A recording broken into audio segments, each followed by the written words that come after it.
it is like a ray blast to my head.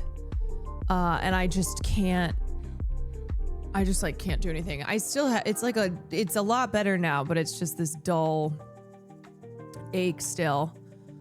Every month. Yes. It didn't used to do that. That's been a fun thing. That's been a fun thing in my 30s. I didn't deal with this before. I was very lucky and didn't get bad periods for the most part.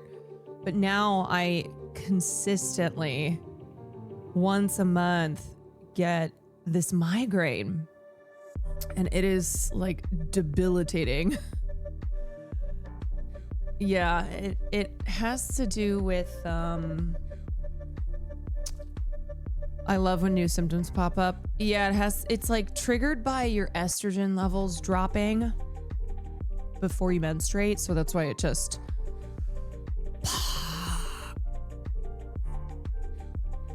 slams into you like a truck. I'm in my 30s too. I have the same thing happen before my period. It sucks. Yeah, Sam gets this too. I know I have a couple friends who have to deal with this. I think what's really annoying is that it's something that I didn't have before. And now I do. I'm like, oh, great. And this is body segment, but I know I've talked about this before because it happens all the time. And a couple times I've had to miss stream because it is like, I can't even open my eyes. So welcome to the body segment. Welcome to the stream. Do you know, can I tell you what Will said? He's so sweet. But yesterday when I was like, and he goes, "What's the matter?" I'm like, I think it's a pre-period headache or migraine. And he goes, "Oh, he was like, can I get you Midol?" Which in the past I've told him does not work for these migraines. Midol helps a lot with cramps. It can help with some headaches, but like not these migraines that I get. I was like, thank you for the effort. Sorabora, thank you for the 37 months. Moved to England for grad school, so I missed the stream. Oh, well, I hope England is treating you well. Julia, thank you for the 27 months. Banamitron, thank you for the tier 1. Midol for migraine is like ginger ale. Yeah. When you have like violent stomach flu, you're like, here, just take some ginger ale, that'll settle it. Just vomit it all up.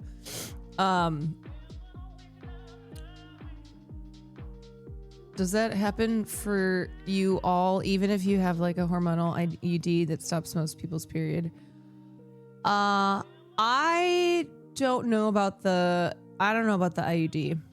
I don't know. I don't have an IUD. Didn't get really bad PMS symptoms till my late 20s. Yeah, it's like this fun thing that sometimes you can just develop later in life. You're like, oh, this great. Thank you so much. Cool. Awesome. Anyway, so that's what's going on in my life. That is today's body segment.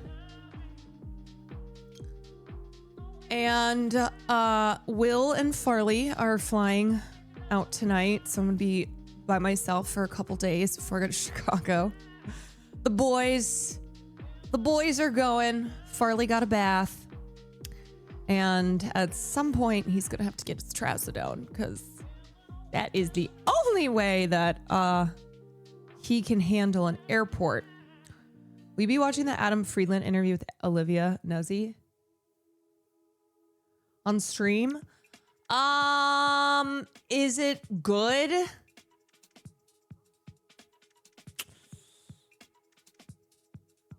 Yikes. I saw that Olivia Nuzzi sold, I think it was like 1,600 copies of her new memoir or whatever the fuck it is, American Canto, which is terrible if you don't know in the first week. That's the type of extremely low sales that you will probably have to pay back your advance. I read some reviews of it and they were not kind. They were, in fact, quite scathing. She's pretty boring, but Adam tries his best. You know, I think Olivia, how do I describe her? She is the prime example of somebody who,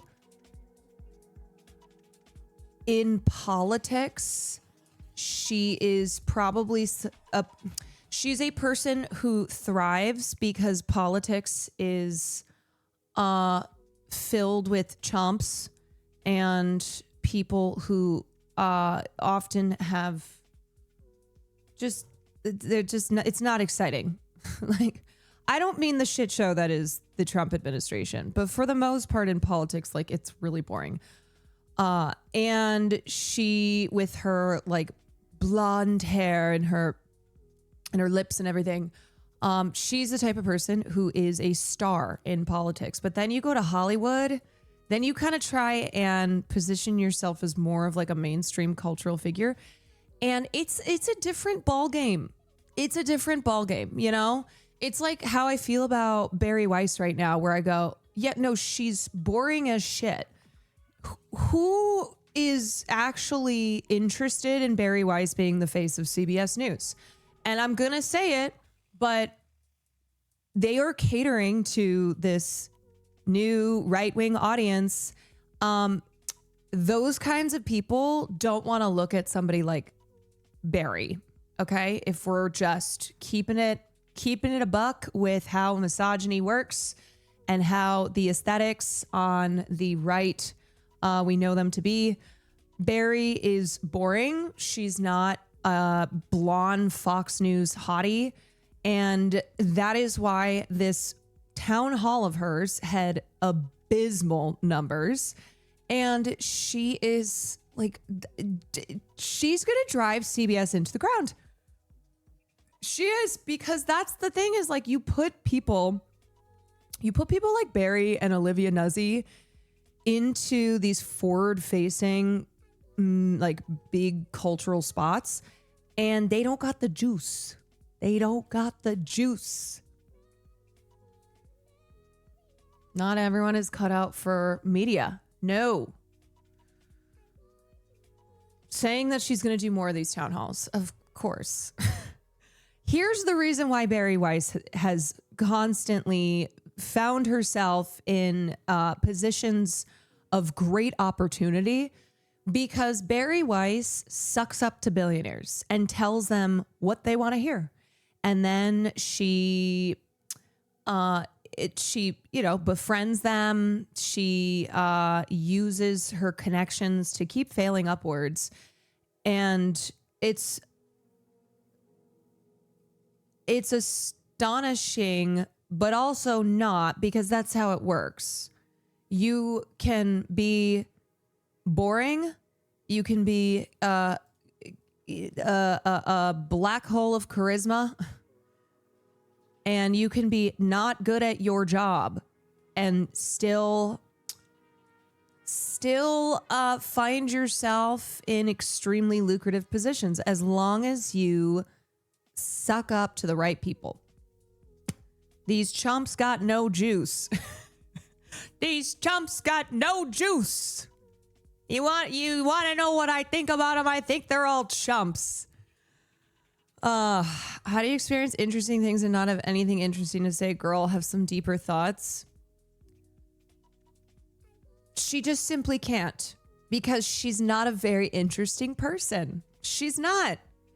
And that is something I've always thought about Barry Weiss. And when I would read her bullshit journalism back when she was at New York Times, I was like, I don't understand all of the hullabaloo around Barry Weiss.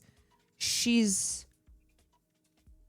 so I keep using the word boring because I can't think of anything else. Like, she's boring. She's boring. She ain't it. The juice is not loose. The juice is not loose at all. Ryan, thank you for the 11 months.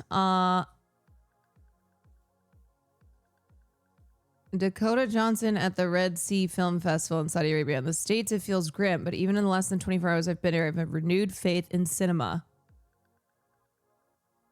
Yeah, I already saw this. Yeah, this is from like 2 weeks ago. I think I already talked about it. Yeah. Very, very grim in the United States. True. But a renewed faith in cinema from going to Saudi Arabia? Who would have thunk?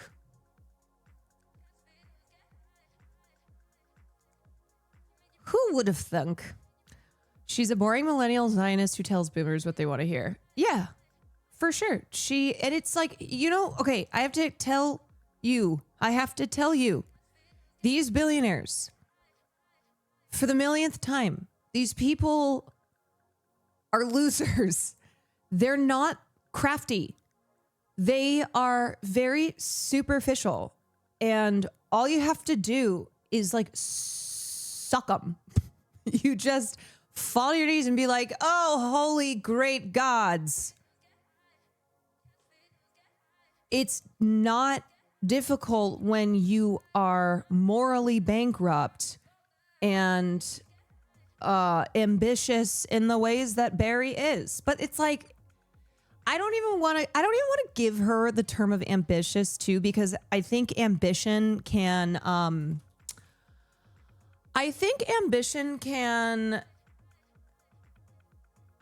make it seem as if she's brilliant, and I don't think she is at all.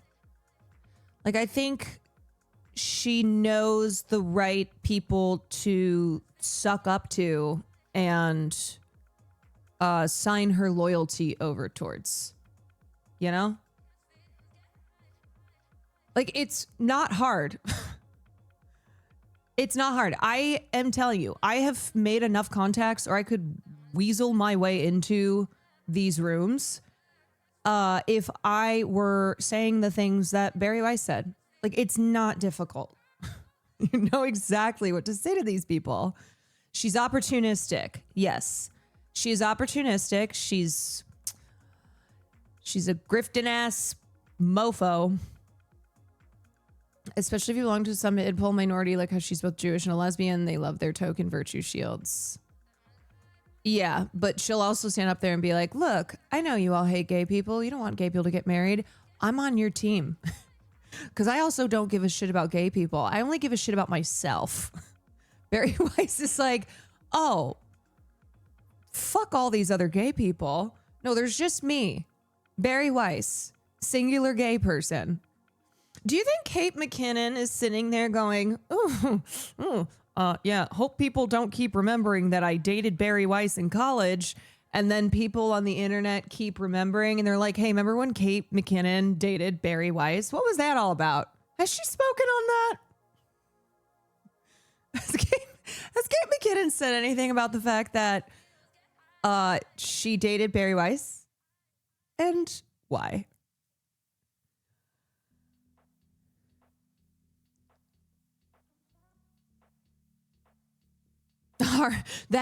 Our paths did cross at school. Well, I guess that is one way to say it. Okay, did y'all see this Puka stuff? I texted Sam, of course, because if you remember, last Super Bowl, it was Super Bowl weekend, when Sam and I did Twitch Rivals. And we were teamed up with Puka. And remember, he had his mic still on and he went piss for like 2.5 minutes straight. And we kept trying to make noises. We started singing and doing crazy stuff on camera. We're so great. Oh my God, she's so crazy. I love her because he had a hot piss mic. It was so loud and he just kept going. We were like, oh no, that's our teammate. So we had to have his back. We had to at that time. The stream was so funny. I'll never forget you playing Madden and somehow scoring. Yeah, me somehow being legendary in Madden the first time I played it. Okay, so what happened is, okay, Puka Nakua, who plays for the Rams and who was partnered with Sam and I during Twitch Rivals. He went on Aiden Ross's stream. Now, my question is, why? Forget about everything else for a second. Why the fuck are people going on Aiden Ross's streams? Unless they're like totally cool being associated with this little snivelly piece of shit. Like you are going to this, there's going to be blowback. Okay. There will be blowback because Aiden Ross is constantly doing racist shit on his stream. You didn't answer his text. Oh shit. Oh God. Let me look through my texts. Let me look through. Oh no. Text from Puka being like, hey, I really want to go on a stream before this Rams game on Thursday. Can I come on yours? Left him on red. Oh, so I guess his only other option was going to Aiden Ross. So this is my fault somehow. Somehow. David Spade was on his stream too. I know. I saw that. I saw that as well. Okay. So Puka went on Aiden Ross's stream. And then, of course, Aiden Ross, like, taught him a dance to do as part of his next touchdown celebration. And he was also with Neon, fellow piece of shit. And the dance is like an anti-Semitic gesture. Like it was not a dance. No, he was like, oh, you should do this for your next touchdown stream. Okay. So now Puka's had to apologize. Yeah, it's the greedy merchant meme. So like rubbing their hands together, doing the greedy merchant meme. Very anti-Semitic, par for the course with what Aiden Ross loves to do there on his stream with wonderful fellow streamers like Neon. So Puka commented and said, when I appeared the other day on a social media live stream, it was suggested to me to perform a specific movement as part of my next touchdown celebration. At the time, I had no idea this act was anti-Semitic in nature and perpetuated harmful stereotypes against Jewish people. I deeply apologize to anyone who is offended by my actions, as I do not stand for any form of racism, bigotry, or hate of another group. This was the NFL being like, you have to put out this fucking statement ASAP. The NFL strongly condemns all forms of discrimination. Do they? Is that true on NFL? And derogatory behavior directed towards any group or individual. The continuing rising of anti-Semitism must be addressed around the world, and the NFL will continue to stand with our partners in this fight. Hatred has no place in our sport or society. The Rams issued a statement Thursday saying, there's no place in this world for anti-Semitism, as well as other forms of prejudice or hostility towards the Jewish people and people of any religion, ethnicity, or race. In the same live stream, the streamers attempted to enter the Rams practice facility Tuesday. I'm sorry. Aiden Ross and Neon thought after what happened that they could just go to the Rams practice facility and live stream. You're like, oh yeah, this will be fine. Yeah, surely we'll be able to do this. In the same live stream, Nakua said NFL referees are the worst and that he thinks some refs make calls just to get on TV during games. I just like, my question is, who in Puka's life either didn't say, hey, you shouldn't be associated with Aiden Ross, or who like maybe suggested this to him? Maybe the opportunity came up. I don't know if Aiden reached out to Puka directly, But what's happening here? Because I will say,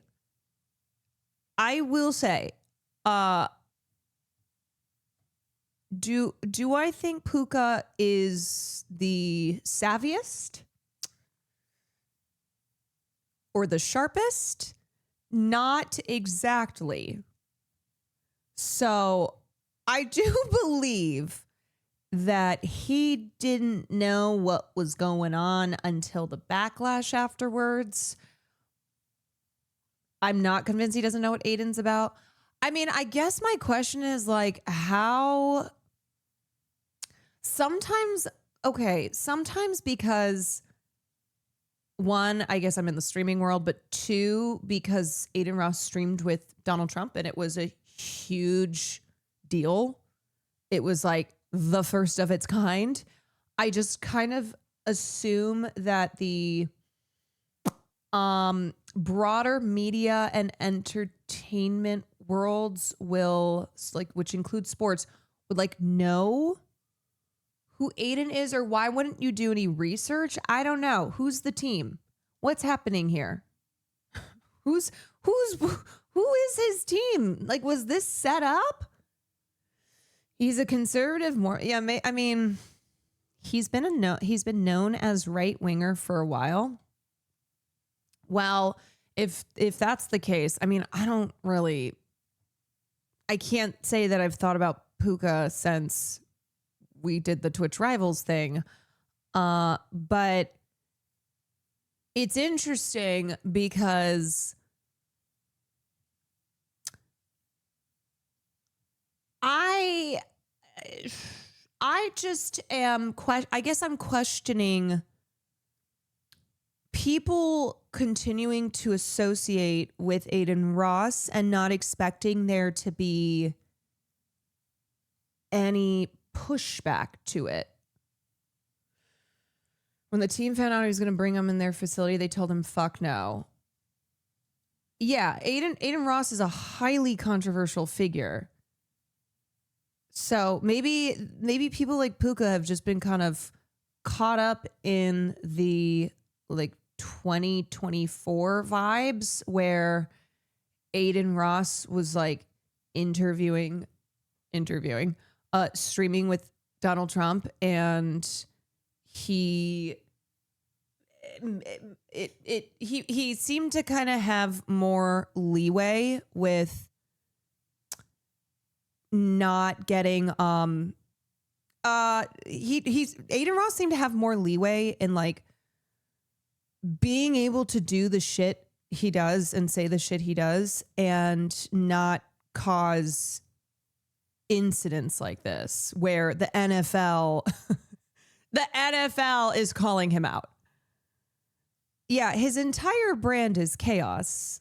Yes. Mookie Betts from the Dodgers also came on his stream. Like, why? Are they friends with him? Do they agree with the things that he says? Are they so unawares and nobody around them, none of their managers, their publicity, their PR agents, like no one is saying, hey, FYI, this is probably not a person that you want to be publicly streaming with.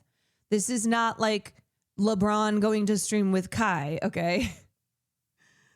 You going to stream with Aiden Ross is not going to be the same reaction.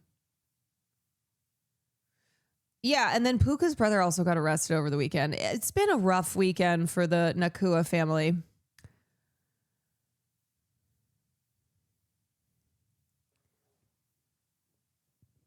He's definitely going to get a hefty fine for his comment about the refs. He also shaded Taylor Swift on the stream, so the Swifties have mobilized against him and dug up that he was sued by his ex into giving child support. Ooh. Oh, Puka. If you thought you were going down because you did an anti-Semitic gesture on Aiden Ross's stream, it's so over. Oh. Yeah, I know he's only 24. I know. It was shocking when I was teamed up with him and I found out how young he was. Swifties, just the phrase Swifties mobilized against.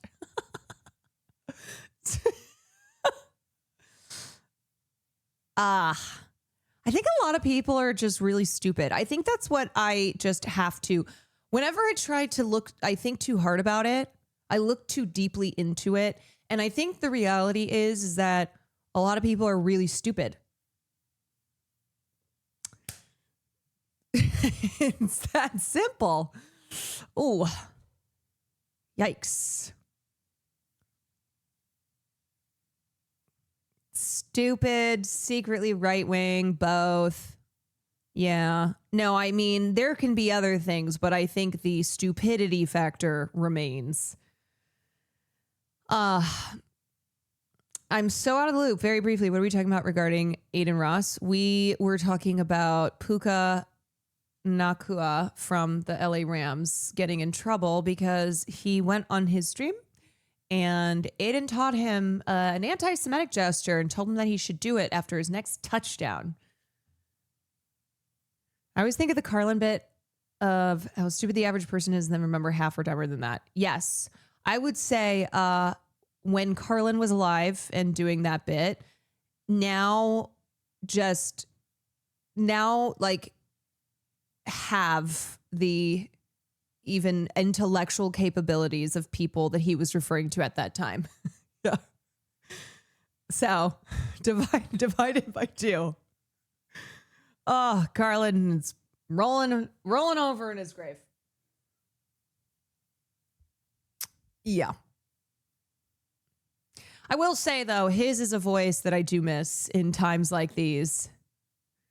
He probably has a nephew or something that loves Aiden and was offered a bag to stream. Yeah, I don't know. I mean, I guess I'm not that interested in why Puka Nakua decided to go onto Aiden Ross's stream. I'm more so just like, oh, is this something we're still... People still doing this? People still going on to Aiden Ross's stream and not expecting there to be controversy that results from it, probably in the form of engaging in some racism. New York Times did a whole article about it. Oh yeah, forgot I got rid of my. Who is Aiden Ross? Wait. New York Times. This looks like the Athletic. Oh, is this the sports section of New York Times? Who is Aiden? How many of these have we had? You know, how many of these have we had? Who is Aiden Ross? In regards to some bullshit that Aiden Ross has done. Did you get rid of your New York Times sub? Yeah, a while back. The Athletic is part of the NYT now. Controversies have followed Ross and his live streams for years, involving both the content of what he said and the individuals he's platformed. Do you remember when, okay, I think one shining example of how our culture has moved so much to the right that like woke was destroyed. When Aiden Ross's return was announced to Twitch, and the way that everybody was treating him, like he had, I don't know, maybe had a stream where he accidentally showed some boobs on stream or got banned for whatever other reason that is like, oh, it's okay. Like, not a big deal. Yeah, when instead he did, this guy's like doing porn reacts. No, you guys, sorry, you're misunderstanding me. I'm saying, like, had Aiden Ross been banned off of Twitch for reasons where it was like, yeah, that's a fuck up, but oh, that's, you know, an understandable fuck up. I'm not referring to his showing porn on purpose when he was on Kick. I mean, the way that people were responding to him coming back to Twitch like having, normalized his behavior, acting as if he's just, somebody who, yeah, he got banned for some dumb shit, but like, welcome back. People were welcoming him back. Yeah, like accidentally streaming an award show, stuff like that.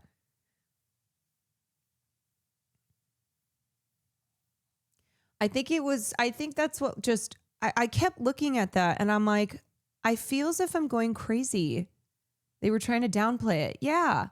They were like trying to downplay who Aiden Ross is. And I looked around, I was like, what is all this welcome back shit?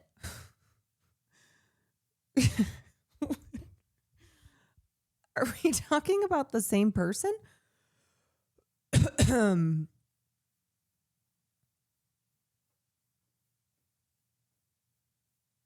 Reputation washing. I mean, I think it was people sense the shift in culture and just the very fact that Aiden Ross was being allowed back on Twitch, and they were like, oh, I guess this is kind of the vibes now. So welcome back to Aiden Ross, I'll say with a smile on my face.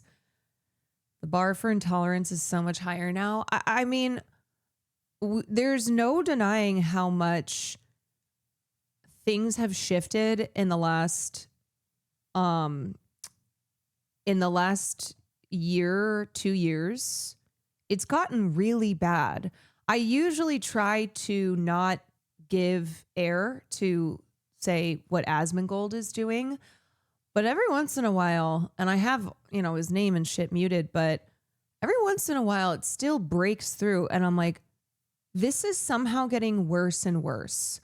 I thought that the bottom was when he said, Palestinians have an inferior culture. And yet somehow that was only the beginning. And it's the way that it's pushing the limits of what is acceptable. That's what this is. It's testing it's testing the boundaries. It's testing to see what are people cool with. What will people either not stand up against? What will people find themselves defending? It's horrific how far the boundaries have been pushed, and that it's like everything just goes now. There are no consequences yet. But woke is coming back. That Overton window is going to shift. Is there a bar for intolerance anymore? He was saying earlier today that the military no longer designates nooses or Nazi tattoos as symbols of hatred. I mean, I think when you're at a point where you're praising Nick Fuentes, I don't think there's a bar for intolerance. I think we've gone past the point of no return. Full mask off. And right now, there's just no consequences to it. So these people are they're going to push it as far as they can. That's what Trump does. Trump does the most insane shit and says the most insane shit. One, because he's a narcissist. He is somebody who thinks he writes the rules and that that he doesn't have to follow any of them. But it's also a matter of pushing the culture, pushing people to see how much they'll let you get away with. And then you can see what the line is. And if people don't do anything, if there's not enough outcry, then they're like, great, we can keep going.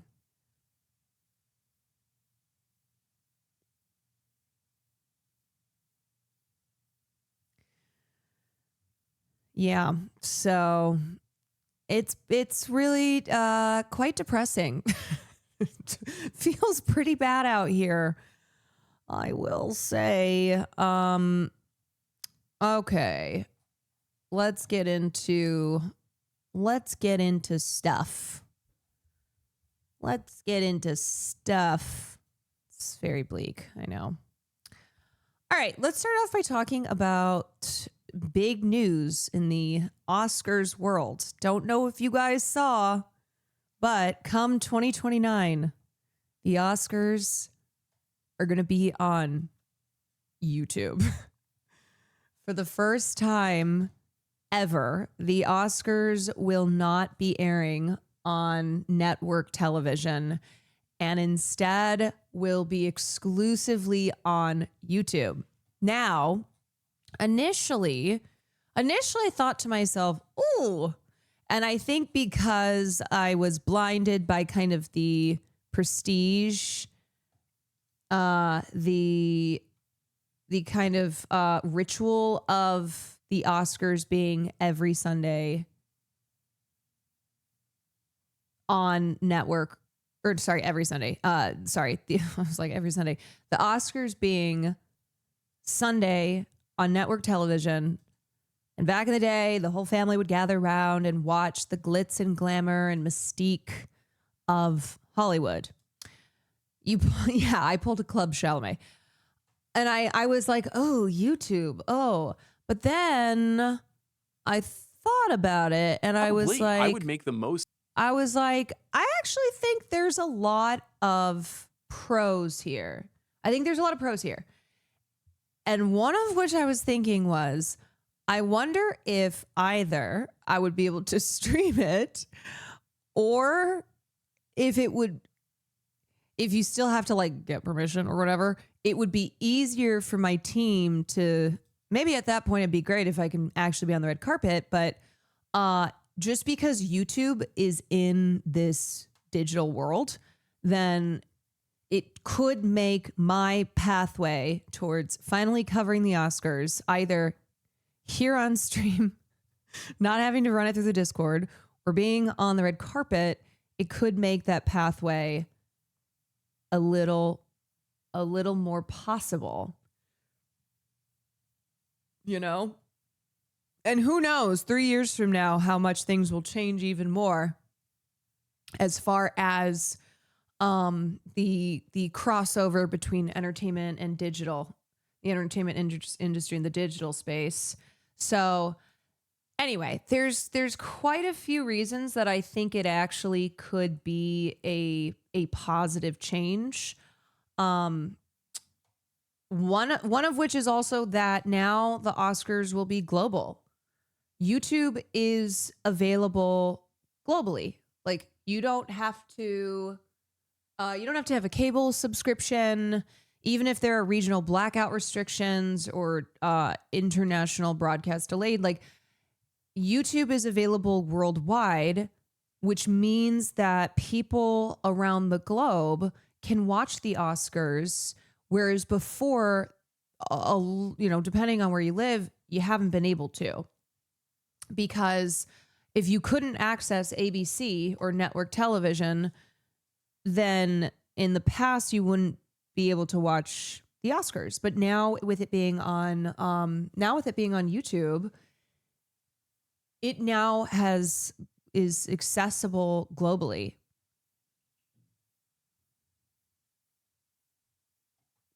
No, so YouTube is okay. Let me get the exact deets on. No, I don't think you have to have. I don't think. Will you have to have? Here, let's just watch The Ringer. Academy of Motion Picture Arts. Let's watch The Ringer's podcast episode because they might have the deets on it. Sciences that starting in 2029, they will be moving their telecast from ABC to YouTube. Yes. So we knew the rights were on the block and there were multiple bidders. Would ABC Disney pony up again?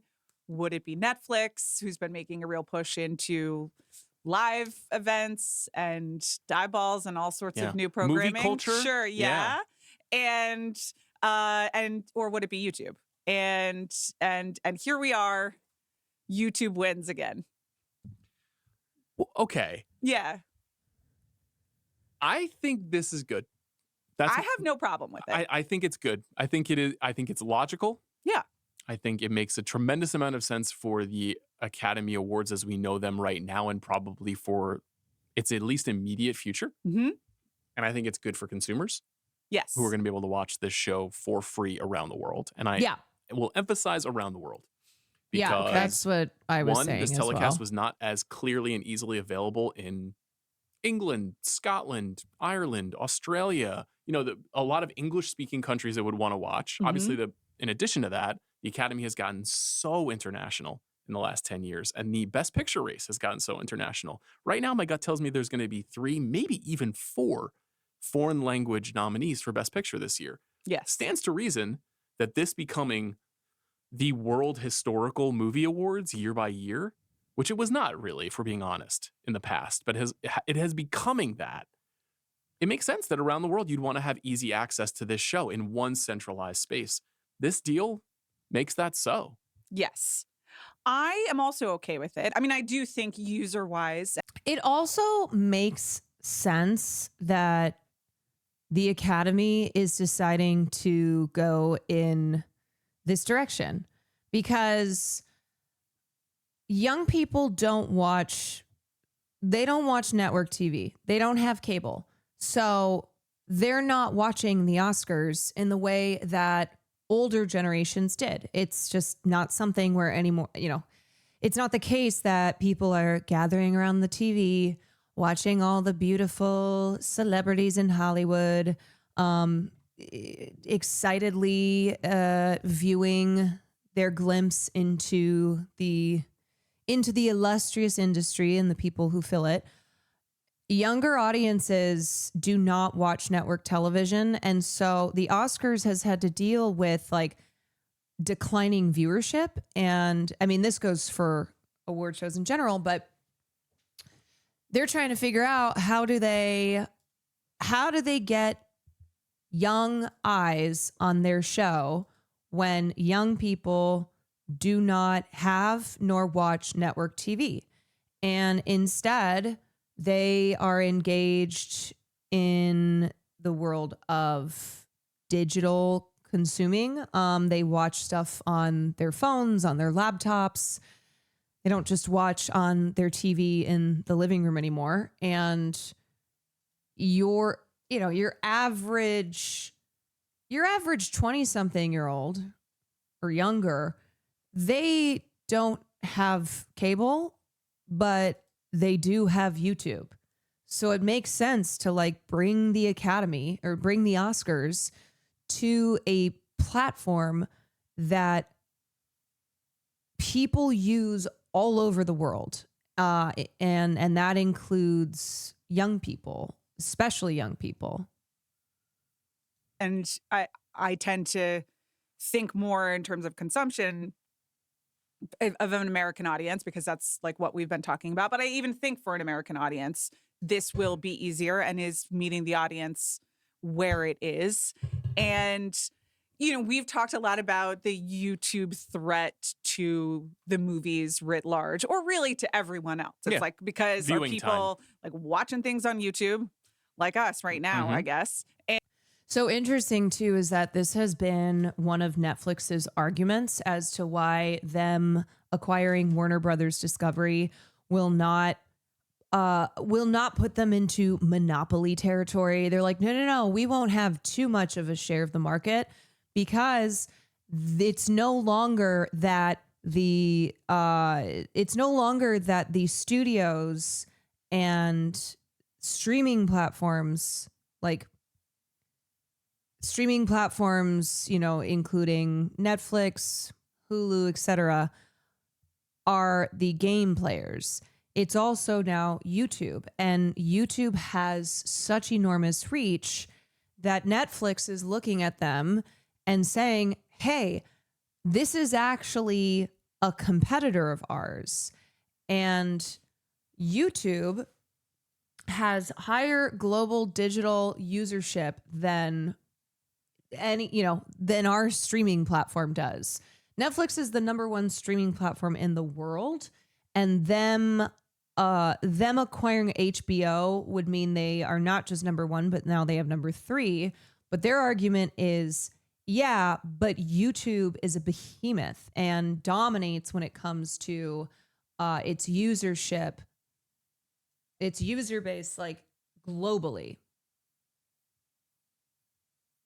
And or are they watching things on TV or in movie theaters? And I don't really care whether people are watching the Oscars on linear TV versus YouTube. The brown And shooters sound dead. It's an interesting example. We're going to talk about that too, but I want to cover this Oscar stuff first. This is about movie culture. The Oscars are promoting movie culture, but it still was a TV show. Mm-hmm. So I don't think you're threatening like the theatrical experience by putting the television show honoring movies that used to be watched on ABC on a place where more people can find it. I think it's actually an instance of making movie culture more available to people who might be interested in it. I think it also makes the Oscars as a brand a slightly more totalized streaming experience in ways that are good and bad. The good I'll cite here. One, you basically get to build out the Academy's YouTube presence, and then everything related to the Academy all lives in one place. Mm-hmm. And since the Academy becomes purely associated with YouTube, then when they're airing the Governor's Ball, as they intend to, that might be more of an event for us to cover, to be a topic of conversation. And then when Tom Cruise gives that speech, it's not something that's happening in a ballroom in the middle of Los Angeles, and then the video will be posted 12 hours later. It's something that people might tune in to watch. All the red carpet coverage is going to end up on YouTube. That's a huge shift. Yes. Right. That's a dramatic and fascinating thing. Obviously, places like E! will still have access to it, but you're commodifying all. And this is why, too, I think that maybe this could be good for people like me who cover the Oscars, because ABC, these network television channels, companies, they are notorious at copyright striking. So it's really hard in the it's really hard, and frankly is kind of always been baffling to me why they copyright strike the way that they do, because they've had to deal with issues of declining viewership and having less of an importance in culture. And yet the internet is where young people who they are trying to like bring into the fold as Oscar viewers, young people consume and communicate. So the fact, and I'm not just saying this because I've been banned multiple times by fucking award shows, even when I was just showing clips on stream. I'm not just saying this from like a personal standpoint, but from a business standpoint. I just don't understand why you would go this hard. I know I'm almost at an EGOT. I know. Almost. I'll be the first. Game Awards is proof that you should just put in everything. Yes, because you want people to be able to watch it and you want them to be able to share clips and react to it. It's so true. I watched the Oscars and Grammys every year as a teen, but never since. Losing access to cable was the cause. And also because of its relevance in culture declining. Like when something is no longer as important culturally, when people just aren't engaged with it, when it doesn't have the same, if speaking out the Oscars, the same kind of prestige and excitement around it, then it just fades into obscurity. And you have to mold yourself to the times. Like you have to move where the cultural winds are moving. And YouTube is a major platform that lots and lots of people watch. And I think it's a smart move by the Academy, because I think any like loss of kind of prestige around the ceremony, I think it's offset by how this can make the Oscars more relevant again, how this can increase viewership. So at a certain point, you just have to weigh, you have to weigh like what's important to try and maintain at any cost, and how you have to be able to adapt with the times. YouTube has no commercials. Are they going to air movie trailers like the Game Awards instead? I'm not sure, but that's another thing. Okay, so with with the show, also Alexandra, thank you so much for the 6 months. King Kaiko, thank you for the Prime. With the show now no longer being beholden to network television rules and standards, it means that people aren't going to be played off stage. They don't have to feel rushed. You know, when you have somebody winning an award and they're speaking at the speed of light because they're going to get played off in 45 seconds.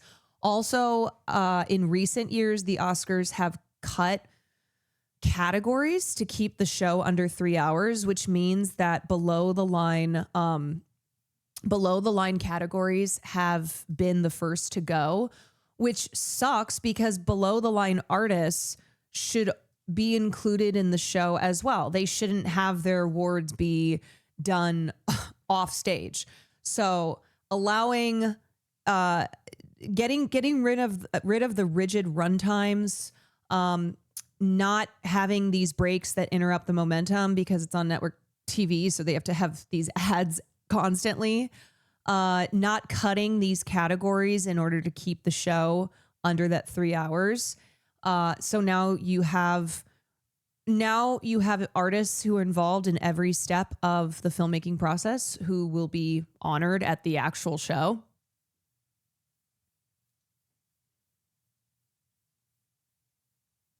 Was it the Oscars that started to charge people if they... No, that was the bit that what's his name did when he was hosting the Emmys. Of the apparatuses around the Academy Awards and around the Academy's history into this place. So like, will the Oscar nominees luncheon be appearing on YouTube? Does that mean that that's something that we'll get to see instead of hear about from 5 to 10 trade reporters? Probably. I would make the most hay out of those things that I probably could. So you get all that.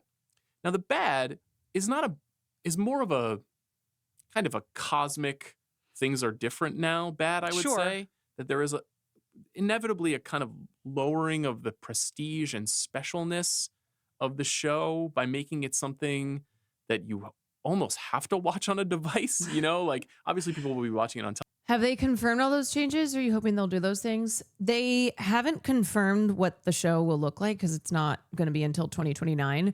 But essentially, I'm talking about the freedom now that the Academy has to restructure the broadcast because they're no longer beholden to network TV rigid rules. Televisions, and we will too, but YouTube's association with the sort of like on-the-go short-form consumption, right. I mean, versus this historically too long telecast, there's a bit of signal to noise there. You know, you pop in and check out the Oscars and then tune out. I guess some people do that on the regular, but you know, it's less glamorous to be on YouTube. Let's be honest. Yeah, right now, anyway, in 2025. But it's less glamorous to be on streaming. And what this is just a confirmation of it's as you said, it's a streaming duopoly. And like what's interesting in this, in addition to it being on YouTube, is that Netflix didn't get it. Mm-hmm. And that was like my first thought when I saw this. What I was do you think that means? Since they're spending so much money right now, they have the Actors Awards, right? The Actors Awards. I'm sorry. It'll never not be funny to me. And it's going to take a while for that one to sink in. I did remember it, thankfully. But, you know, they're getting involved in live awards programming. Mm-hmm. They obviously have spent the last 10 years making awards films. Is it because that would be seen as a conflict of interest? I don't really think so, because ABC was owned by Disney, which also had films that competed. No, I assume it was money. Mm-hmm. I assumed that. Were the Oscars always televised? No, it was not until the 50s when American households all started getting TV, and TV became like the new big technology, and families were sitting around the tube watching the Oscars. And it first was televised on by NBC.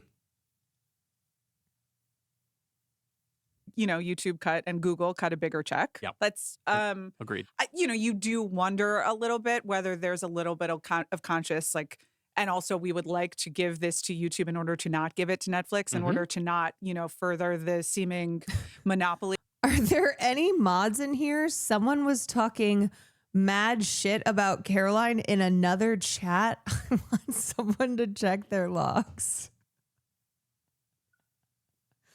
There's a good chance that it's somebody who's been banned, because oftentimes chatters will feel quite pissed off when they have been banned in a chat, and they'll go somewhere else to talk shit. They will feel quite chagrined. That was me on Sam's chat. Well, it's time. You got to go now. Sorry. We're eating ya. We're eating ya. No, that's funny. But also that just reminded me, I think when I go home, I was thinking about what kind of streams I can do when I'm home. I want to have my family members, whoever wants to do it, sit down and do unban requests, because I think it would be very funny to read them, people's chat logs, and then the unban requests that they send, especially my mother. Especially my mother. I think she would be like, oh my, where are these people's mothers? I'm like, if I was your mother, Vladimir Putin, if I was your mother. My mom will be hitting she'll be hitting the mom disapproved face. Hardcore. I think it would be so funny to have my family sit there and go through the unban requests, because I haven't done them in a while. And I was like, what would be some good content when I'm home? On Hollywood that Netflix is expanding every day. This morning, Yes. as we're recording, the Paramount bid was rejected by Warner Brothers shareholders, or No, it was the Warner Brothers board. Warner Brothers board recommended to reject, Yeah. which was expected. Yes. But it's that seems to be inching closer towards Netflix. So who will know? Who ever know if there was a little bit of lean towards one offer or another? Megan, but, thank you for the 13 months. I certainly thought of that. It does feel like the streaming wars are boiling down to a death struggle between YouTube and Netflix. Obviously, there are plenty of other places that are going to draw eyeballs. Disney Plus is not going anywhere Right. in the world or in my home, but these are really the two big competitors. And, obviously Instagram and TikTok have something to say about that too, but those are two platforms that are not in pursuit of things like the Academy Awards. Exactly. And so they are short form. Exactly. And in terms of I'm just going to say too, I think regarding the point of the Oscars losing prestige, I think it's already happened that the industry has lost the sheen of mystery, has lost the kind of just allure that it used to have. This goes along with like the no more movie stars, with how celebrities now, they go on podcasts, they go on YouTube streams, they, are engaged in, they're engaged in the digital world like we are. And so I don't really think it's going to make that much of a difference. As much as Club Chalamet is like, I need to watch Timmy win his Oscar on prestigious network television. I'm like, have you seen what Timmy's doing out here? Because Timmy has already done enough to like not make himself a mysterious, cool movie star, an aloof, alluring star. Oh, I saw a tweet and someone was like, why is Timmy giving the energy of like Democrats trying to win the black vote? all these appearances he's doing and like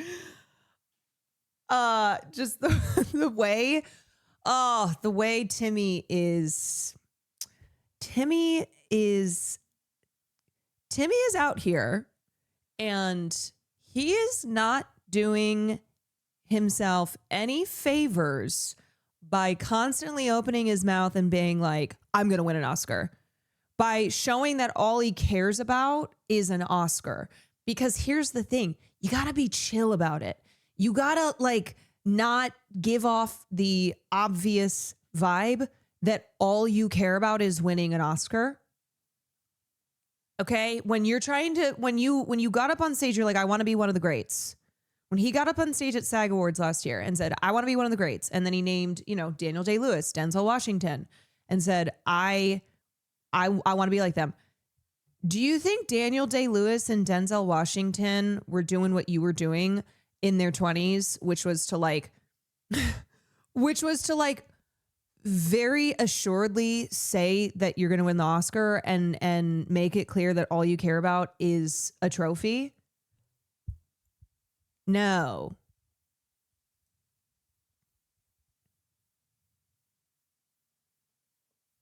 He's gotta be more nonchalant.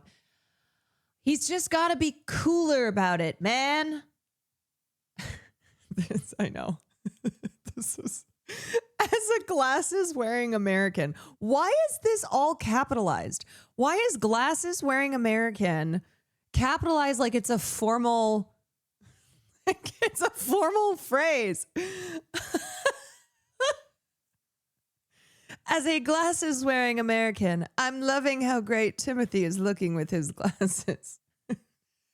The prestigious title of glasses wearing American. This is the next actor to win an Oscar, mark my words. America can't afford to lose Jimmy Stewart. I have the right to serve my country just like anyone else does. America can't afford to lose Jimmy Stewart. This has to be a joke.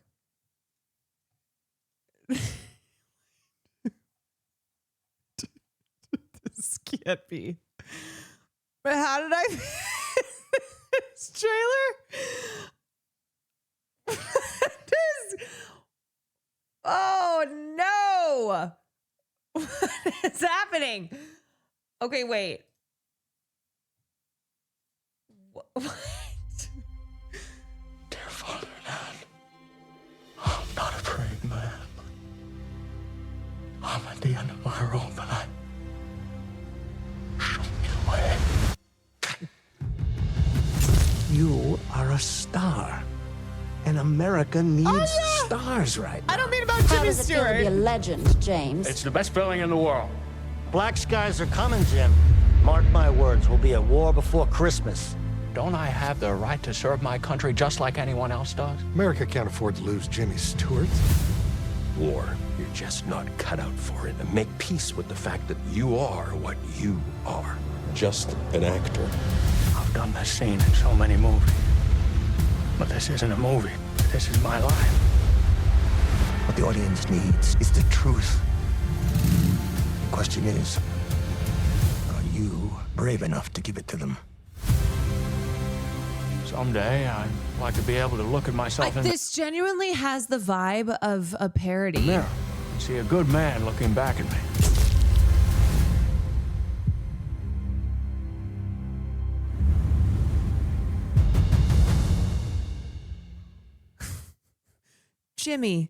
Jimmy the movie.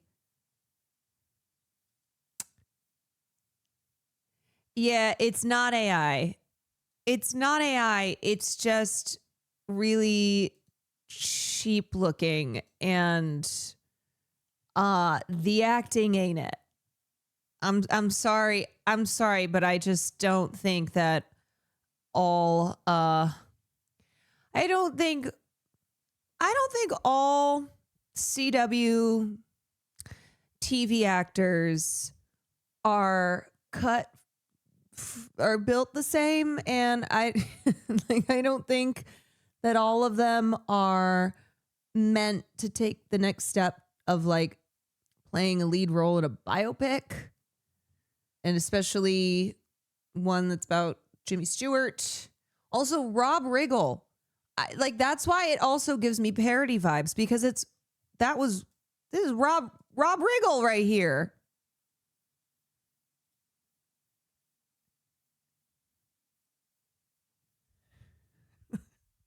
That man doesn't do drama. I mean, unless it's like political drama, but I feel like I'm watching Funny or Die in 2010. Yeah, it also feels dated. It does feel like it's from the 2010s, and it's a like sketch. The fact that KJ Ava is more native than Taylor Lautner in Twilight sends me into orbit. Yeah, I don't even think it's that his accent is so bad, but I just think that I just don't think he's really it as an actor. I think his limits are kind of playing a teenager on Riverdale, you know? This feels like a C-list 2010 movie you'd catch on Stars at 1 a.m. at night. You're like, nothing else to watch. His he very much seems like he's trying to impersonate Jimmy Stewart. Yes, like if he were doing an impersonation of Jimmy Stewart, I'd be like, yeah, that's pretty good. But that's not what you're supposed to do when you are playing a real life figure in a biopic. It's not supposed to be like, hey, I'm on Jimmy Fallon and here's the impressions that I can do. Be like me doing my Jennifer Coolidge accent, where it's like, oh yeah, that's a good that's a good impression, but you put that in a biopic? I don't know about that. I don't think me being able to do Jennifer Coolidge's voice is the only thing that matters. Caroline Kwan for Jennifer Coolidge biopic when? Here's what I'll say. If there's ever a Jennifer Coolidge biopic, I would love to audition for it. Caroline Kwan in being Jennifer Coolidge. Oh, God. It's like how the trailer ends. She's just like, God, being Jennifer Coolidge. All right. Anyway, let's finish this. This is almost done. Longer. Please actually watch this. Me versus Ariana Grande. Yes. And I guess YouTube's gambit here is that this is just a huge advertising play, you know, and that time spent and the way that they'll be able to integrate advertising. And, you know, that thing that we talked about earlier this week where it was like, why is the Oscars not just a way station for the premiere of every single new trailer? Well, that's already what YouTube is on a daily basis. It's the place we go to look at trailers, and we will get to one momentarily. So this all feels very logical. Yeah. I wonder how it will integrate into YouTube TV and whether it's part of like a strategic play to elevate but like YouTube would TV? they have their own channel? You know, we are a YouTube TV We are as well. household as well. But are they just gonna then like portal me over to are they trying to wean me off cable further by this? How about this? What if there was an Oscars channel on YouTube TV? Oh, wow. You know, I mean, that's the kind of thing that you could do with these kinds of rights. So it's a 4-year license. This starts at the 101st Academy Awards, which means the 100th will be the last one on ABC television. Hello. Hi, bud. Hello. This little stink. Hey, his Tresdone's on the counter, but it's 100, so you need to chop it. Into fourths?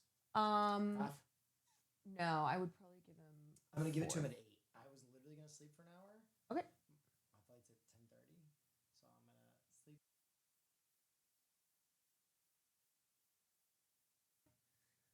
Yay! Aww. Far, come here. Come here. You're gone for a week. No, we can't have these yet. They're too rough. They're too rough. You just choked a week ago. Oh my God. Oh my God. Okay. Yeah. Which just pure gut check. Mm-hmm. Just be real with me. Yeah. Okay. Are we there? Will we be making this show Oh. at the Okay, first hold on. ever YouTube Academy Awards? There's a lot of people you got to talk to about that. That is the thing. It is kind of, I don't know. I have been thinking about this too. Not like, am I going to still be streaming? But I don't know what's going to happen in the next 3 years, like with my life and with my career. So looking ahead to 2029, I mean, it's kind of, I'm going to be so for real with the state of American politics. It just feels strange to even look too far ahead in the future because everything feels so immediate. Everything feels so in the now. So thinking about what the hell the future is going to look like. Yeah, 2029 is kind of hard to imagine. That aren't me right now. Let's see. Beatles movies. What year is that again? Force X. So that's 2028? Yeah. So 2029 is the year that the Beatles movies would be eligible. And I've said we got to hold on one way or another. But I'm going to have to get my business degree, you know? Can't wait for the And U.S. then a lot Army of- recruitment Yes. ads. Yeah, that's coming very shortly. Maybe you're taking the speed test, Yeah, right? it's the Kim Kardashian lawyer and business school at home. Okay, great. And maybe I'll throw a JD in there as Right, well, okay. you know, just to really represent our interests fully. Uh-huh. But I have said at least that we got to hold on at least through the Sam Mendes Beatles movies. So Like hold on to our when they're lives? all going to be Like, or to released this- as this individual. show? both. Okay. We just need a place to put our feelings. Yeah. Hey, y'all, never kill yourself because don't forget we have Sam Mendes, 4 individual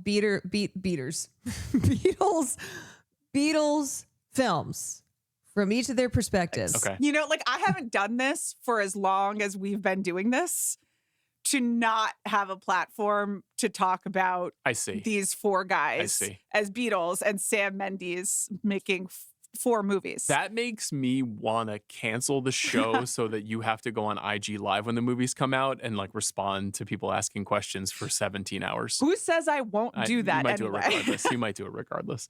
But anyway, that's April 7th, 2028, and they would be eligible for the first YouTube Oscars, I mean, those hosted by Joseph Quinn. that means those movies are going to be out Bad Word TV. Thank you for the 5 less months. than a month after the 100th Academy Awards. Okay.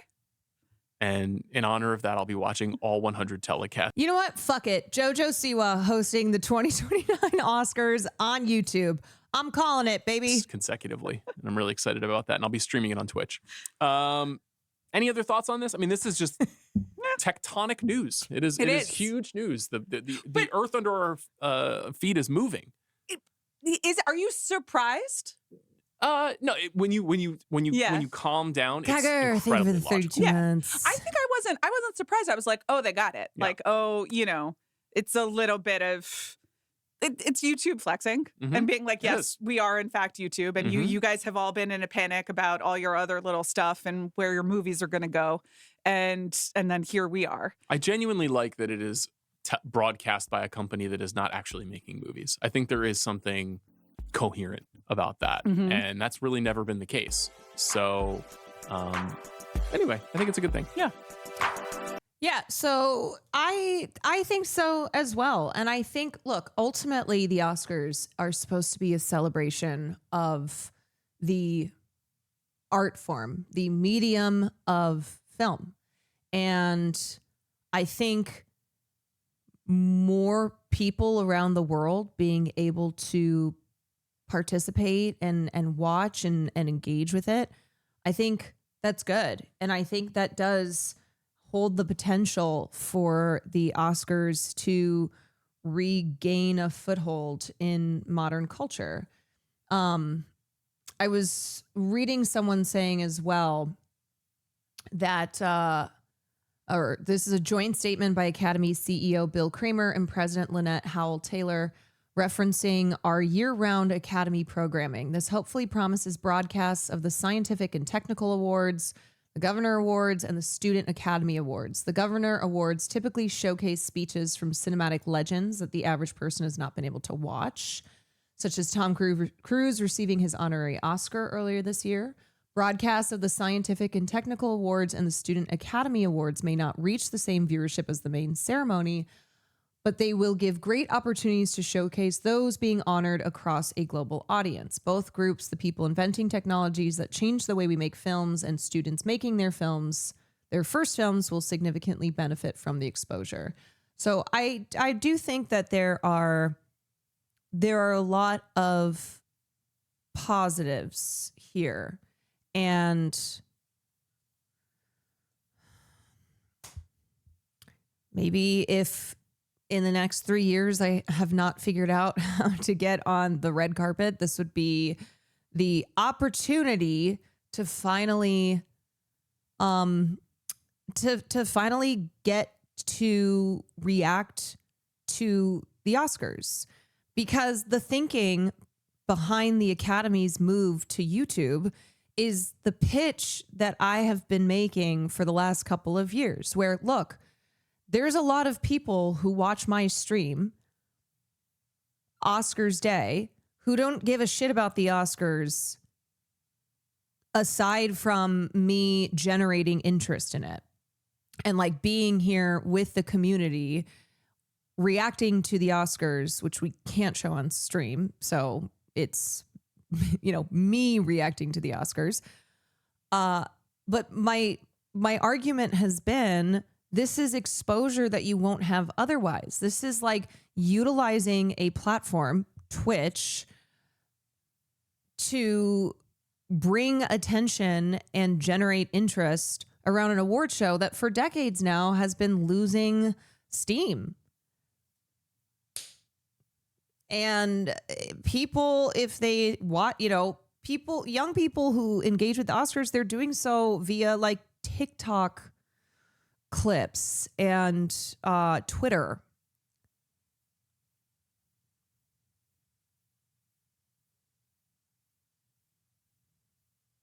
Watch them get David Dobrik and Jake Paul to host.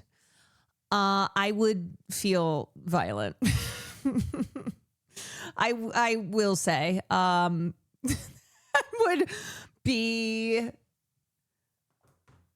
No, they won't, because it's the Academy that's making the decision here. No, but it could mean that more YouTube talent is on the red carpet, good and bad. Because last year, you know, we had Amelia de Moldenberg, who's amazing. She's moved into that space. But the Oscars moving to YouTube could mean just more YouTube creators get, I don't know how they would work this out, but like get an invite, have something to do with the Oscars. So I guess now is the time. Do you think Cutie low-key had an influence on this decision? Respectfully, no. No. Anyway. Lie. I'm perplexed by the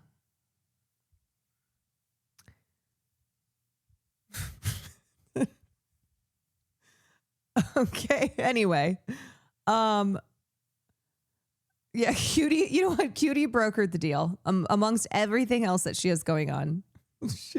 She brokered the deal between the Academy and YouTube. Okay. Anyway, as I was saying, it could mean that just YouTube creators, once the Oscars moves over to YouTube, have more of a presence there. All right, let's look at Brown. Let's look at the updates to the Brown University shooter. Person of interest, no. Where is Brown University shooter?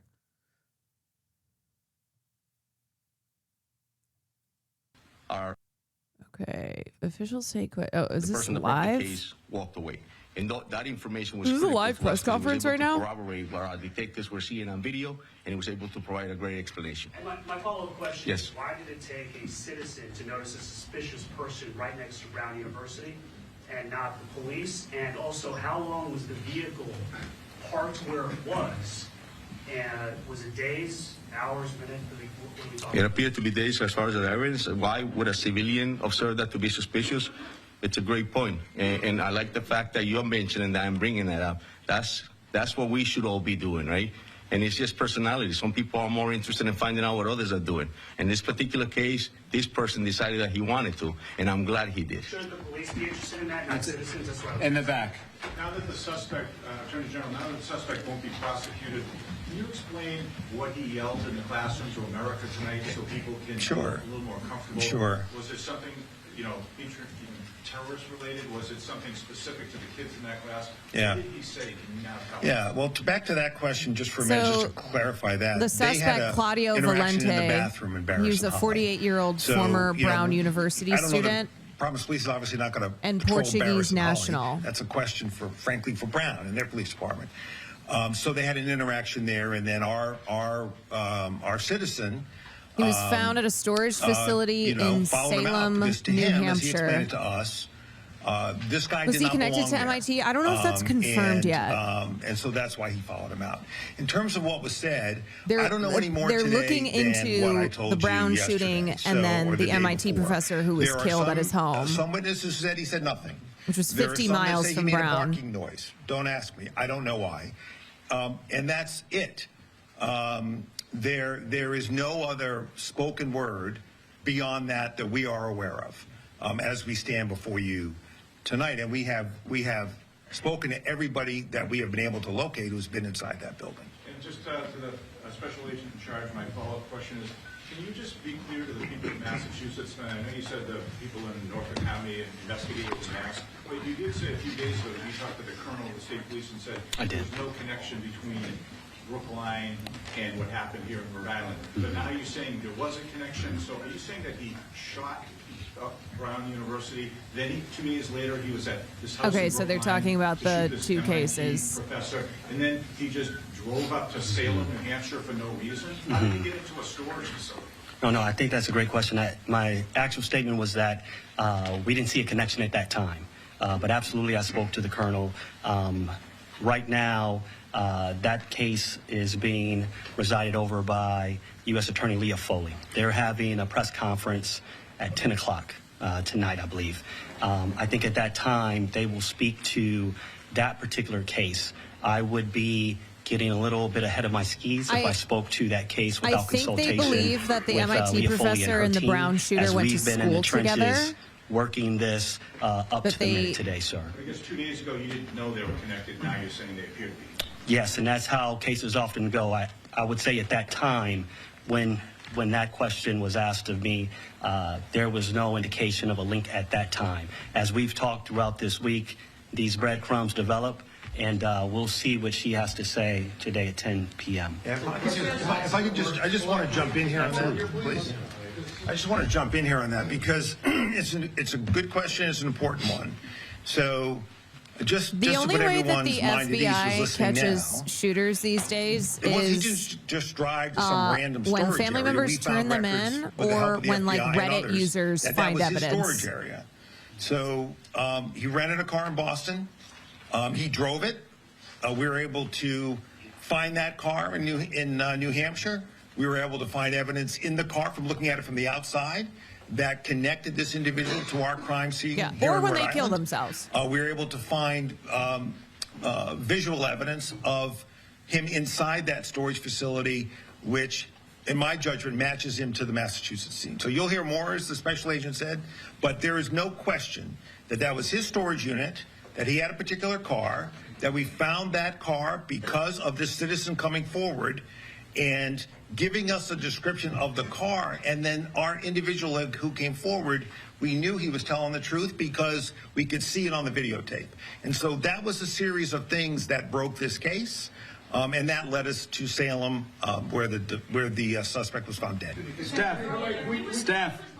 Believed to be living in Miami. Did he fly here at some some point, how long was he in Providence for, and when did he obtain the guns? I mean, there's no denying, too, that the Brown University shooter and potentially the MIT professor shooter he did fly into eluded Providence, the entirety of law enforcement. October, I believe. That's the right date. And what was the other question? I'm sorry, Steph. Cheers, Teddy. Thank you for the raid. So I'm sorry, I can't answer. We don't know the answer to that, Steph, as we stand here right now. Okay, you can't fly with them, so assuming you got them sometime after he arrived. Well, that's possible. What we do know is that he was moving around New England in that October, November, December area.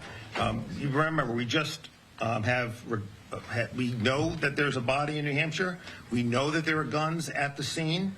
It still remains to be examined, comparing those guns to the ballistics evidence we have in Rhode Island, and I imagine they'll do that in Massachusetts. But again, that's somebody else's investigation.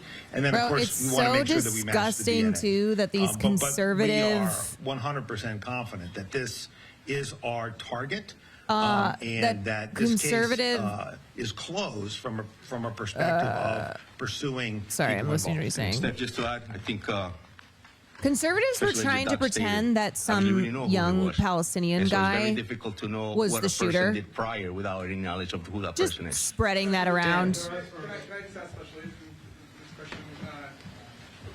It sounds like from everything everybody's saying that the person who came forward to speak to you is...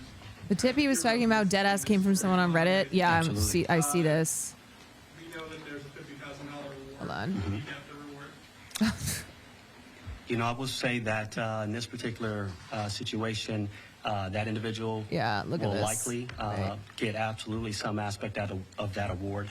We've had a lot of other tips, I will tell you as well, that have come in from the public. And so I don't deal typically with the distribution of those rewards. But I mean, it would be logical to think that absolutely that individual would be entitled to some of that reward. Yes, sir.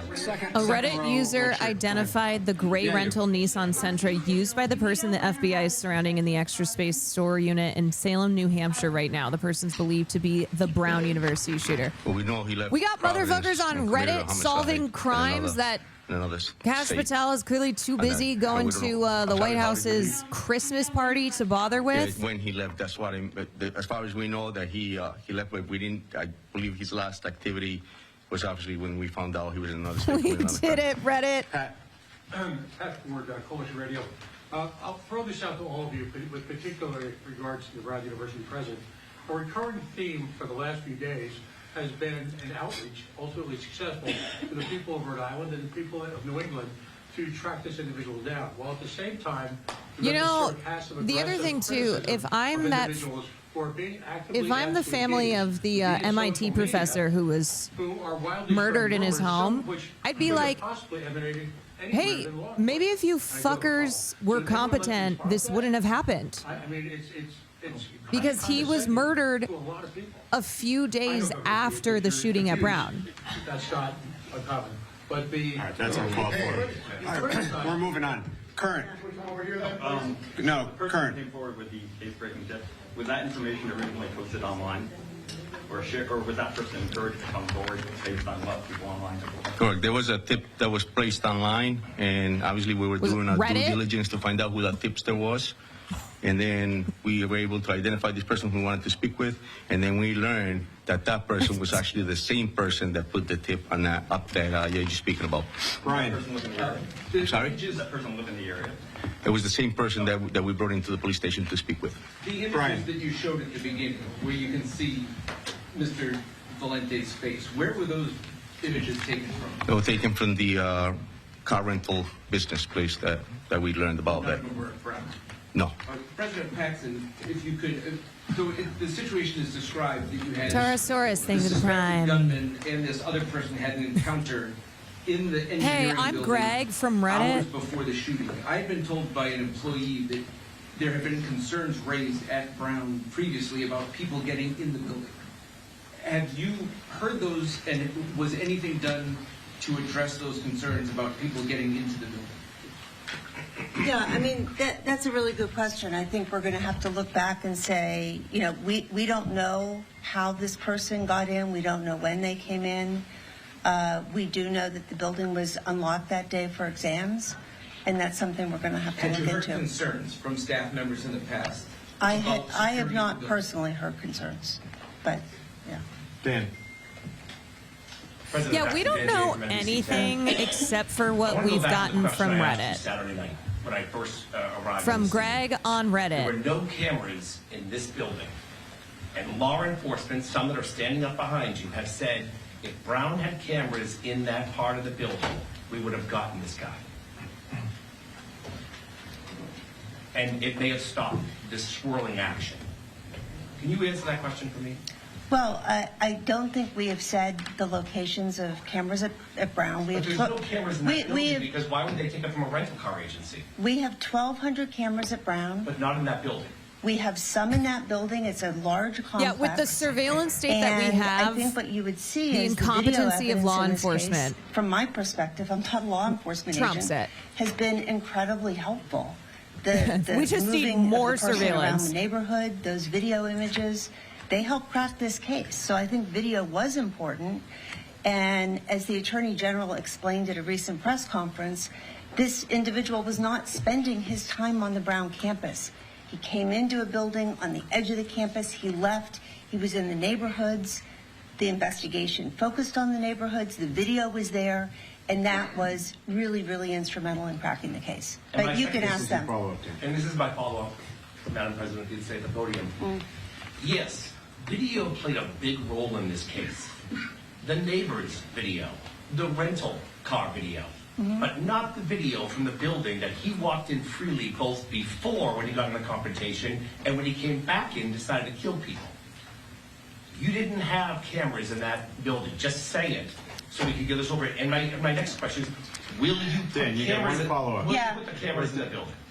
Will Yeah. there be more cameras in that building? Yeah, you know, I think we need to look back. We'll look at everything that is done, but I do not think a lack of cameras in that building it had anything to do with The journalist what is happened there. pissed. And we will go forward. Thank you. Tom. Tom from the WPRO. Colonel Perez, I'm hearing from sources that the person that identified the shooter happened to be a homeless person that either lived around or inside that Barris and Holly building. Can you confirm more about this person for us? And then I have a follow-up for President Paxton. I'll tell you there was a person that was pretty attentive about his surroundings. I'll tell you there was a person that was very cooperative and helpful to this investigation. And I'll tell you that he was a great individual that actually assisted Where are these us reporters at White House in pressers? getting us to this point where we're at. I'll Not tell you there, or that. else they won't get access. He was, yes. I have to say, he was incredibly That's access articulate. journalism. And, You play nice, his testimony, had we needed it, or else you don't get access. would not only have been credible, it would have been persuasive. He was as outstanding a witness as I've seen, and he deserves a lot of credit. You know, recognizing there's a gunman on the loose, that the gunman knows he had this interaction with him, and he didn't. Once he knew that we were looking for his help, I mean, he came forward within an hour. And that person deserves a tremendous amount of credit. I don't know whether he's going to get the reward or not, but if I had a vote, he would. All right, Tom, you got to follow. Are you done? I just think about cash for Tom. Like, what is it exactly that you say you do here? What is it exactly with your $10 billion budget that you say you do here? In your leadership, and students were concerned for their safety and the fact that you had prioritized desk jobs over having over field jobs and having more people patrolling the campus. Now, in light of this, This last week has been directly disproving so many narratives demonizing marginalized people, an unhoused person, unarmed Muslim immigrant in Australia. are you going to reevaluate how the Brown I wish that were enough. I wish that doesn't happen again and these students can feel I wish that marginalized folks didn't have to constantly prove their humanity by like as committing I acts stated of earlier, heroism. I'm profoundly proud of the men and women of public safety and profoundly proud of our police department. We will continue with the heroic work that they've done and continue to work side by side with our partners. And everything else that comes with that is a continual effort to do what is best for the safety and security of our campus. But will you reassess how people are walks away, behaving within your department? Every single day, we work and endeavor to keep our campus safe, whatever that entails and all that entails. In the back. Yes, thank you. I was wondering, maybe this is a question for the Colonel. Can you talk about, you said that 2 weapons were found in Melissa's car. Was that one of those weapons, the gun that was used to shoot here at Brown? Has that weapon been found? Can you speak to that? That's all part of this continuing investigation. This just before we came downstairs, actually, as you all were watching, that was developing up in Salem, New Hampshire. Can you say whether or not the weapons were purchased? Hold on a second. Yeah, those firearms were found at the deceased body, not in a car. So he killed himself inside the storage unit, and the firearms were found at his in the area of his thigh and in the area of his feet. It was not in a car. There was evidence that was observed from outside the car that matched our crime scenes, meaning mask, clothing, satchel, which you can see on that video. And there was a main plate over a Florida plate. This guy was changing plates. One of the reasons it was so hard to find was he knew what he was doing. He was changing plates. And so, that's why Look, this guy was really good, okay? It's why this car was made more difficult, because this guy was changing plates. So we got a main plate, and we got a Florida plate on the same car in New Hampshire. Patrick. As he was a... Oh, I'm sorry. Especially, I was just going to add. Please. Tom Greco again from ATF. It's okay. As far as the ballistics evidence, I know that the last question concerned matching the guns found to the crime scene. As several people up here have said, this investigation is ongoing, and in many ways, in some ways, just beginning. Those weapons that were found at the scene, we will be using our tools such as NIBIN to compare the ballistic evidence to see if we have any matches. So we use those tools to rule things in and to rule them out as well. So we'll be following up on that advanced techniques like changing license plates. Valente was a Portuguese national. Under what status was he in the country, and how did he get into the country? Do we know at this point? And I have a follow-up after that. You have that, Oscar? Yeah, I think. Yeah, I do. I wonder if the MIT professor's family is going to file a lawsuit. And we also have learned that he had applied to get a green card. Do we know, and for President Paxson, does Brown... And Patrick, if I could just be clear on that, he got that lawful permanent resident status in September of 2017. Thank you. I was going to ask, but then, and for President Paxson, has Brown had any communication from Neves Valente in the period after he left until now? As far as I know, no. He has really gone off our radar. We will continue to cooperate with the police as they continue with the investigation to find anything we can find about him. But his last class that he took at Brown was in 2001. Straight back. This question is for the Colonel or the Attorney General. If you hadn't focused on the wrong person of interest on day one, here we go. do you think the professor in Massachusetts would be alive? Here's a great question. From the beginning, I've told you that this investigation is extremely complex and intense. And so we used every resource as soon as we responded to the call. I stated that earlier. I'm proud of the men and women of this department. Yes, we did find somebody that we thought obviously was the person, but we continued on. We continued on investigating. We continued on canvassing the areas. We continued on with video. And that's why we ended up where we're at now. Yeah, if I could just if you hadn't detained the wrong people and done performative searches, do you think that this killer would have had time to kill again and travel across states? We broke ourselves out into teams. So while the Providence team and the state police team and the ATF team were working here in Providence to follow up leads, develop whatever video evidence we can, which eventually led to all the steps that you've seen and are laid out in the affidavit, which is on our website, and it is multiple pages. You'll see the progression. So while the FBI were working Coventry, we were working here. Now, you may ask, well, what was it about Coventry that made us, for those of us who've been in law enforcement for a long time, why did we have to run that lead to ground? Caroline on the line. When the FBI I got a question for you. What is it exactly that you say you do here? When they entered the room to secure it, there were guns in the room. One of them had a laser sight. The witnesses had told us there was a laser sight used in the course of the attack. Okay, we had to run that to ground. We couldn't just, not run that to ground. That was a very promising lead.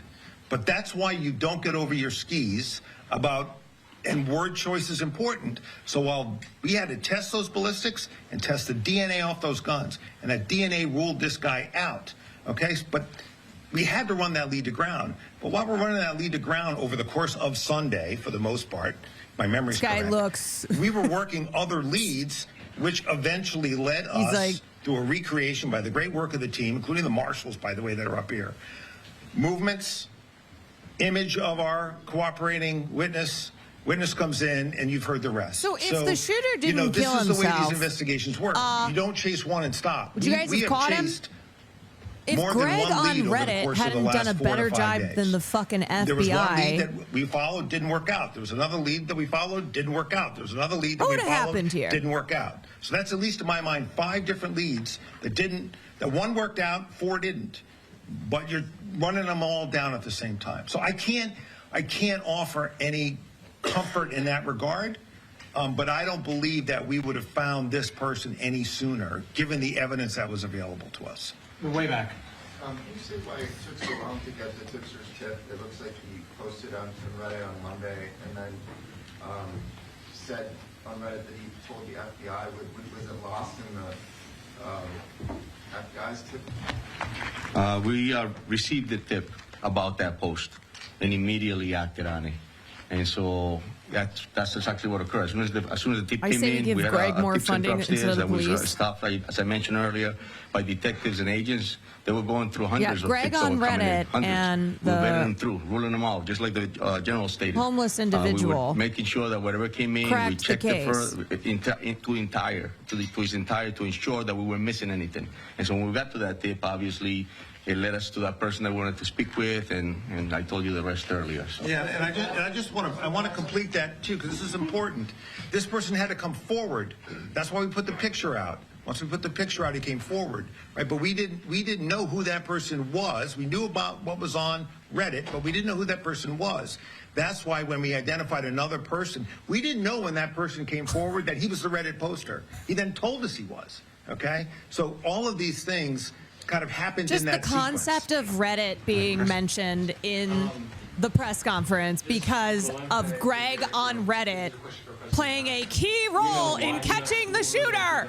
Did he have a history of mental illness that was expressed during that time or reported during that time? No, Who carried out a mass shooting in broad very daylight? recently, and we haven't had a chance to really dig into the records, but we will if it helps with the investigation. This is another question. We're going to follow up question. This is another question about a student visa.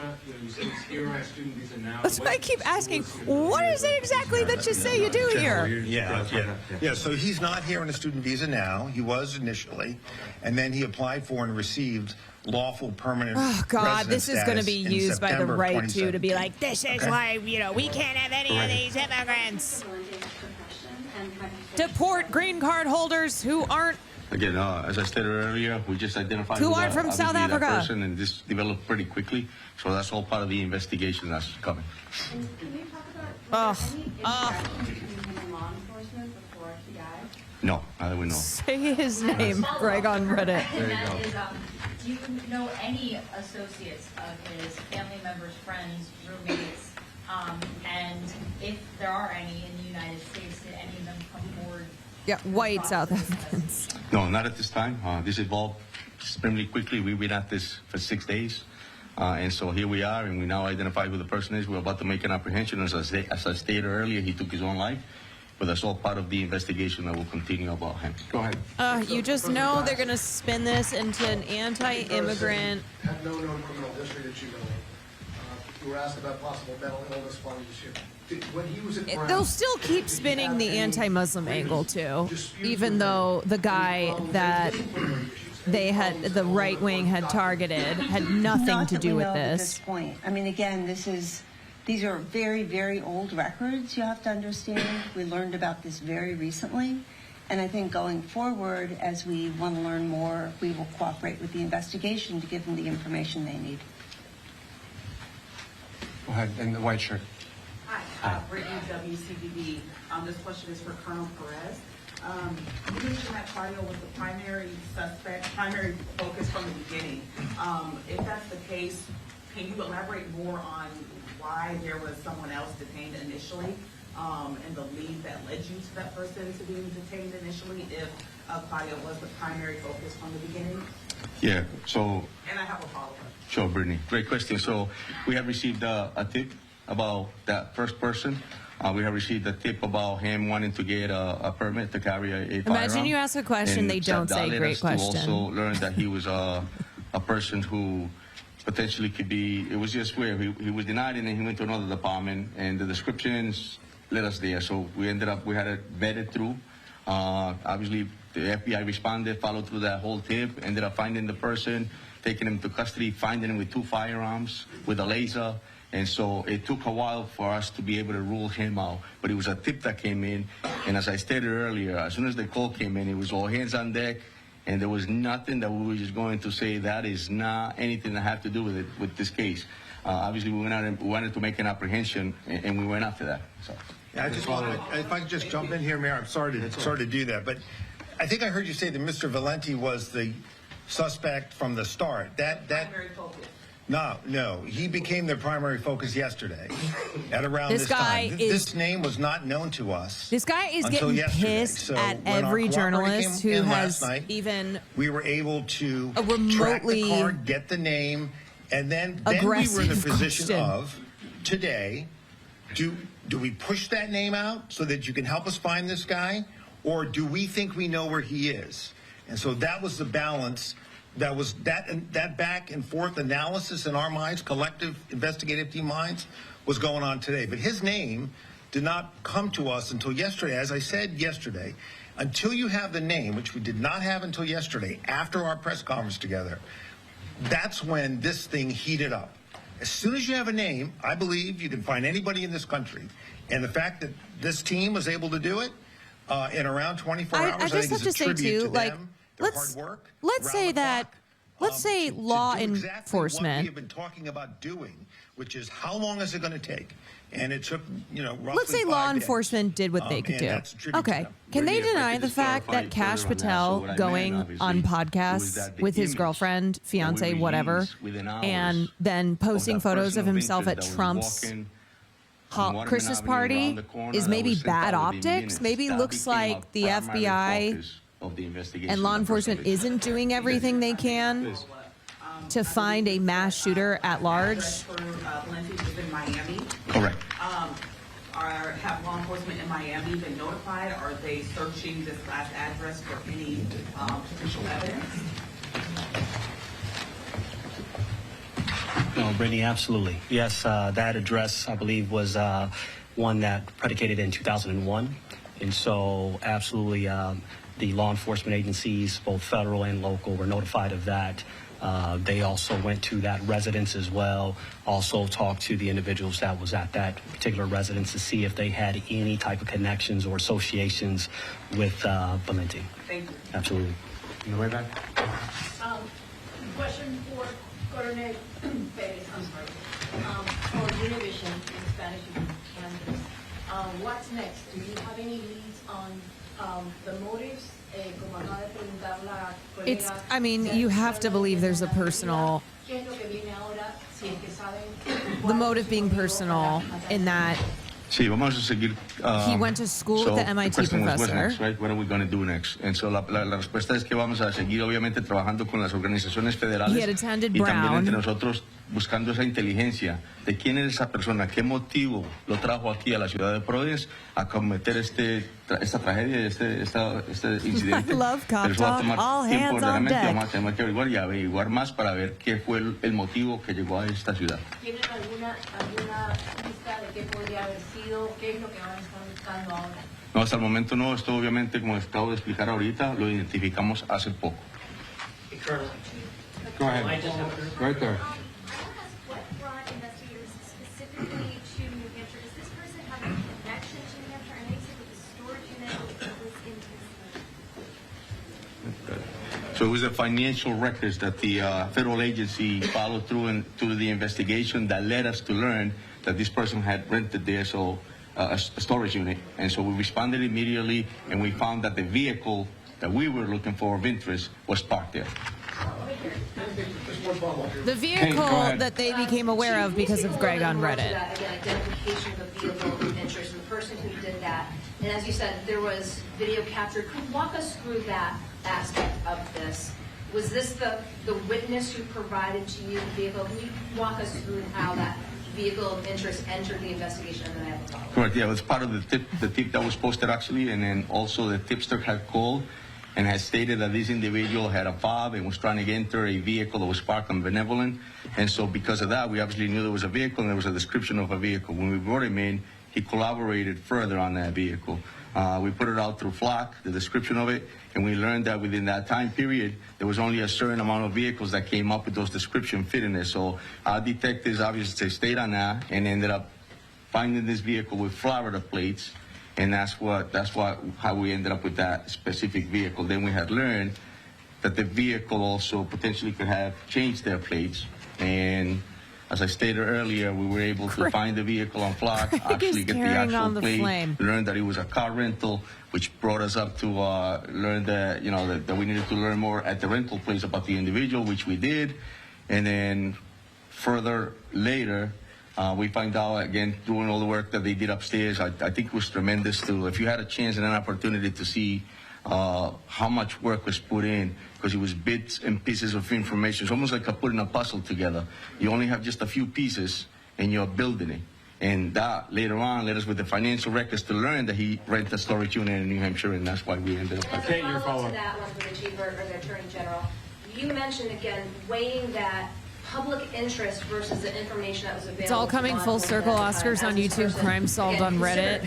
Armed and potentially We did it, Reddit. out there. The Chief just spoke to license plates changing on a variety of moments. Also, if you don't know why we keep talking about Greg on Reddit, it's because that is the only reason that they found the shooter.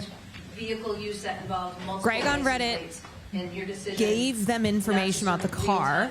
It led to the name of the shooter. We knew yesterday, last night, who this guy was. And then photographs of the individual renting that car. So the question becomes, is he going to return the car to Boston? We got information he might return it to Connecticut. He didn't return it at all. But when we thought he might be returning it to the information, to the locations, we wanted to try to take him without him knowing we were coming. As soon as his name gets out there, he is going to be even more in the wind.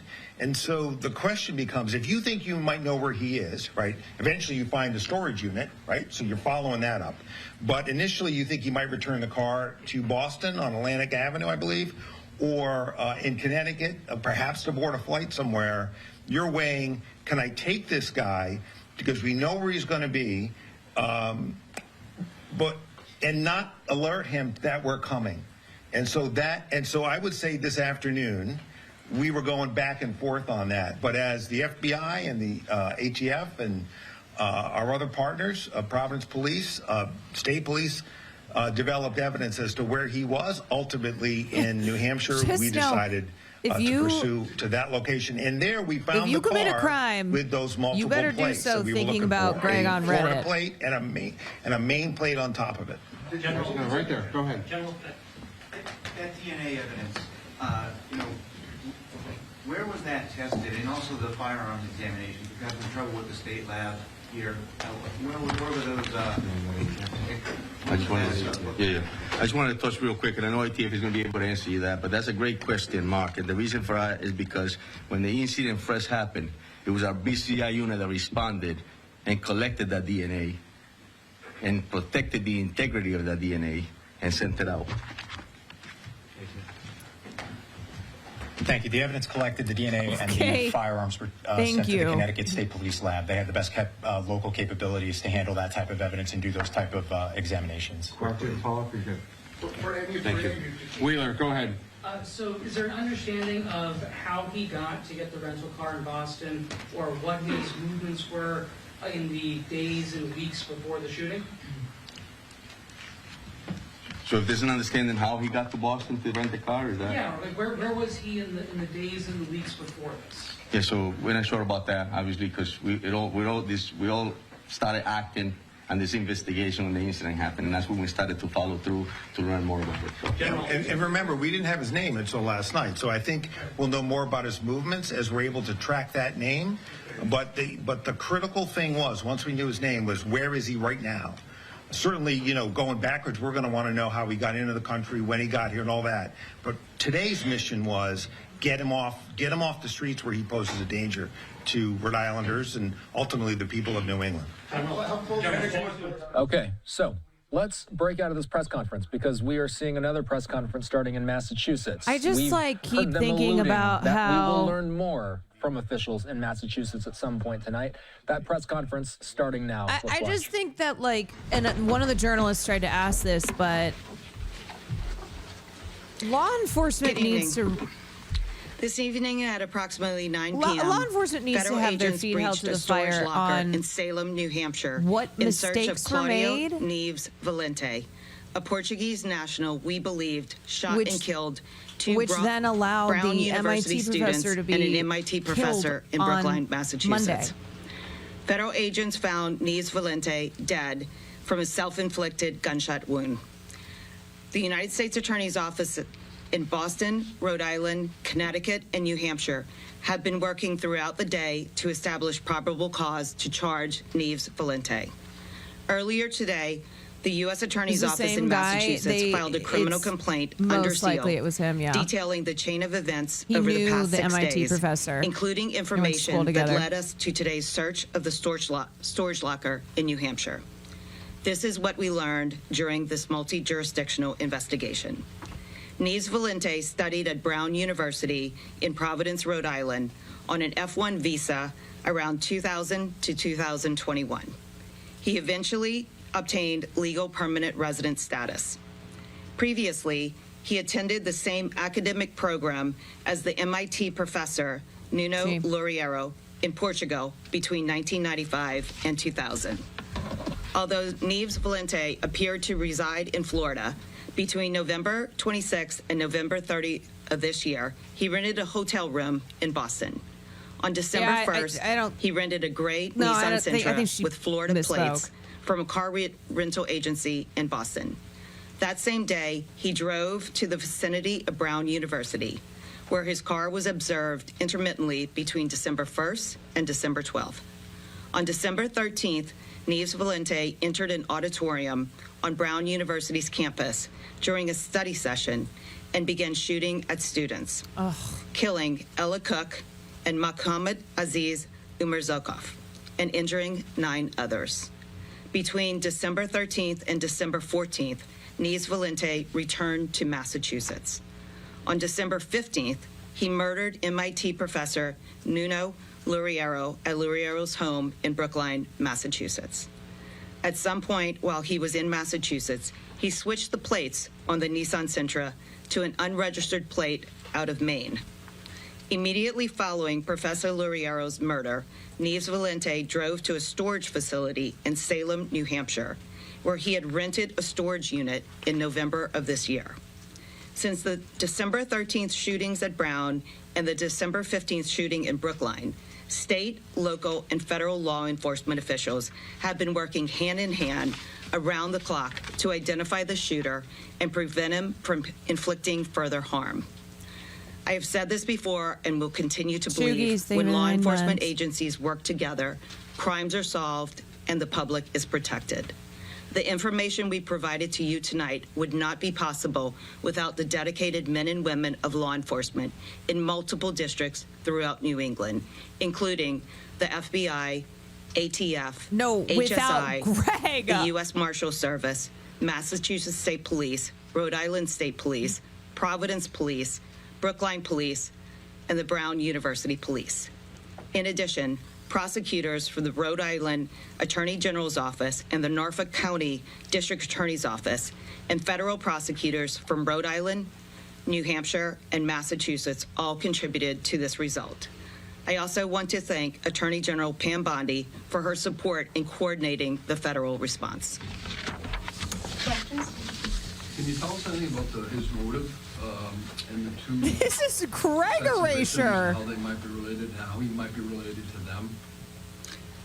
That is not information that we can share right now, but as soon as that information becomes available, we will share that with the public. Are you able to say anything of what led you Earth Dog, thank you for the 9 months. link the two crimes, perhaps initially? Can you repeat the question so they can hear you well?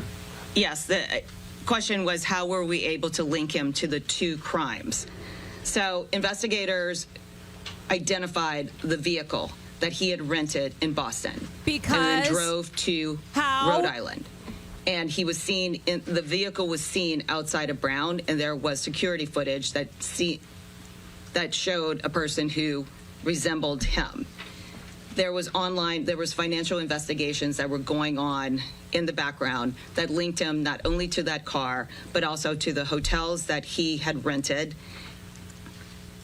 and the car that he had used to not only drive to Rhode Island, but then back to Boston. And then there was the security footage that captured him within a half mile of the professor's residence in Brookline. And there is a video footage of him entering an apartment building in the location of the professor's apartment. And then later that evening, he is seen about an hour later entering the storage unit wearing the same clothes that he had been seen wearing right after the murder. So you have an extensive video canvas as part of this investigation. That leaves you no doubt.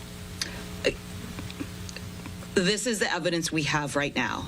We are coming to you tonight because the federal complaint was unsealed, and we wanted to provide you with the information and to assure the public that law enforcement collectively believe that we have the person, that we identified the person, and that person is dead, and that he was the person responsible not only for the Brown shootings, but for the Brookline shooting.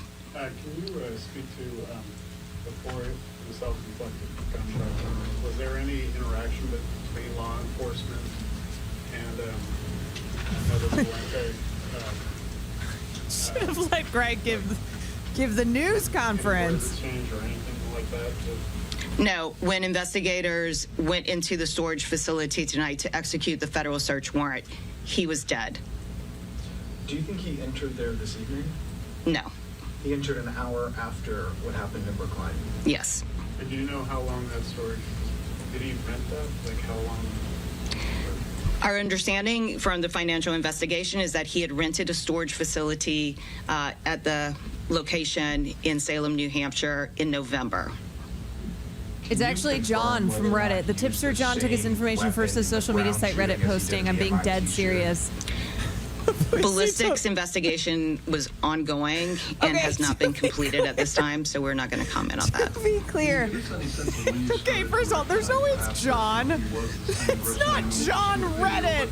When it sort of dawned on investigators that these two cases were related?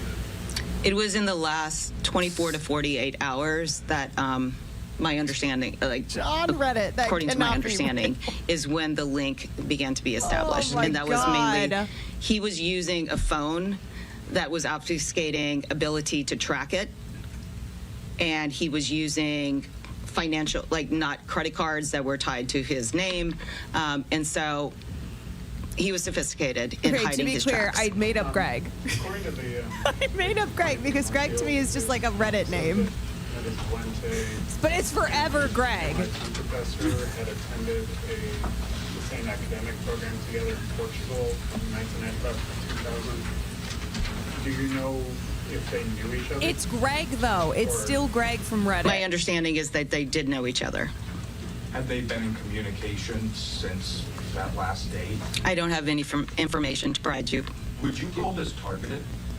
We're still investigating the motive in this case and trying to, because like I said, he was very careful in his communications, and we just don't have any information right now to answer that question. But when we get that information, we will share it. Was there anything else in the storage locker? The storage locker in which his body was found, my information is that no. Was that I just can't believe they haven't mentioned it yet in this press conference because... So the question was That's there the anything else in the storage reason unit that they were aside led from to defendant's shooter's body in and the the answer storage is unit. he was found in there with his satchel.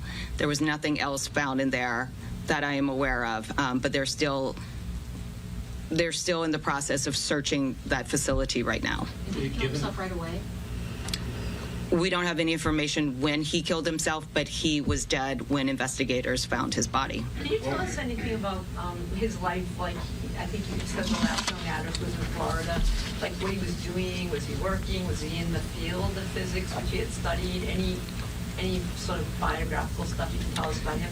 Because his identity was only become aware to us in the last 24 hours, I can't provide you with any of that information right now, but I'm sure once we have a full understanding of what he has been doing, where he has been, aside from the time when he entered into New England in November, we will provide that information. Besides the MIT professor, did he know any of the victims at Brown University person? We have no information that he knew any of the victims or anyone who was at that auditorium on the time, the night that he went in and killed. Have you been able to find anything about when he did attend Brown, whether there were any issues? He was there briefly. Was he kicked out? You know? That information hasn't been provided to us yet. Given what you see on the video of the MIT professor's home, is there any doubt that he was the intended target of the killing? The information that I know, and again, you know, the investigations are going to continue to be able to provide you with all the answers that you are asking. Oh my God. Is that there was no doubt that he was the intended target. What was inside that satchel? That is the most cop-ass That is information shit ever. that is still being. The investigators are still on the scene right now conducting that investigation, and we haven't received information as to what was in the satchel. Was there any suicide note? No information right now. How about in terms of the charges themselves? I mean, there was a crime in Rhode Island and also the 1 year. How does that sort of get sorted out? How does it get charged, et cetera? So there are state crimes, including the murders, and then there are the federal crimes, which is one that we brought tonight.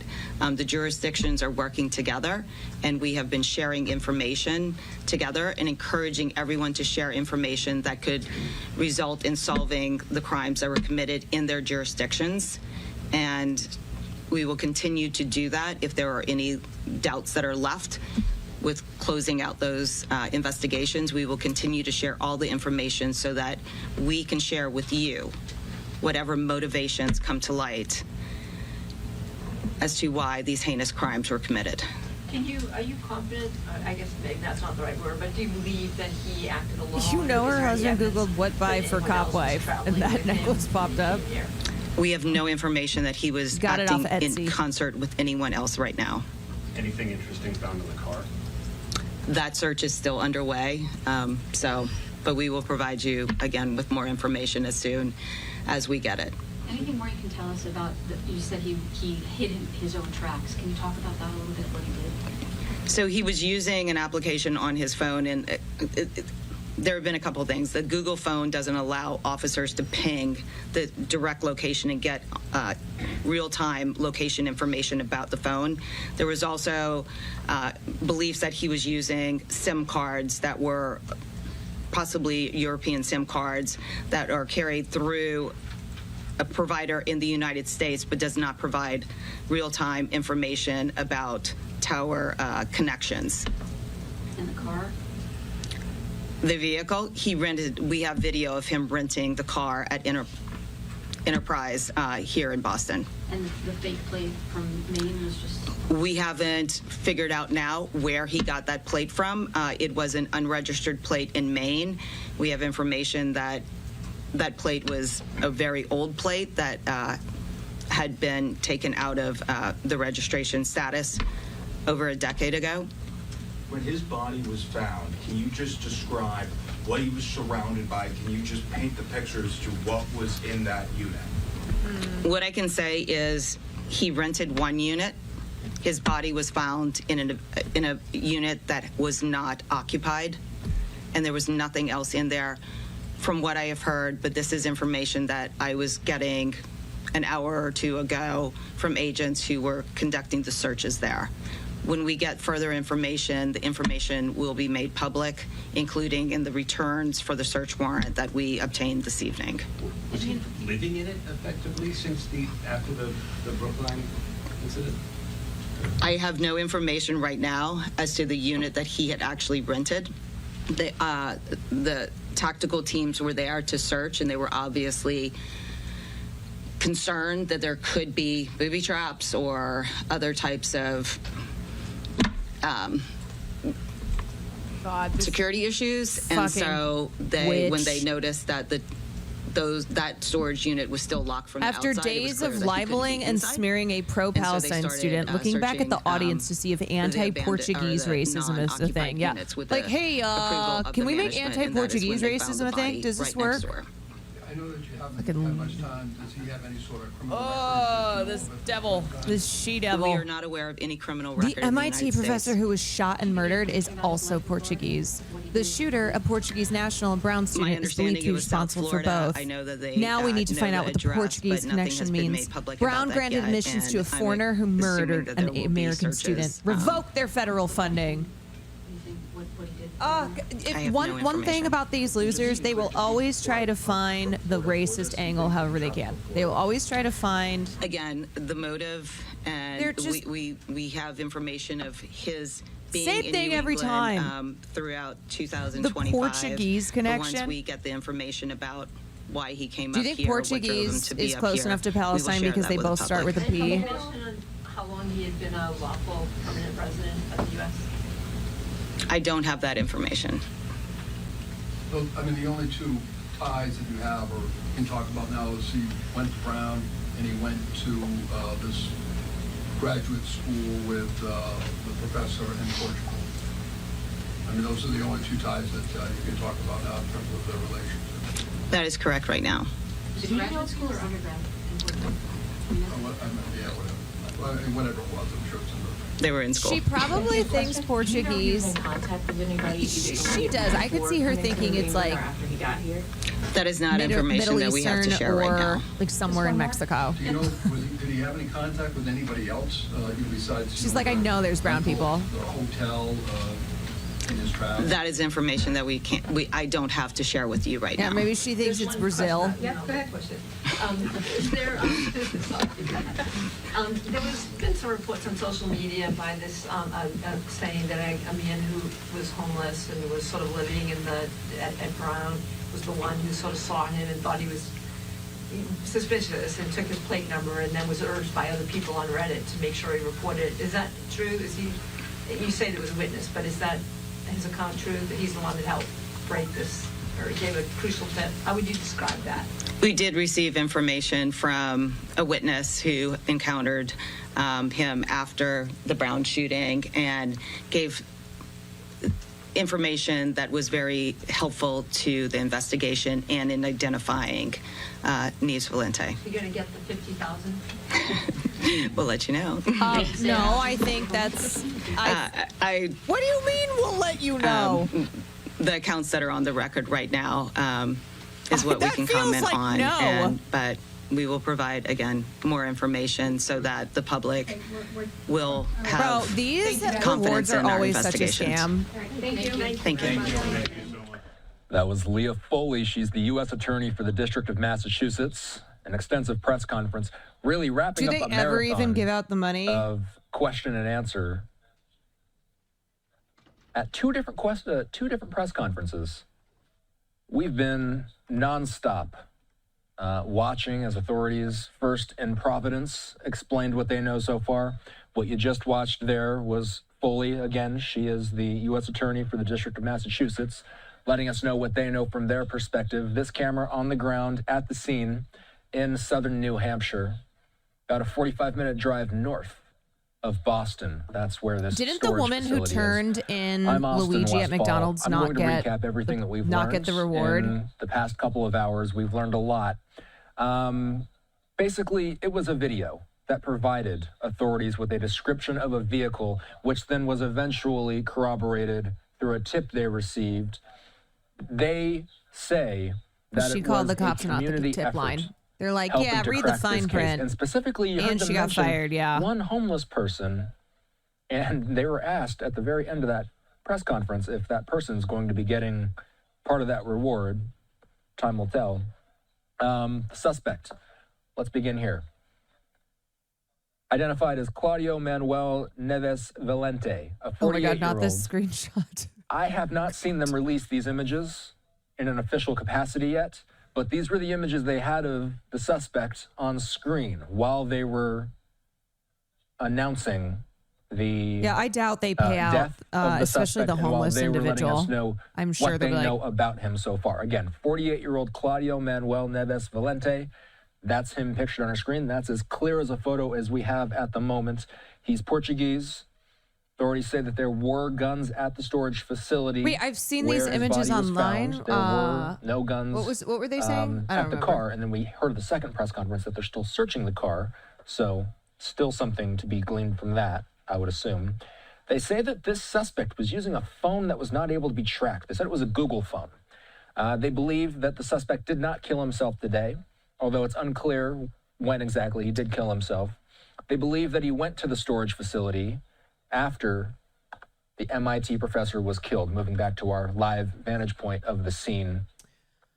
I just keep thinking about, too, I remember seeing that news on the MIT professor, and I was like, oh, maybe I should cover this on stream. The suspect was a student at the same university in Portugal. And then I remember, I started to see some people was at as well. So there's a connection there. wonder if they were connected. They say that the suspect But the MIT professor case wasn't really making news. Brown University in the early 2000s. He was enrolled in a physics class. He was murdered on Physics Monday. Classes are in the same building where the shooting eventually happened. The suspect, according to the president of the university, likely spent a lot of time in that building. The suspect currently has no affiliation with the university. It's still not, I mean, the reason that it's getting coverage now is because officials there started to be questions around if the cases were connected, and now that the shooter's been found dead, in the state, they know in the Ocean State, that he knew the MIT professor. Has been brought to a close.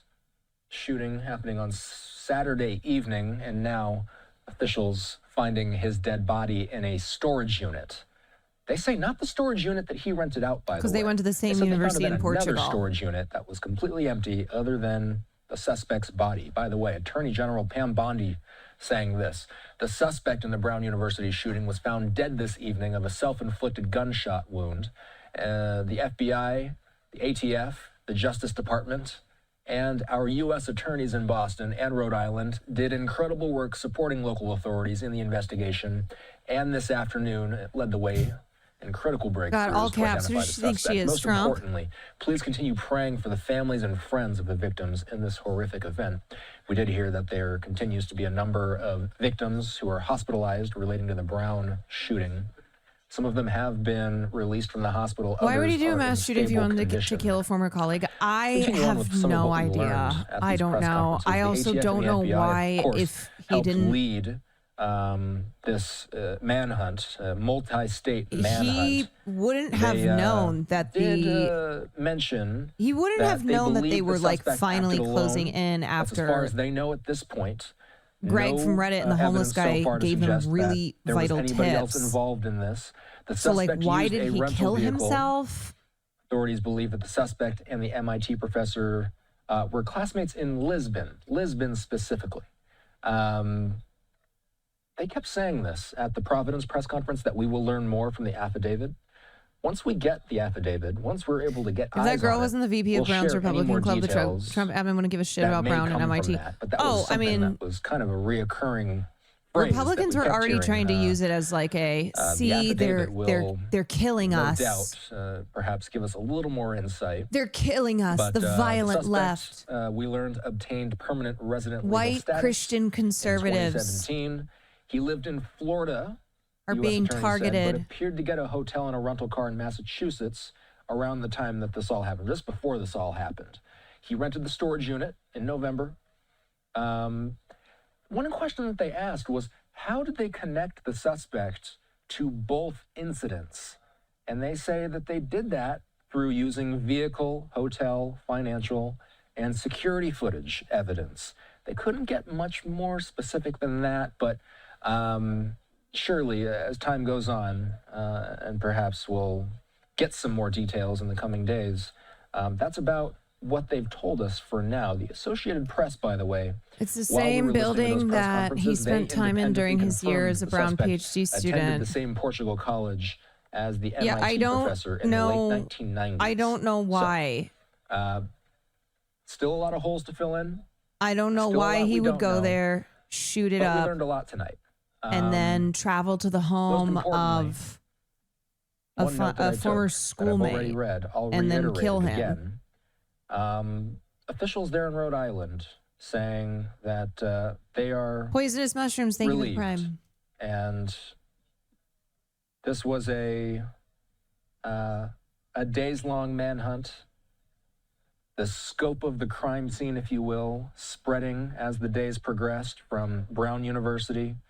Eventually, there was the shooting at that professor's home, that MIT professor's home, which we now learn that really did widen the scope of the investigation. And then, of course, the emergence of this abandoned car and then storage facility in New Hampshire, widening the crime scene once again, and authorities entering that storage facility and finding the suspect, 48-year-old Claudio Manuel Neves Valente. They found him dead of a self-inflicted gunshot wound.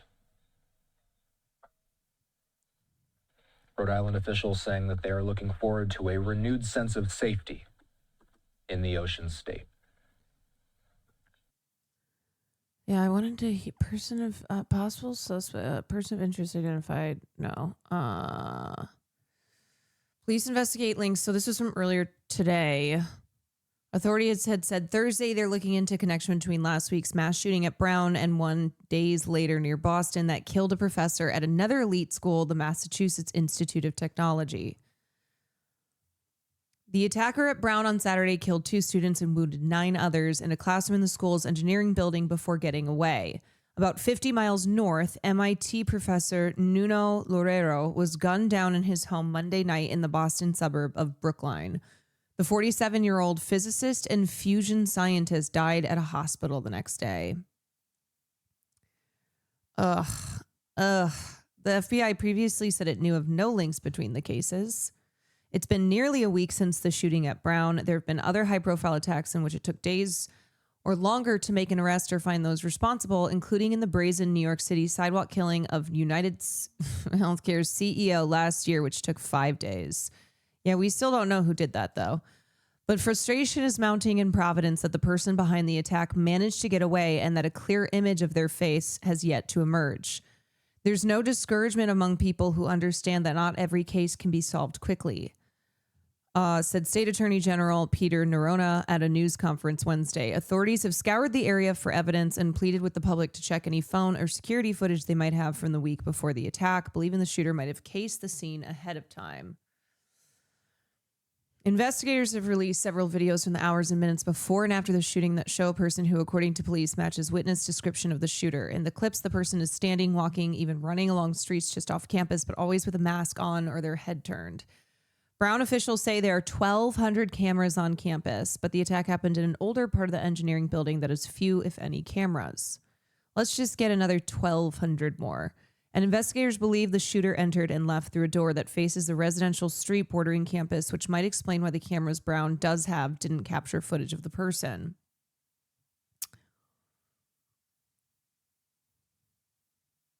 Although it's not unheard of for someone to disappear after carrying out such a high-profile shooting, it is rare. Well, thank God we have Kash Patel heading up the FBI.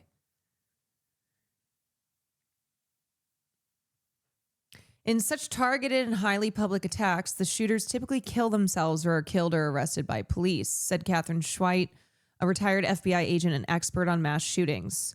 God, imagine that being a title. An expert on mass shootings, only in America. When they do get away, searches can take time. The best they can do is what they do now, which is continue to press together all the facts they have as fast as they can, and really the best hope for solutions is going to come from the public. Loureiro, who was married, joined MIT in 2016, was named last year to lead the school's Plasma Science and Fusion Center, where he worked to advance clean energy technology and other research. Yeah, people are kind of trying to do conspiracy stuff right now. They're like, hold on a second. The timing is strange. So Trump's social media venture strikes $6 billion merger deal with Fusion Power Company. Hold on. Yeah, I mean...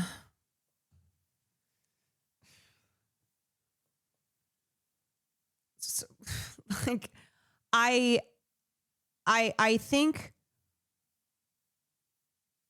I don't know. I don't want to speculate to the shooter's motives, but I do think him having gone to school with the MIT professor who he killed, that is a personal connection there.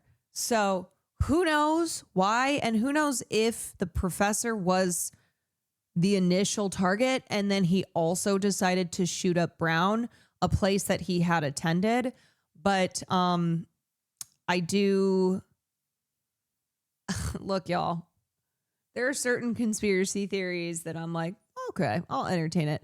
I don't think Trump's media venture with TAE Technologies had anything to do with this. It's weird in the press conference that they were like, oh, I don't know, though. It's probably because they don't have the answers yet.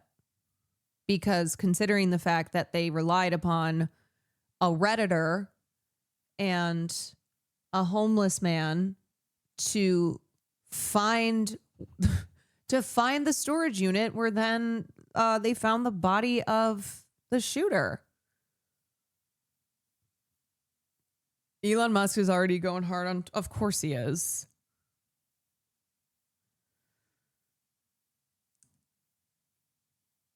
The deal represents a significant bet on a growing clean energy source that has not yet reached commercial viability. Like, dude, you know what? Yeah, Trump did it. I'm just going to say about it. It's Donald Trump. Donald Trump is responsible. Donald Trump is responsible for every horrible thing. Trump did it. Trump also, Trump is really behind, is really behind the shooting of the United Healthcare CEO.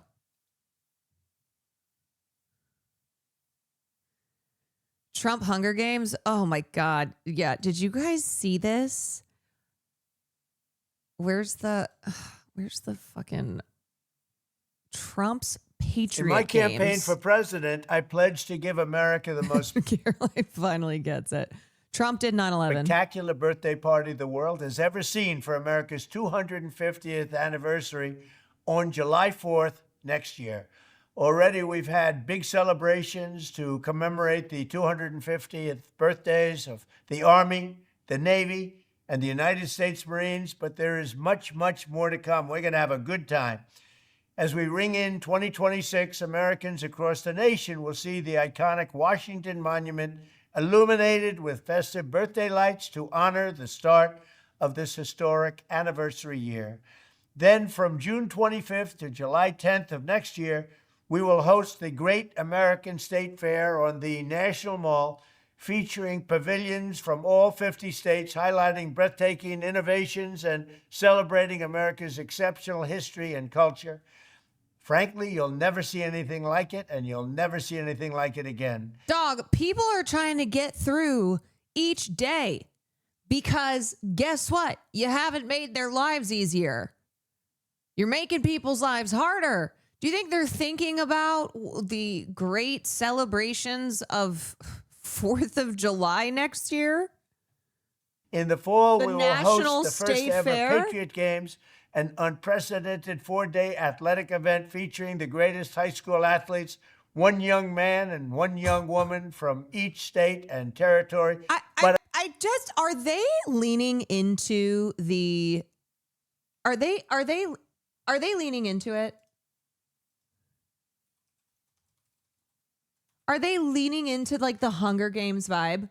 Dystopic fiction, except it's real life. You're going to take high schoolers one young man and one young woman from every state, and they're going to compete.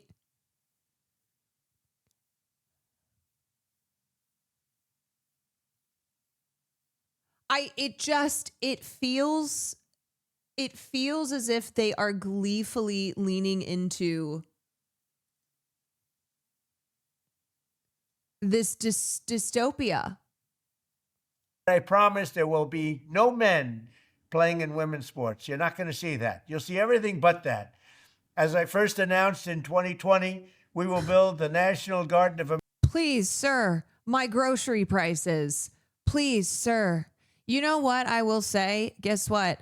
That's going to work less and less when people's grocery bills are still fucking high, when they can't afford health insurance.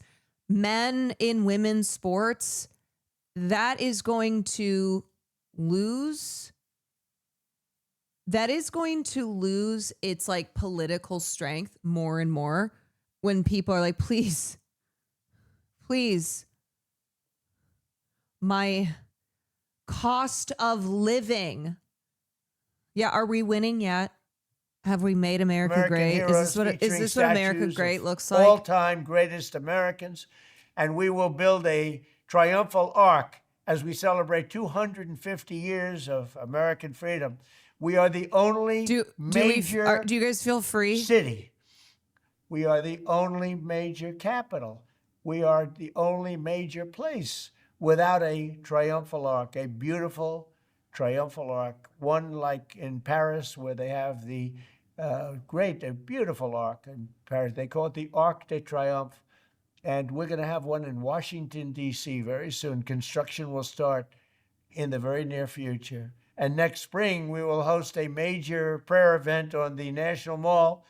Like straight up, who outside of his deranged base cares about this? Who's like, oh, hell yeah, bro. Thanks so much. Not going to worry about anything else because we're going to have a fucking arc and we'll have what you're referring to as Patriot games. Hell yeah, bro. Wow, thanks. I'm so glad to have this plus the $400 ballroom that looks like shit. To rededicate our country as one nation under God. We're not changing that. There are a lot of people who would like to see it. It'll never happen. And on Flag Day, we will have a one-of-a-kind UFC event here at the White House. It'll be the greatest champion fighters in the world, all fighting that same night. We are the great fucking Dana White trash. is hosting, and it's going to be something special. But all of this is just the beginning. 2026 will be a celebration of America like no other, honoring our nation in all of its glory. To help carry out these exciting plans, we have created a new public-private partnership. It's called Freedom 250. Working with states, companies, and organizations across the country, we will renew the patriotism, pride, and pioneer. As long as you just keep saying the word freedom, then it makes us free. You just got to put freedom in front of everything. Of America. No, this is not an AI video. A lot of people thought it was an AI video when Donald Trump seemed to be announcing Hunger Games, but no, it's not. And lay the groundwork for the next 250 years of independence and freedom. This will be a time like you've never had in your lives. America 250. Thank you. I love you all. Oh, hell yeah. We're so back, brother. We're so back. Yeah, you know what?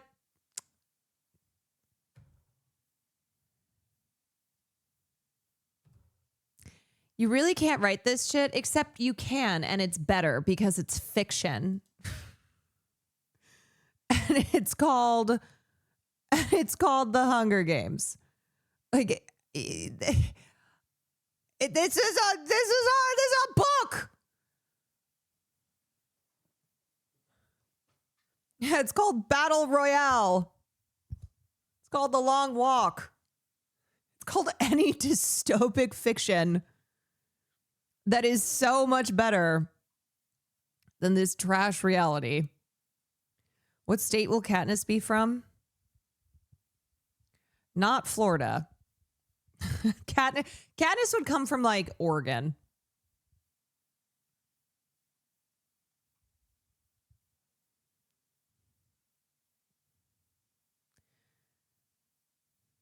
No, I think she would come from like the woods, the Pacific Northwest. It just kind of feels the vibe. Oh, well, actually, though, I guess the mining. No, you're right. West Virginia. Katniss comes from a Trump district that's like, but Donald Trump said that he was going to bring our mining jobs back from the Mexicans. Do you think Katniss goes to the Pink Pony Club? Yeah, or Pennsylvania. Yeah, Pennsylvania. She's from the Appalachia. She probably grew up next to fucking JD Vance. And then he's the one who got out, was like, ha, see ya. Losers. Hogan, thank you for the gifted. Oh God, I just wait, have you seen this? What is this? Jimmy Fallon has repeated the same monologue joke 3 times across his last 5 shows. Is it an inside joke, a reflex, or something else? It was so cold in New York City this morning walking to work, I saw a Wall Street stockbroker spooning with Zoran Mamdani. That's what I saw this morning. It is so cold in New York, I saw a Wall Street stockbroker spooning with Zoran Mamdani. And I go, wait a second, that's insane. It's cold. It is cold today. It is very cold, yeah. You're right. No It was so cold walking to way. work, Yes. I saw a Wall Street stockbroker spooning with Zoran Mamdani. Are you serious? That's cold. Haven't heard that one before. It was so cold in New York. What is happening? Jimmy Fallon kind of gives me the vibes that like he's being, and this is not to excuse him because I think he's a piece of shit, but he always feels like he's being held hostage. He so does not want to be there. But I think just the money he makes, whatever the hell is happening in his personal life, I don't know. Maybe he's a gambling addict, but he's a known alcoholic. Yes, and was a menace on his set. But I don't know. It just like he feels very much so that he does not want to be there. His heart ain't in it. And I don't think it's because he used to be that great and now seems quite washed up as a late night host. I've always thought he was one of the worst late night hosts, but especially lately, he just doesn't seem to give a shit. Why are they running back? Like, who are his writers over there? I think it's just really cold in New York and he keeps seeing that.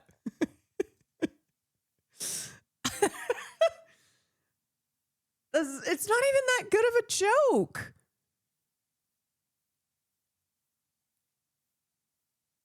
It's not even that good of a joke, and they used it 3 separate times. Maybe it's actually happened, but maybe it has happened 3 separate times. Maybe Jimmy Fallon has actually seen a Wall Street stockbroker spooning Zoran Mamdani on 3 different occasions.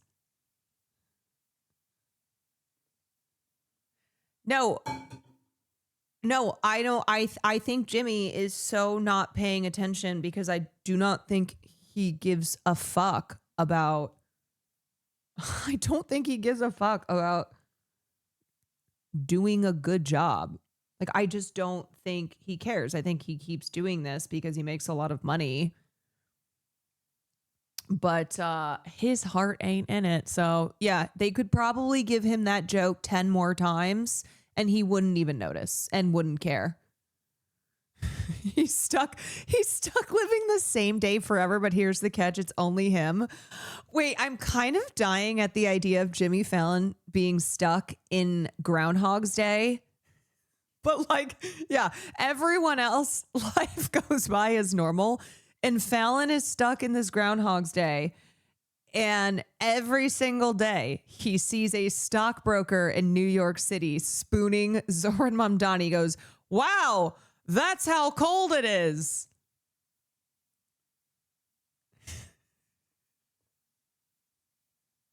He's stuck in his own time loop. Man. All right. Let me move on to the next thing. And the next thing, let's see, I have okay. Yeah, I wanted to talk about this. Oh, first I want to watch this TikTok. That Vanity Fair piece is brutal, especially when you notice these details. To talk about the Vanity. So this is the Vanity Fair piece where Susie Wiles spilled all. But what I want to talk about more is kind of what we already talked about a couple days ago with the whole Mar-a-Lago aesthetic. Because one thing I've seen, and normally I would be inclined to agree that, like, hey, misogyny is still misogyny. It doesn't matter if it's directed at somebody who has horrible politics. And in fact, you should criticize for their horrible politics and not just like take cheap misogynistic shots. But as I explained a couple days ago, I think it's actually not just, it's not just superficial. It's not just like, oh, people engaging in misogynistic attacks, because what we're talking about is something that's like sociological in nature. We're talking about a cultural trend that is tied to our current neo-fascist political system. And when we talk about the Mar-a-Lago face and this really exaggerated, excessive, grotesque look, like that is all part of Donald Trump's entire vibe, like his entire existence and how he operates and how those who want to be close to him and, be put into positions of power by him, they too have to fulfill this aesthetic. So it's not just like, oh, we're making fun of women for looking bad. It actually is more than that. Like, it's not ironically, it's not superficial in that way. And so I wanted to talk about that more. But first, let's talk about, let's listen to this. A fair piece that came out today about members of the current administration. Lotus, because, oh my God, very unflattering. But I specifically want to talk about the photographs included. As someone that used to work professionally as a photojournalist and also used to run an art gallery, I noticed some pretty interesting things about a couple of these photos that I haven't seen anyone else point out. So I think they're worth talking about. So I want to start with one of my favorite photos in the whole piece, which is this group shot of all of them together. First of all, the fact that they are depicted as being in two separate factions. Specifically, I think that they are grouped by the people who are most gung-ho about aggressive immigration action and the ones that are not as gung-ho for it. But notably, J.D. Vance is in both sides, and there are two faces to him in this photograph. I don't think that that is an accident. I think this photo directly shows J.D. Vance as two-faced. Another really interesting photo detail that I noticed is in this photo of Stephen Miller, where that two-faced little bitch who went from calling Trump Hitler to being like, yes, sir. Thank you, sir. Mein lolly, sir. He's sitting on the couch and he's got this huge, very ornate framed piece of artwork hanging over his head. So the painting that he is sitting under is a painting called Indian Encampment on the Platte River. by Thomas Worthington Whitridge. Whitridge was an impressionist artist, and he was notable because his subject matter was very, very different for the time. So you have to understand that in the time when this painting was made, Native American communities were still very much being depicted as, dangerous savages that represented a threat to white people. And so most artists would either depict them like that, or they just wouldn't depict them at all and would instead be focusing on the scenery. It would be like a painting of the mountains and trees, et cetera, et cetera. Whitridge, on the other hand, did focus very heavily on Native American communities in his art. And universally across the board, he always depicted those communities as peacefully interacting with their natural surroundings, as representing no threat at all, and always set back from the viewer, which he would have presumed to be a white person. So the fact that they put Stephen Miller underneath a painting by an artist pushing back against white people who demonize brown-skinned people, I'm not saying that it's on purpose, but I am saying I don't think that it was accidental. Another really— Can I just say too, I love this woman because you know that when this Vanity Fair article came out and everyone was talking about it, she's like, this is my time to shine.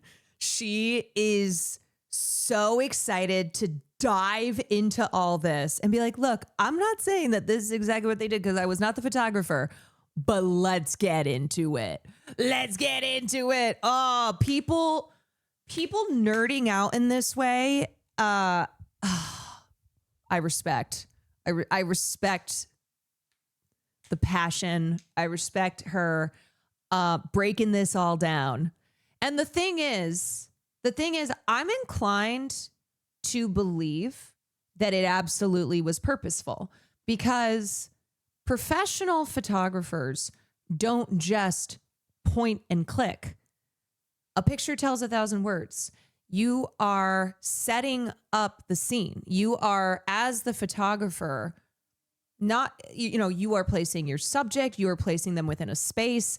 You are deciding what it is that you are trying to curate here. What is the intention with each photo that you're taking? Interesting one that I think the placement of the artwork in the background is important is this picture of Carolyn Levitt. She is standing in front of a painting by a female artist named Britt Morisot, one of the founding artists of the Impressionist movement, but unlike her male counterparts who— Did you give him his Trazodone? Okay. How much? No, I told you give him a quarter. That was 100 milligrams. Are you sure? Okay, you're looking for your headphones. Where'd you have them last? Did you go to the gym? Yeah. They would then, you usually put them either in the bedroom or in the, no, I haven't seen them.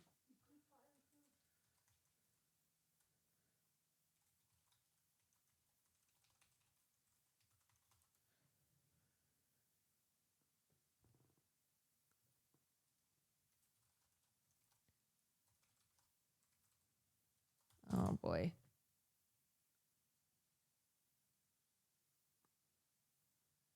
Hold on a sec.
Ow.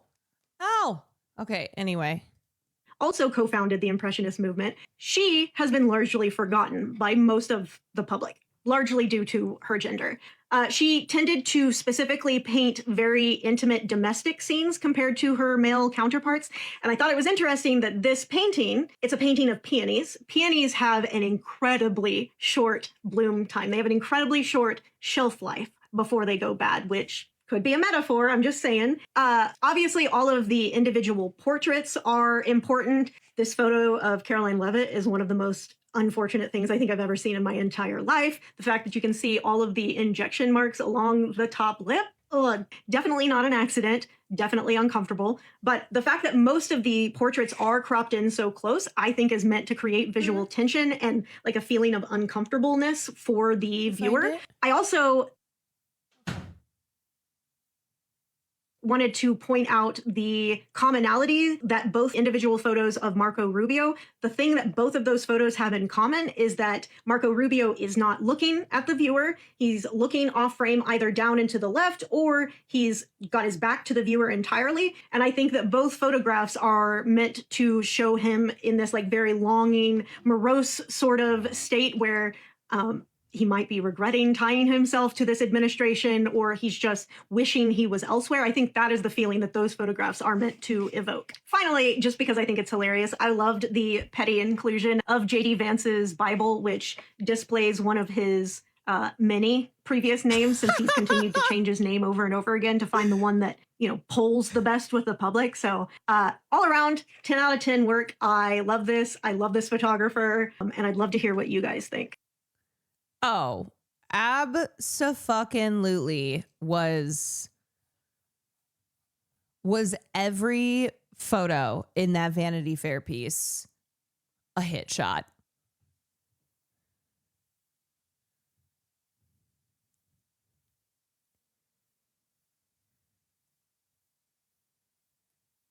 You know, people all try to find their way to rebel.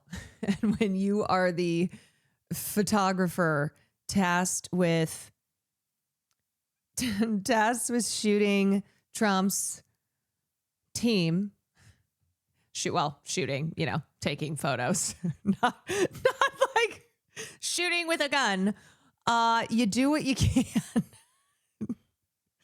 You do what you can. She's Kaylee Spaney. Hey, just tell me before you go so I can give you guys a hug.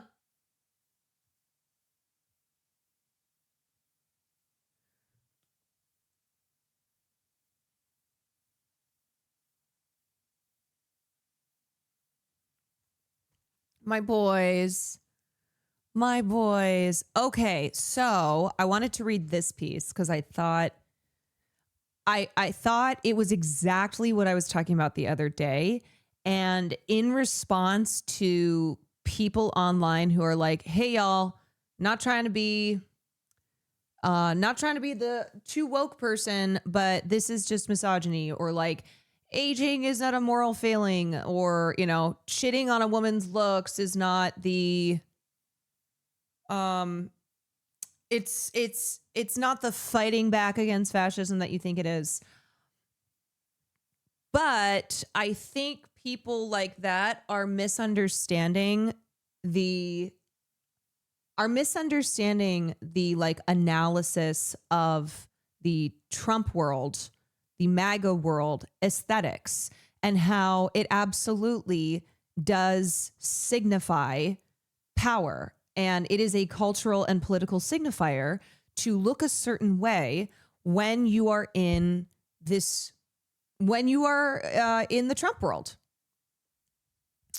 Mar-a-Lago phase is a real thing that needs to be discussed. It's not about hating on women. It has meaning. Yeah. So I thought this piece did a really good job breaking it down. In your face, the brutal aesthetics of MAGA. Does proximity to power lie on a specific look? In the early morning hours of January 28th, as dozens of immigration and customs enforcement officers arrived in New York to round up undocumented immigrants, a shimmering Kristi Noem appeared in the Bronx. She wore a bulletproof vest and a baseball cap, but also dramatic makeup and hair coiled to show off a set of pearl earrings. Also, I just saw a photo today where Kristi Noem posted apparently the photo unedited and then also posted the edited photo because she's a fucking idiot. And in the edited photo, it was her holding a baby. She edited not just her face, the baby's face. Do you know how fucked up of a person you have to be to put a filter to Facetune a baby's face? That will tell you the kind of person that she is. She filtered and edited the baby. Maybe that.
Oh.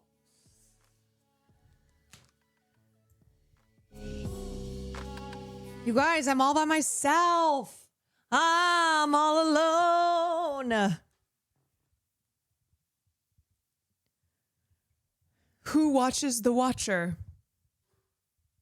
Yeah, it's kind of one tough thing, and then I'll get back to the article. One tough thing with the holidays is Will and I, we go to our separate families usually, especially Will's dad being 96 and probably doesn't have a ton of time left. So Will is going back home to North Carolina for quite a while, but it's always the question of Farley.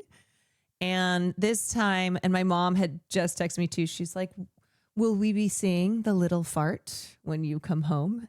I said, no, No, because Will's parents love Farley so much and they haven't seen him in a while. And my parents were just here in September and they saw their grandchild.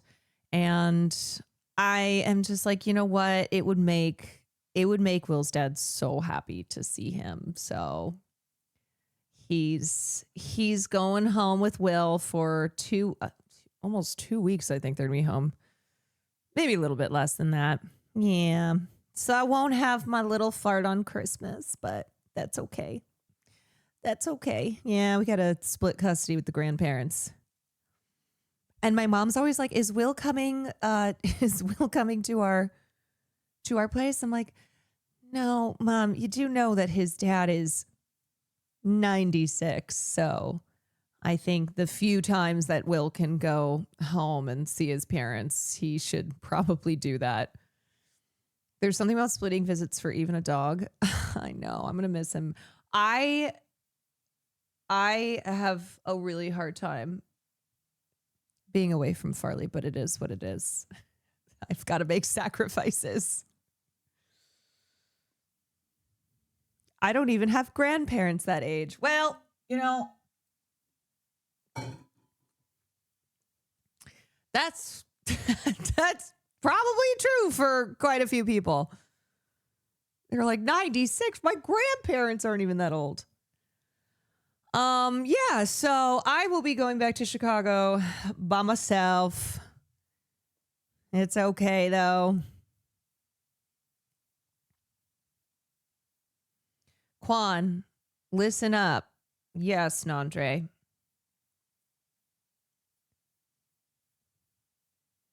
It's just an accident. Film of the year. Number 1. Yeah. Did you see it? I'm going to do some big time movie watching when I'm home. I'm real excited. I'm really excited for that one. Palm got it right. Hell yeah. I mean, he's incredible. Jafar Panahi is unreal as a filmmaker, as a political activist. It's just as just a Chad. You have a copy for me? Ooh. Send her over. Yeah, send her over. I haven't gotten my links. Usually I get stuff sent to me because of WGA and SAG-AFTRA.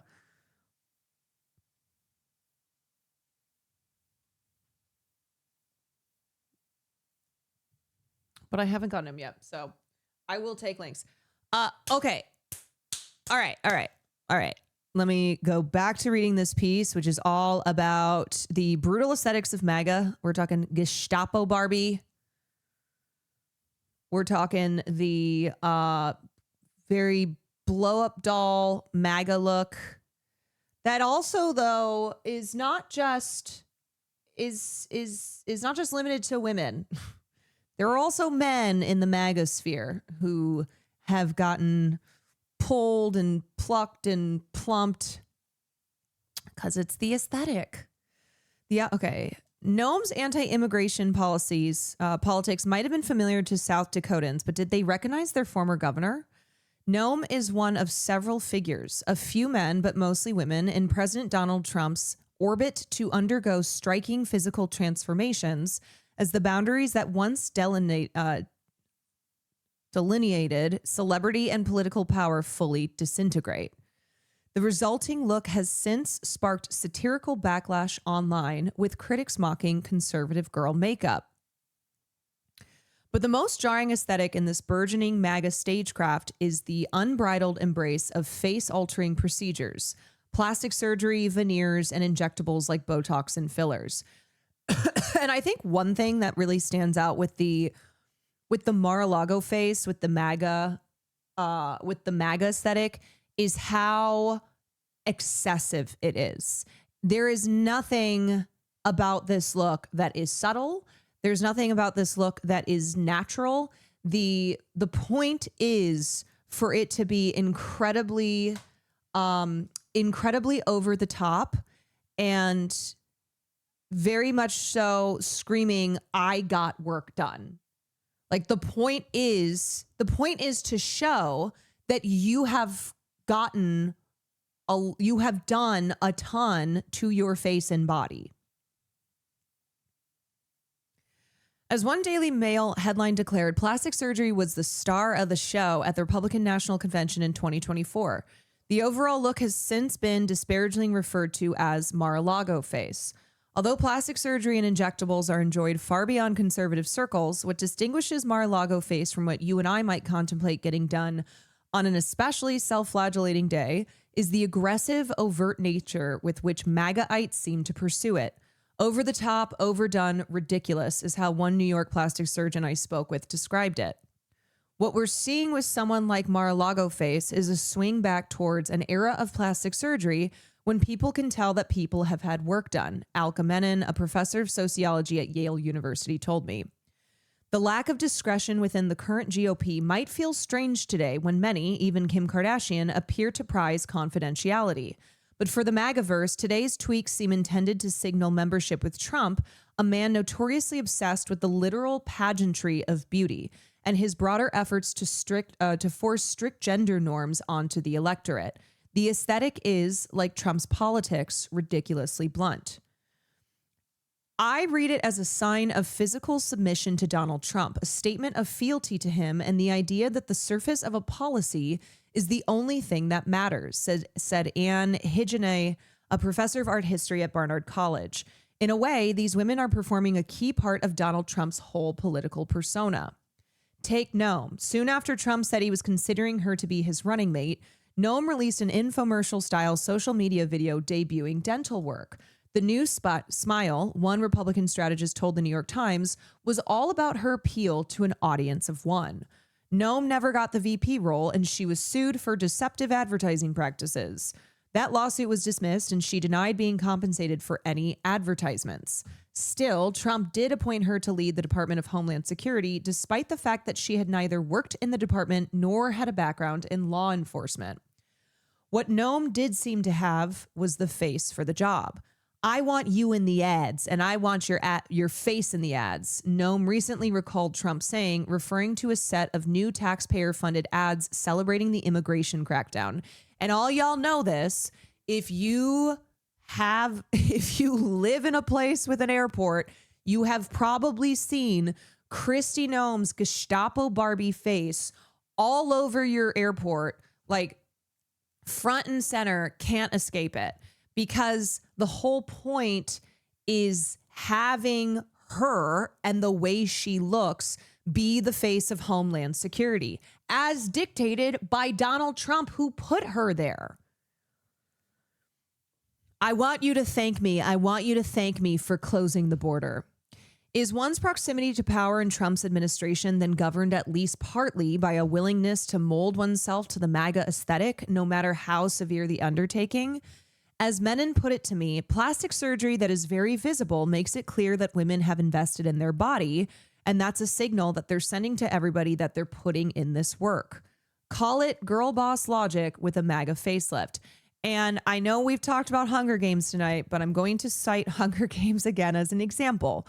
The people who live in the Capitol are described frequently by Katniss and by everybody else who lives in the districts as freakish, as over the top, as, you know, engaging in such excess to the parties where they gorge themselves on food and then throw up so they can eat more, to the way that they look.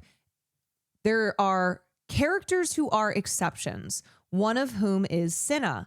And Katniss, when she meets Cinna and she expected him to look like all the other freaks in the Capitol, notes that he has just a little bit of gold eyeliner and that's about it. And that's the first sign that indicates she can trust him. And that has nothing to do with like, that has nothing to do with the author making any kind of commentary on plastic surgery. But what it is that Cinna has not molded himself to fit the aesthetic of the Capitol. Thereby, he's not signaling that I am just like all these other people and their proximity to power. And, you know, they look like this because this is the way that they separate themselves from the poor districts and the way that they, culturally signal that they are the upper class. It is a visual class indicator that Sinha, who's based as hell, has no interest in. Yeah, Sinha, back-to-back Sapphire War champion. Strange and self-abasing tactics to signal affinity with the ruling class have always existed. During Queen Elizabeth I's reign, artificially blackened teeth were considered fashionable among those who wanted to mimic the genuinely decaying teeth of a monarch who consumed too much sugar. And here's the thing. We look back on these beauty trends, on these like cultural visual signifiers, and we go, that's crazy. Now, I feel that way now about, say, Mar-a-Lago face, but this could be something where in the future, people look back on this time and study the aesthetics, and like future generations go, oh my God, I can't believe people did that to their faces. They look crazy. Why would you willingly do that? In the same way we look back and go, wait, people blackened their teeth because they wanted to look like the monarch who had decaying teeth due to the amount of sugar they consumed, due to being overloaded with wealth and getting whatever they want. If plastic surgery operates as a kind of professional certification, a move to level you up in this administration, then is it not an act of empowerment? It isn't far-fetched to imagine these women and men, former Representative Matt Gaetz, to start believing that going under the knife could be a form of legitimate labor, getting the literal work done to maximize one's economic and political standing. Our capitalist beauty bonanza, of which I am a faithful adherent, insinuates similar ideas. Botox advertises injectables as a path to confidence for women. On TikTok, openness about the procedures you've undergone is seen as a critical ingredient for virality. The right has adopted this laboratory to sell itself to women, too. Trump-era Republicans have long played a similar trick with the pop feminist catchphrase of empowerment. In 2016, Lara Trump led a women empowerment tour, LMFAO, for the man who would later gut Roe versus Wade and destroy initiatives to help women get equal job opportunities. Blazing a trail to empowerment is how a lifestyle magazine described Kimberly Guilfoyle, who led fundraising for Trump's 2020 presidential campaign. In 2019, now Attorney General Pam Bondi wrote a Sun Sentinel editorial urging voters to re-elect Trump, headlined, "President Trump is empowering women across America." Casting Mar-a-Lago face as a path to female freedom isn't that odd, considering the funhouse mere feminism of the GOP.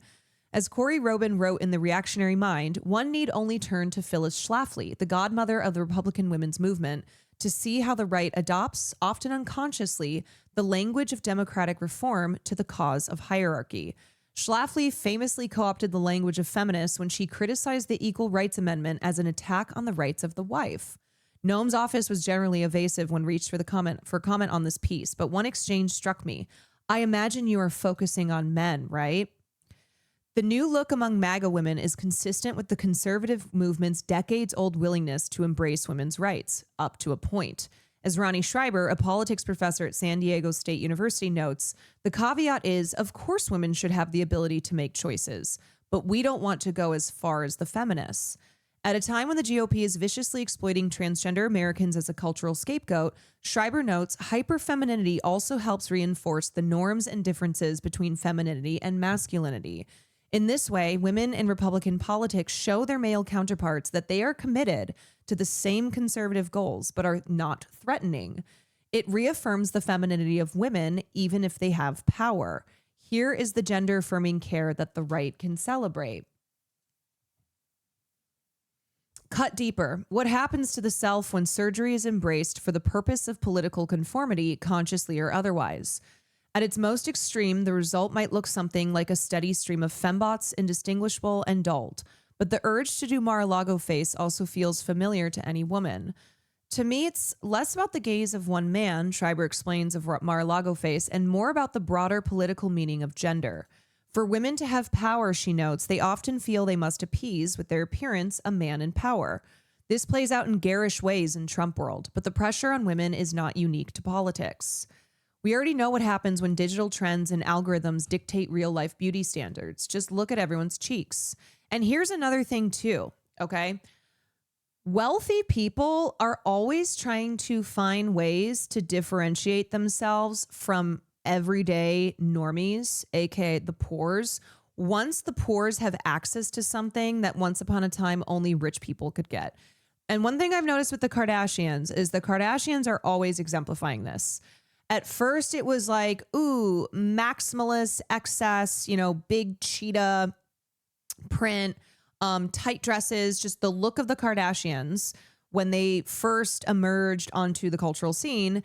And then as they became wealthier, as they really tried to establish themselves as like the elite of the elite, you saw their style and their aesthetics change into, they all were super skinny. They all started dating white men. They all had this very like clean girl aesthetic. Everything in Kim Kardashian's house is so neutral. Like it's all beige, the very quiet luxury kind of look. And then same with plastic surgery, where it went from like, oh no, we haven't had anything done, to saying you've had things done, but it's the type of plastic surgery that is not accessible. It's the type of work that's not accessible for people who don't have the money that they do. The facelift that Kris Jenner got is not her like just, being honest about the work she's had done. That is separating herself from everyday women who now have access to, changing their faces and their bodies that maybe they didn't have before, but they still can't afford the $100,000 plus facial lift that only people like Kris Jenner, people in that world, can afford. And you look at too, I mean, there's so many examples across culture, across beauty trends, fashion, etc. For instance, Michael Kors and Marc Jacobs. These used to be brands that were considered more high end, not designer in the way that like Prada, Chanel, those designer brands were. But then what happened was they started having Michael Kors bags in like a Marshalls. And once like everyday women were carrying around a Michael Kors bag, they had a Coach, a Marc Jacobs, it started to become less of a cultural signifier for people who had more money. And what happens then with wealthy people is they look at that and they go, oh, okay, well, that's for the poors now. That's for the people who are in are not in our income bracket. And then they move on to the next thing. And that's the same thing with food too. Like there's so many examples in food of like once upon a time, something that was only considered a delicacy for wealthy people. When then the masses started having access to it, then rich people went, oh, that's poor people food. And they moved on from it.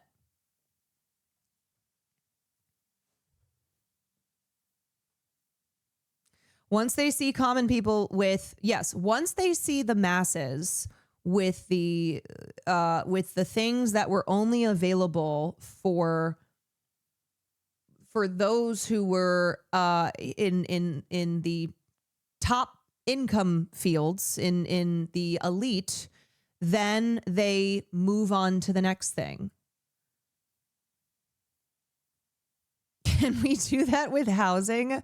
Yeah, I wish you could dictate. I wish you could dictate something like, hey, you guys have always had houses. Can the poors have houses now? And it's this, and like the thing with rich people too, is that rich people compete with rich people. Rich people are competing with rich people. So even within wealthy circles, they're trying to draw those lines. They are trying to have a hierarchy. So once upon a time, like having a private jet was, ooh, you're super rich. You're like 1% of the 1%. But then more people even though, yes, they were rich, but they weren't like billionaire status, started to fly around in private jets. So then it no longer became like the private jet was the creme de la creme signifier of wealth. Then it was like yachts, okay? But not just stopping at a normal yacht. Then it started to go to like mega yachts and then super yachts. And now yachts that are like 350 feet long that cost $500 million or more, because there's no limit to the wealthy competing in order to separate themselves from rich people who they deem lesser. And that's the whole like old money versus new money as well. The aesthetics of old money versus the aesthetics of new money, and how people with new money like the Kardashians started to try and take the old money aesthetics and adopt it for themselves so that they would separate themselves from other new money folks. Okay. Anyway, back to the piece. We already know what happens when digital trends and algorithms dictate real-life beauty standards. Just look at everyone's cheeks. After years of popular buccal fat removal procedures, Allure reports that in 2025, facial fat grafting, wherein fat from other parts of the body is used to fill in those recently hollowed-out faces, will be the look to chase. Yet as fast-moving as our digital trends are, so too are the whims of Trump. And the other thing, too, is that people who have less money, so like just the general masses, they're always going to be the last to a trend. But also, once the trend has caught up, then the people who are the trendsetters, people who are, typically in higher income brackets, they move on to the next trend. They will create the next trend, or they will, often steal trends from beauty trends from Black and brown people, and then adopt it for white culture, and then say like, look at this clean girl aesthetic trend that I started. It's like, Hailey Bieber, no, you did not. No, you did not. Latina women have been slicking back their hair for decades and wearing minimal makeup and lip gloss and hoop earrings. Yet after bringing Laura Loomer to several events to commemorate September 11th last year, prompting alarm that the right-wing xenophobic internet troll could serve somewhere in his administration, The Atlantic reported that one of the final factors to convince him otherwise was not only her hateful views, but also the extent of her surgery. That's crazy. Did you just hear what I read in this piece? One of the final factors to convince Donald Trump to find a place for Laura Loomer in his administration was the amount of plastic surgery that she had gotten done, that she looks the part. She looks the freakish, ghoulish part.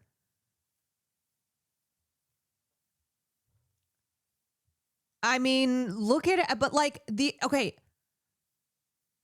look at everyone around Trump. And when you see their before and after, and it coincides, it lines up with when they when they got on the MAGA train, when they started really, really pushing just the insane right-wing screed, you can see the changes in their aesthetics. The president has also specifically gone after face-altering procedures to humiliate women. She was bleeding badly from a facelift, he once said as president in 2017, referring to MSNBC's Mika Brzezinski. Meanwhile, it's been alleged that Trump himself has had work done, which is to say nothing of the many women in his orbit who seem to enjoy unfettered access to procedures. Heralded as his most ambitious real estate endeavor, Trump's Taj Mahal in Atlantic City, New Jersey, once offered a winner $25,000 worth of plastic surgery. But young conservatives seem to be struggling with the aesthetics of their MAGA elders. As MAGA influencer Ariane Wexler, who is... I hate this woman so much. Every time I have to see a clip of her stand-up cross my timeline. I'm like, oh, anybody's calling themselves stand-up comedian these days, and it's just being racist on stage. Yeah, her name is Arian. Arian Wexler told New York's Brock Collier in January, "We need to do better. That's why I put my face in my videos. People need to see I look like a liberal. I look like a girl that would vote for Kamala Harris." The urgency with which Wexler underscores a need to look normal, even like a liberal, is clarifying. Young conservatives see many things to celebrate about Trump: the end of DEI, the return of the R word, cruelty, but looking like a fembot is not one of them. It hints at the possibility that MAGA's aesthetic choices could expire as quickly as all the facial injections. Or it could simply be the fact that they're still young. The ambient pressure will eventually come for them. It comes for us all. Tech Tank, thank you for the 10 months. Base Link Drive, thank you for the 2 months. Jerk Bones, thank you for the bread. When was the last time I caught a stranger looking at me with subtle desire? Working full-time from home at the cusp of early middle age as a relatively new mom with a 3-year-old, I genuinely can't recall. I look like garbage most days, and since giving birth, the internal hormonal shift has left me at times smelling like an Italian sub. Botox could fix that too, I know. So far, I have resisted the siren song of cosmetic enhancements, even as friends and many with increasing regularity dabble in procedures. Yet I am just as mesmerized by the standards of our internet-fueled homogeneity as anyone else. It simply feels good to look good. And when the world feels so bad, why not use everything available to feel good? So I spend too much on serums and dodge the mirror in the mornings. You could attribute my current resistance to a bunch of factors, but I suspect that one of the strongest is having already experienced what seems like our future every time I visit South Korea, the plastic surgery capital of the world and my parents' birthplace. The faces of manipulated uniformity, double eyelid surgery, face whitening injections, breast implants on laser-toned thin bodies are jolting to witness. And at first, it's almost funny. The absolute chokehold is weird to behold. But by the 3rd or 4th day, the ambient sense that I am the odd one, even ugly, starts to creep in. Perhaps a quick visit to one of Seoul's 600 plastic surgery clinics would fix things. Which is to say that I hesitate to fault anyone in the eye shot of the most powerful person in the world against all the signals both in and out of the White House for aesthetic choices made on their path to power. Look at Joe Biden, who in his own catastrophic stubbornness to retain the presidency was suspected of heavy Botox. But any empathy one might have for those who apparently feel a need to conform to Mar-a-Lago face instantly evaporates when power is wielded for the shocking cruelty we now see before us. Mass deportations, but make it sexy. Gnome in a cowboy hat threatening economic pain upon other nations. Inhumanity as ASMR. Each features a callous energy that courses through. In the same way their aesthetics build on conservative notions of gender, ultimately producing such garishness, Trump builds on old American ideals, empire and capitalism, and turbocharges them into the nightmare before us. This is the real brutality of the Mar-a-Lago aesthetic. It's not the makeup or potential plastic surgery, but the eagerness with which its adherents capitulate to the whims of their king. American politics, like our faces, may never recover. And I think, too, to go back to when I said this is not just to people online who are going, hey, y'all, this is not the own that you think it is. This is not the fighting back against fascism that you think it is.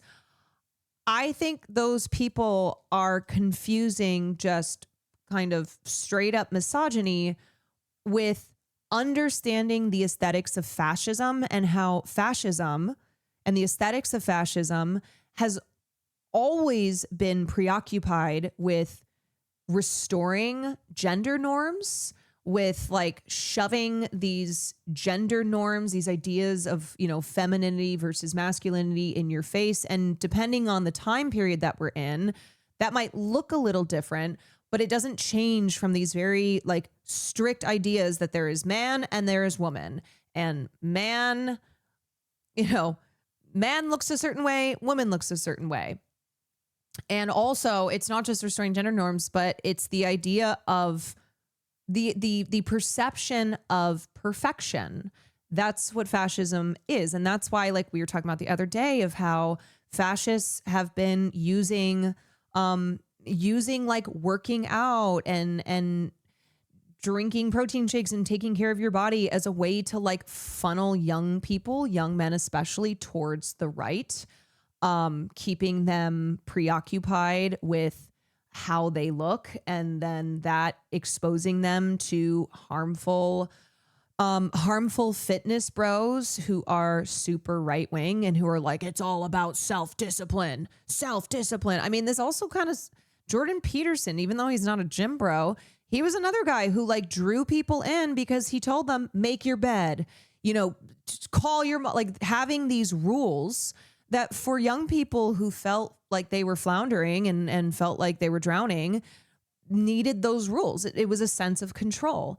And I know people who are leftists who at one point, like not recently, of course, but at one point were like drawn into Jordan Peterson because he was a guy who was telling them, get up every morning, make your bed, go to the gym, like all of these things that you could do to get your life in order. And then, of course, he has all his fucking crazy ideology, and some people stuck around, and then others would be like, oh yeah, no, I think this is not what I was thinking it was. Clean your room, bucko. But yeah, the aesthetics and the politics of MAGA is about restoring us to this like this conservative traditionalist dream, restoring gender norms, gender roles, having only two genders, having the perfect nuclear family, like just this idea of what a perfect American culture looks like. And so I think it's a mistake to dismiss this sociological and cultural perspective as just simply like shitting on women's looks, doing the thing where all we do is misogyny. Langium, thank you for the tier 1.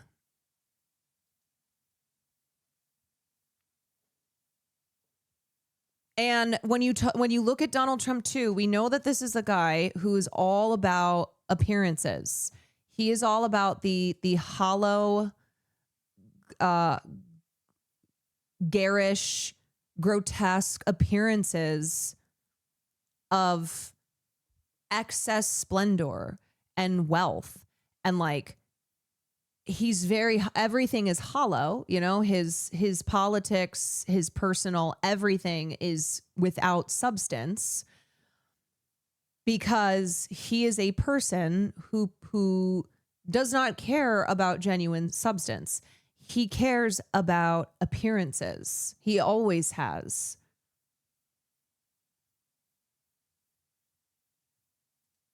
The gold toilet seat. Exactly. So I think looking at the choices that are made by those who surround themselves in the Trump world, who have sought these positions of power, whether they are as Homeland Security, head of Homeland, whether they are whatever their position is, Kimberly Guilfoyle and Laura Trump Jr. being the wags, being the Trump wags.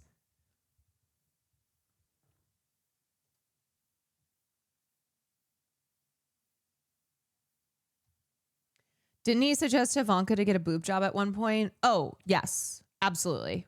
Trump has made many comments, both publicly and I'm sure many more privately, to his daughter about her face and her body.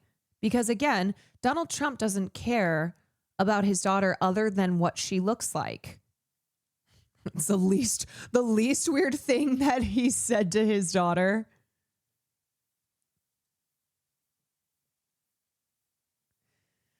Fascists voluntarily forfeit their humanity to gain power. The garish aesthetics are an outward signifier that proves they are willing to give up looking like a human to confirm their loyalty to fascism.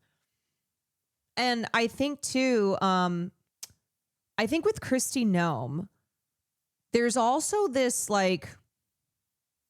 there's also kind of this providing cover for the incredibly cruel actions that she and her agency are so ghoulishly engaging in and bragging about. Because if you come for Kristi Noem, then her defenders will get to be like, they get to claim misogyny. They get to claim that she's just like a beautiful, who said it? Anna Paulina Luna, who's a fucking psycho. Anna Paulina Luna defended Noem and described her as the most beautiful, delicate, tiny woman. That is not how I would describe Kristi Noem, but the reason that Kristi Noem's defenders will talk about her that way is, one, they're all fucking insane too, but two, because now suddenly she's just like a helpless lady. How dare you come for her as she's wearing her, as she has her long extensions in, her heavy makeup, her very tight-fitting clothing, but also her baseball hats as she is conducting incredibly cruel policy. She's just a girl. Ooh woo.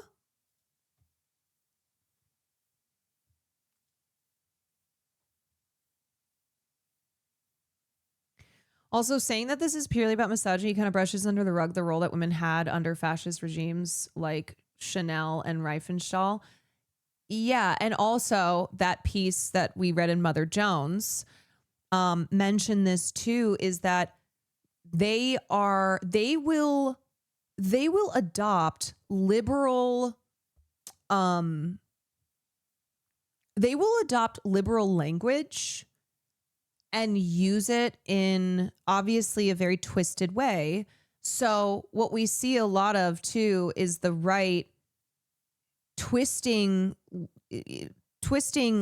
identity politics, using the language of liberals to provide cover for the horrific things that they're doing. So if you go after, like, I see them cry misogyny all the time when people go after Kristi Noem, when they go after Caroline Leavitt, when they go after these women who are in the Trump administration, and they'll pull the they'll pull the misogyny card and just the absurdity of it and the obvious hypocrisy. But there's a reason for this.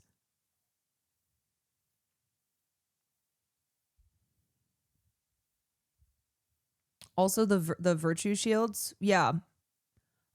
This is the part of the piece. The funhouse mere feminism. The right how adopts often unconsciously the language of democratic reform to the cause of hierarchy. Schlafly, who's a devil, famously co-opted the language of feminists when she criticized the Equal Rights Amendment as an attack on the rights of the wife. Yeah, it's this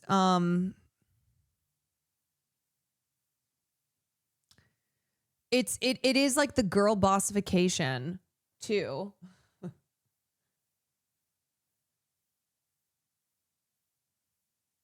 Donald Trump is a feminist because he has the first woman chief of staff.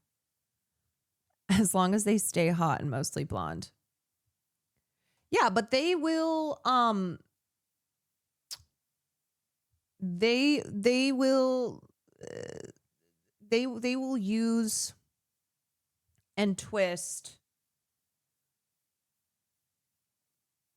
things like feminism in order to provide a shield for what they're doing. It's like a way of throwing it back in. It's a way of throwing it back in their enemies' faces of like, oh yeah, we can use this too.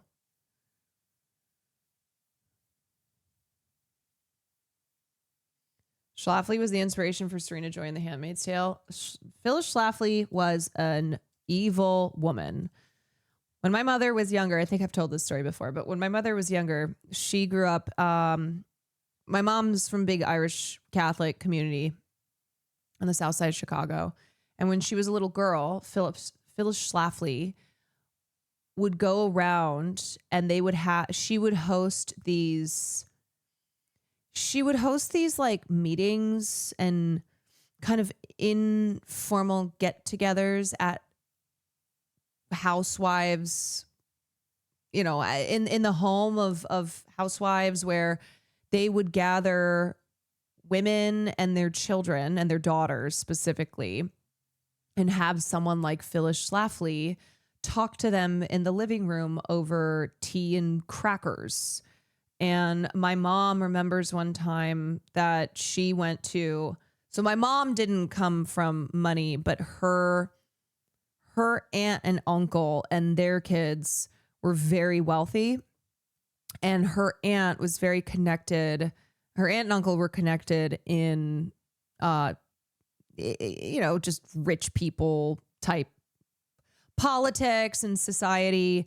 So Schlafly went to my mom's aunt and uncle's house one day. They had this really, really big manor, and my mom was forced to go. And it was like a bunch of the girls, her friends and cousins, and then a lot of the adult women. And they had to sit, and my mom's like, we had to sit there and listen to Phyllis Schlafly.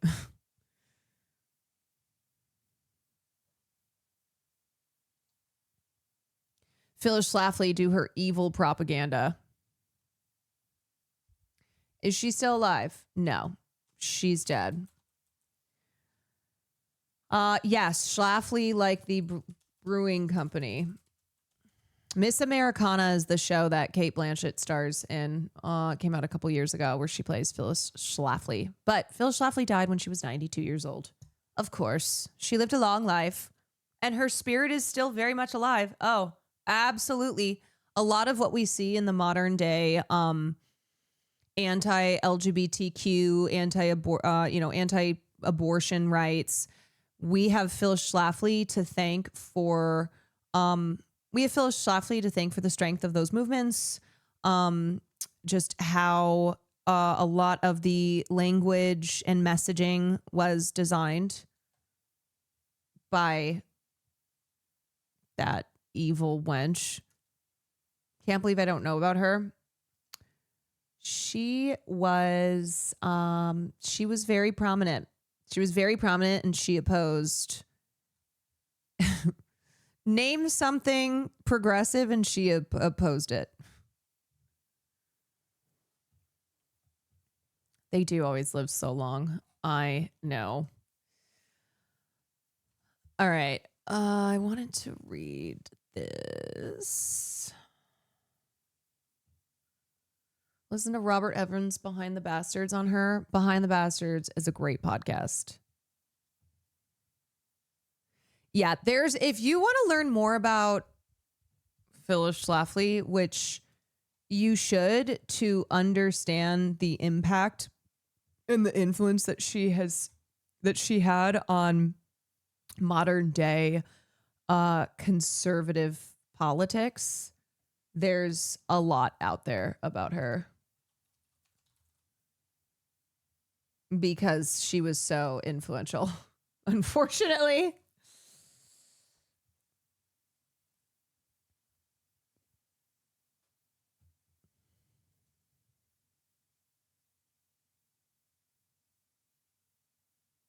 As someone who was fortunate enough to have an abortion when I needed one, may she rest in piss, as if I ever come across her grave. Wait. Hold on a second. Wait. I saw this the other day, and I was laughing. I was laughing for like 20 minutes straight. I'm not kidding. Are you ready?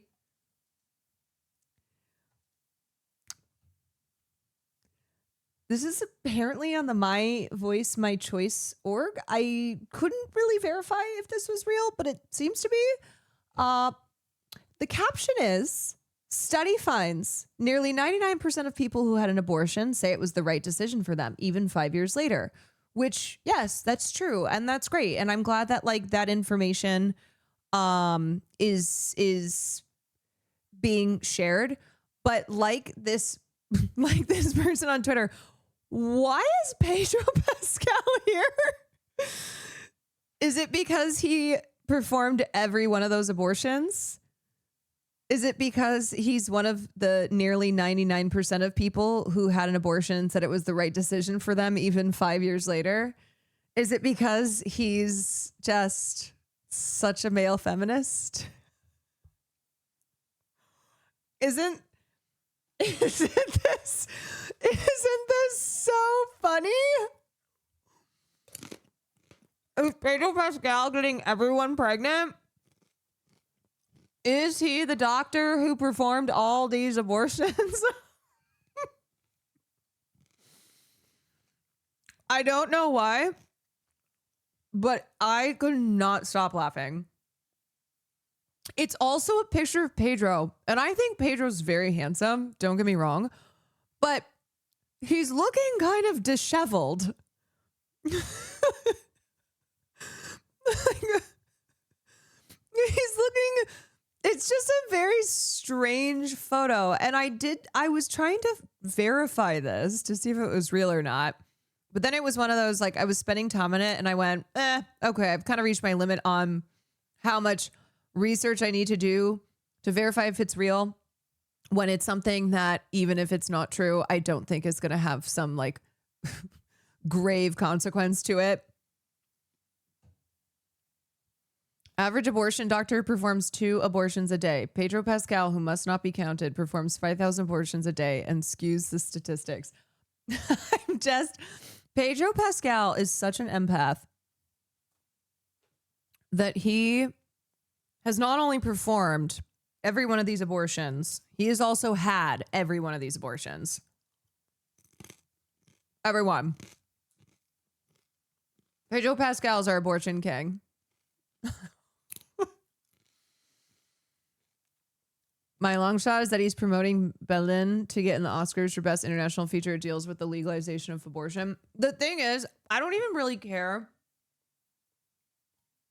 I don't even really care what the actual reason is, because I just think it's so funny. The caption, the photo, it not mentioning Pedro at all. This is just one of those that just made me fucking laugh. He is the aborted baby, the person getting an abortion, and the abortion doctor. What a man. What an ally. What an ally. What a queen. What a king. What a legend. What an empath. It's Pedro Pascal's world, and we're all just living in it, unless we're one of the people who was aborted. Unless we were one of the abortions that either Pedro Pascal had or that he performed. Oh, it's real? Okay, so is there any other indicator as to why a landmark UCSF study tracking nearly 1,000 women over 5 years found that over 95% said their abortion was the right decision? While more than half initially found the decision difficult and many worried about community stigma, negative emotions like sadness, guilt, and anger declined over time. Relief was... Oh, no. Oh, the airport is apparently fucked. Oh, my God. Oh, no. Just a heads up, if you are in this community and you live in Los Angeles and you will be flying out this week for holiday plans, you will want to get to the airport. Will said that traffic is so bad that he and Farley have been just running. He said that not traffic to get to it was like when Hassan missed that flight. When Hassan left with plenty of time, but he got to LAX and then just didn't move. I think that's this situation. Oh my God. That's so fucked. Poor Farley. Are you kidding me? He's so excited.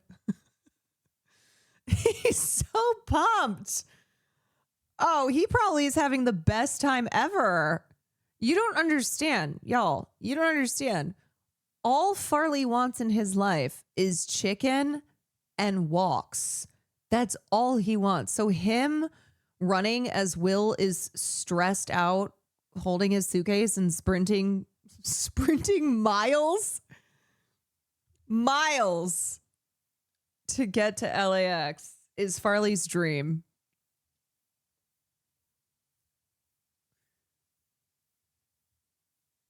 Another post that was just an excuse to post Pedro. I think that's what it was. I think it was just, you know what? We need a photo for this. Let's grab Pedro Pascal.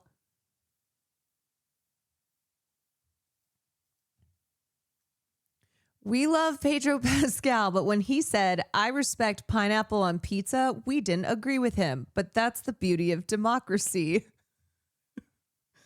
Is the person who runs this account just like a Pedro Pascal super stan?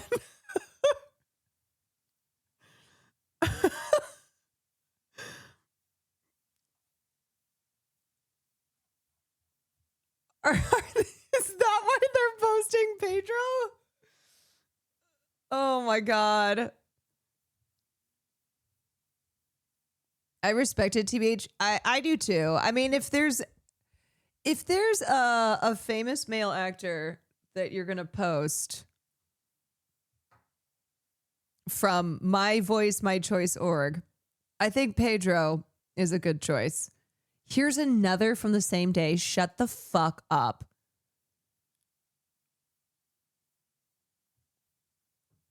I would like women to externalize their rage and save us with it. Okay. I think it's confirmed that this account is obsessed with Pedro. My Voice, My Choice. Hold on a second. Oh, no.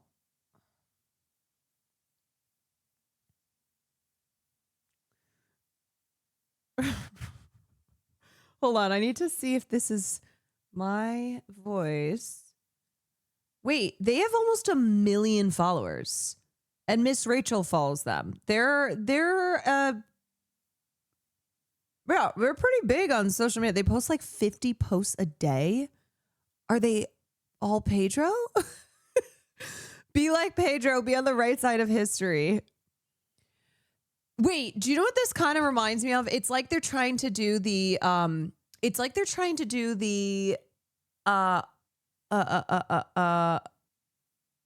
Ryan Gosling Hey Girl meme. Do you remember when that was a huge thing? I haven't really seen it in a second, but the Ryan Gosling Hey Girl. I remember when that was everywhere. I'm in my mid-30s, so yes, I do. Yeah, so I'll show you if you don't know what that is.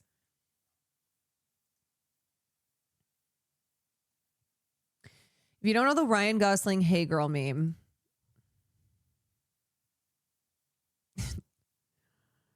it's stuff like, hey girl, feel my sweater, know what it's made of, boyfriend material. Hey girl, even though funding was cut, you still look like $1 million. Hey girl, I do not need a binder of women since I have an overall commitment to fair and inclusive hiring practices at all time.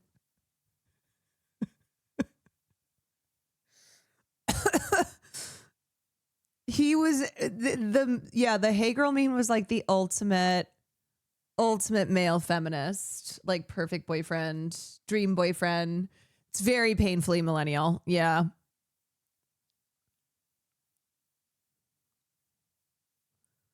Very, very millennial. Hey girl, I just wanted to remind you to take your folic acid.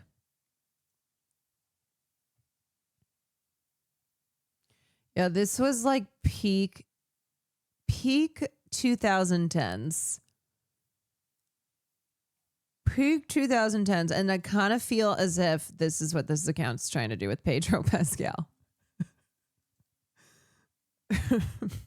Politicians will be voting on My Voice, My Choice for access to safe abortion because 20 million women in Europe currently cannot access it.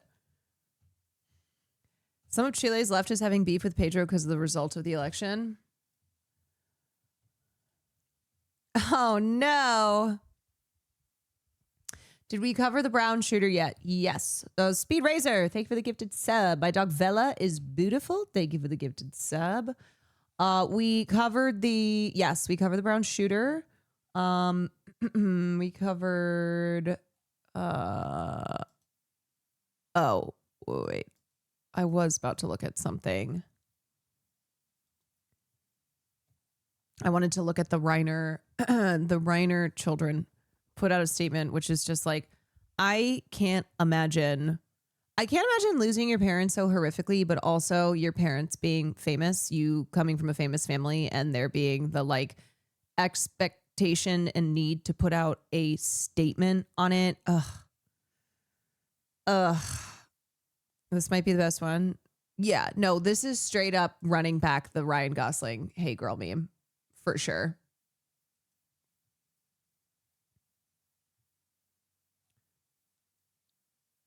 F- 1000%. Okay. Here it is. So, yay. Jake and Romy Reiner feel unimaginable pain after losing their parents. They spoke publicly on Wednesday for the first time since their parents' killing, calling their deaths horrific and devastating.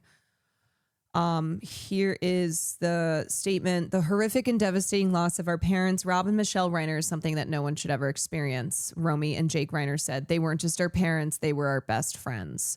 We are grateful for the outpouring of condolences, kindness, and support we have received not only from family and friends, but people from all walks of life, and for our parents to be remembered for the incredible lives they lived and love that they gave.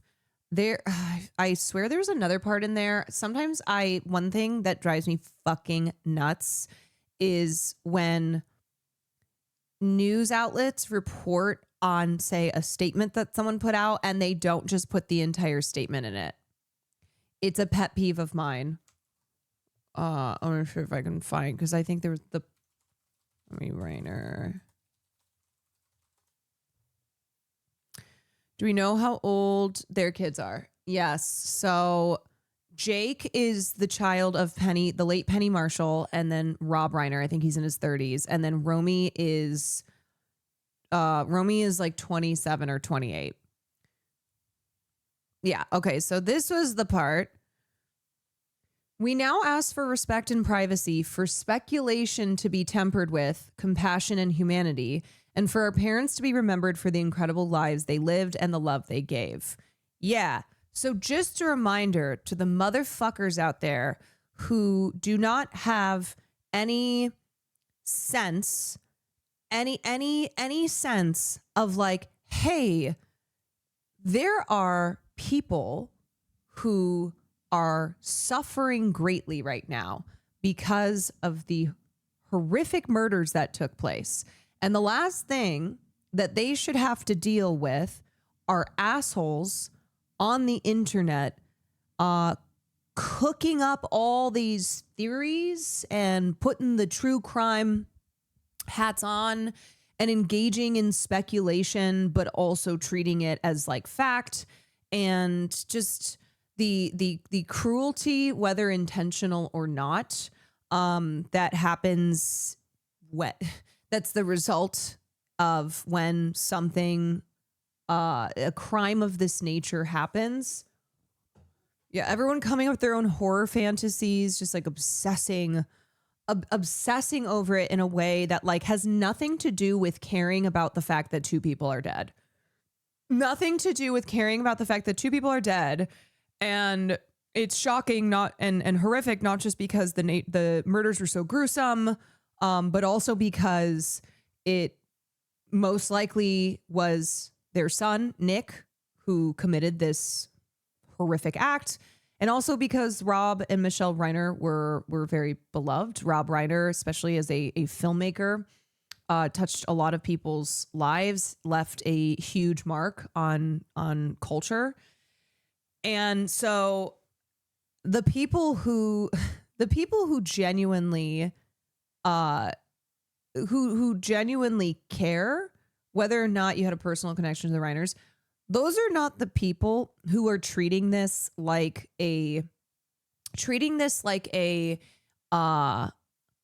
true crime like podcast to dive into and talk about with others on the internet.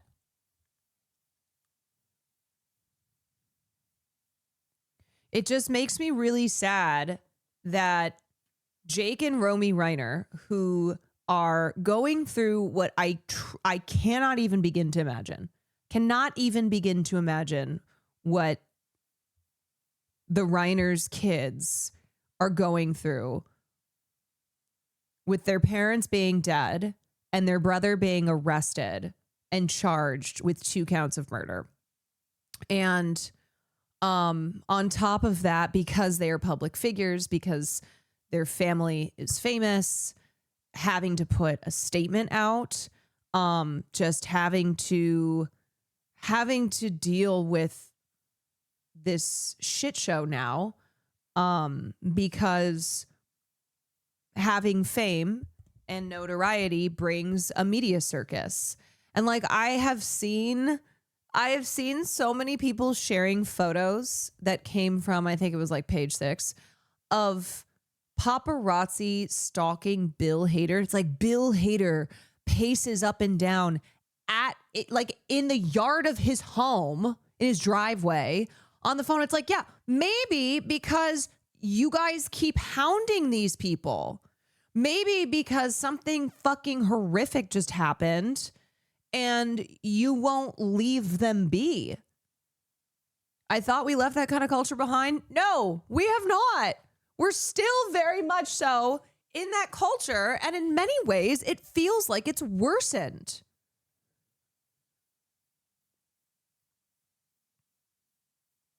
It's hard enough dealing with losing a parent and having to make arrangements, losing them in such a tragic way while having to deal with the public. I can't fucking imagine. I know, I can't. And like, it's crazy to have to remind people, hey, a little bit of empathy here.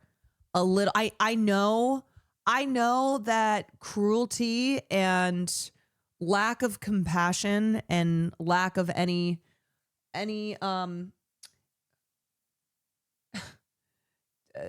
just humanity seems to be the status quo these days, but like, hey, just be normal. Just be normal. My God.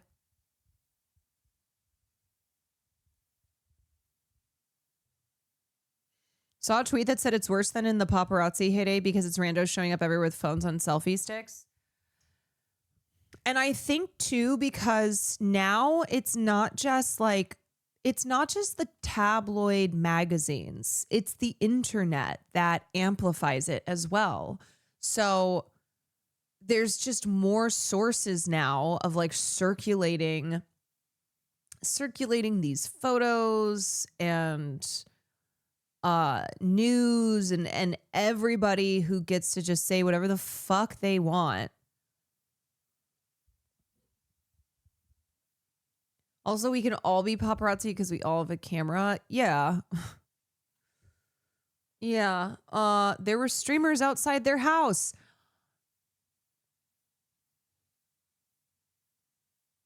Can I just tell you that lately, I feel like I've said this a lot, but really I feel it lately. I am so ashamed to be a streamer. I am constantly embarrassed that my job is a live streamer, that I am a content creator, because I feel like I look around and so many people that I share this space with are so fucking stupid and immature and ghoulish and absolutely not putting anything of substance out. And all they do is generate drama. All they do is like create chaos, and they're not contributing to anything positive.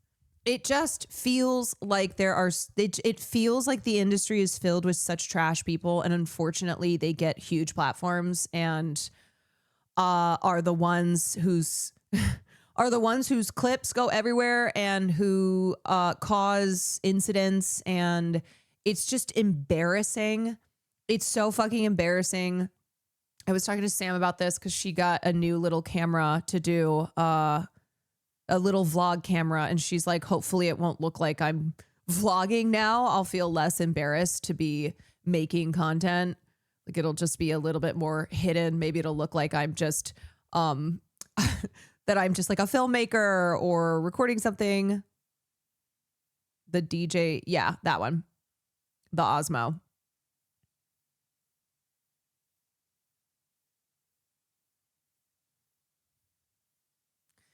It feels awful. It feels awful. Ugh. Ugh.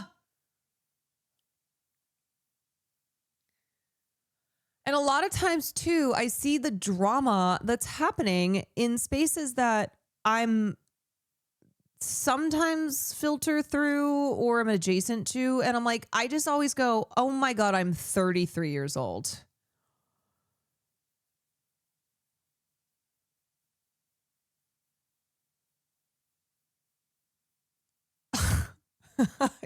I just keep thinking, I'm like, I'm 33 years old. What is this shit?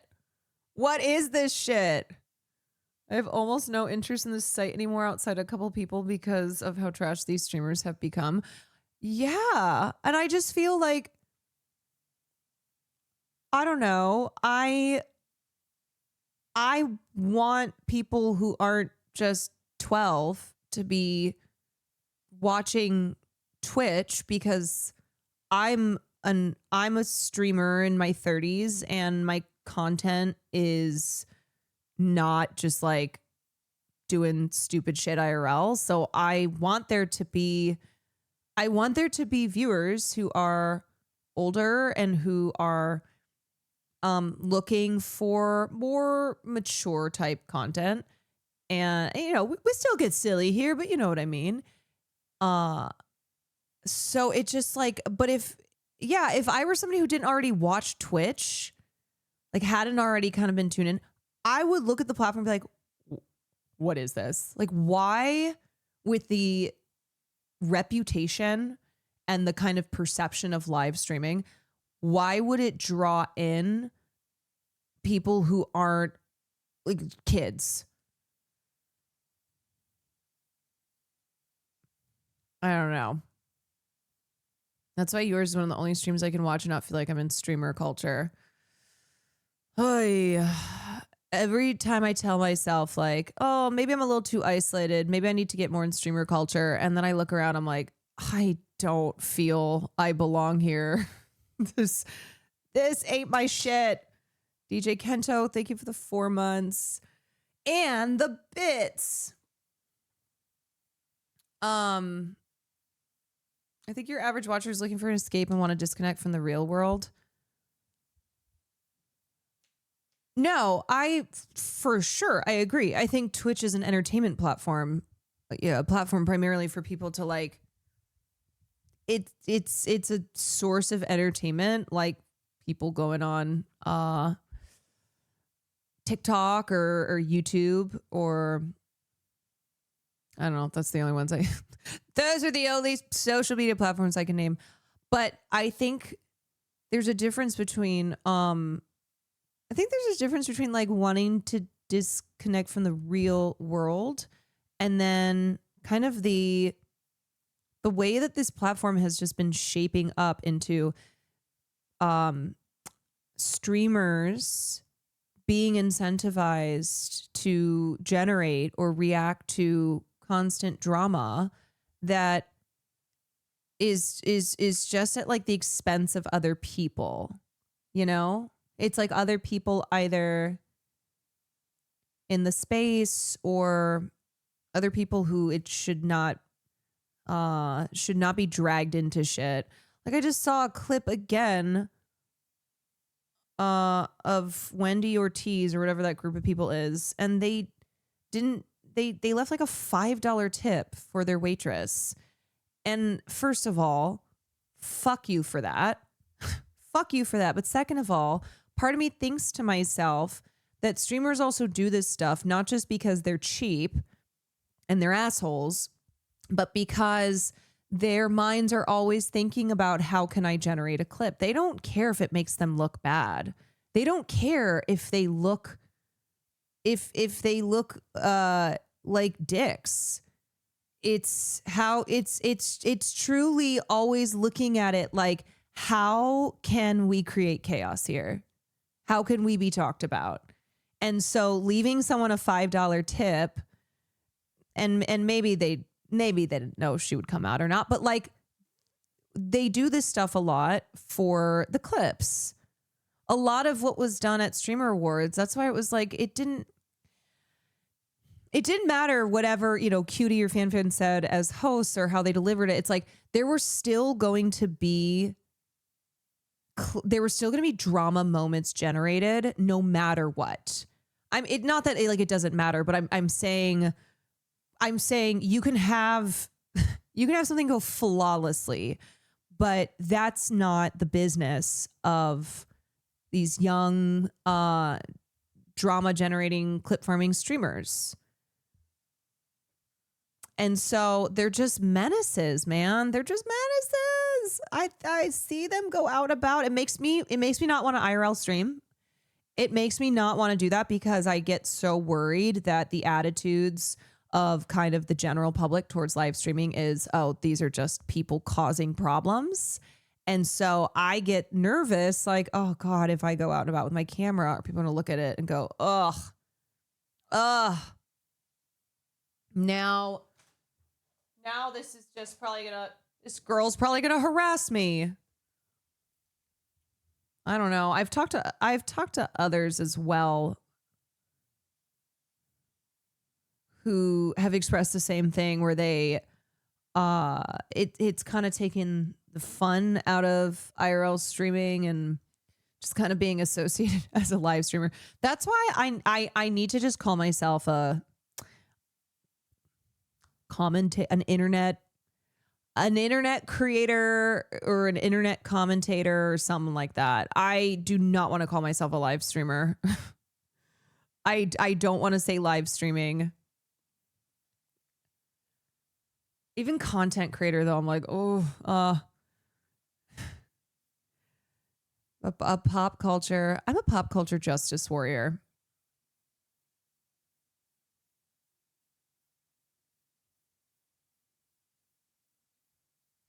An independent lifestyle journalist.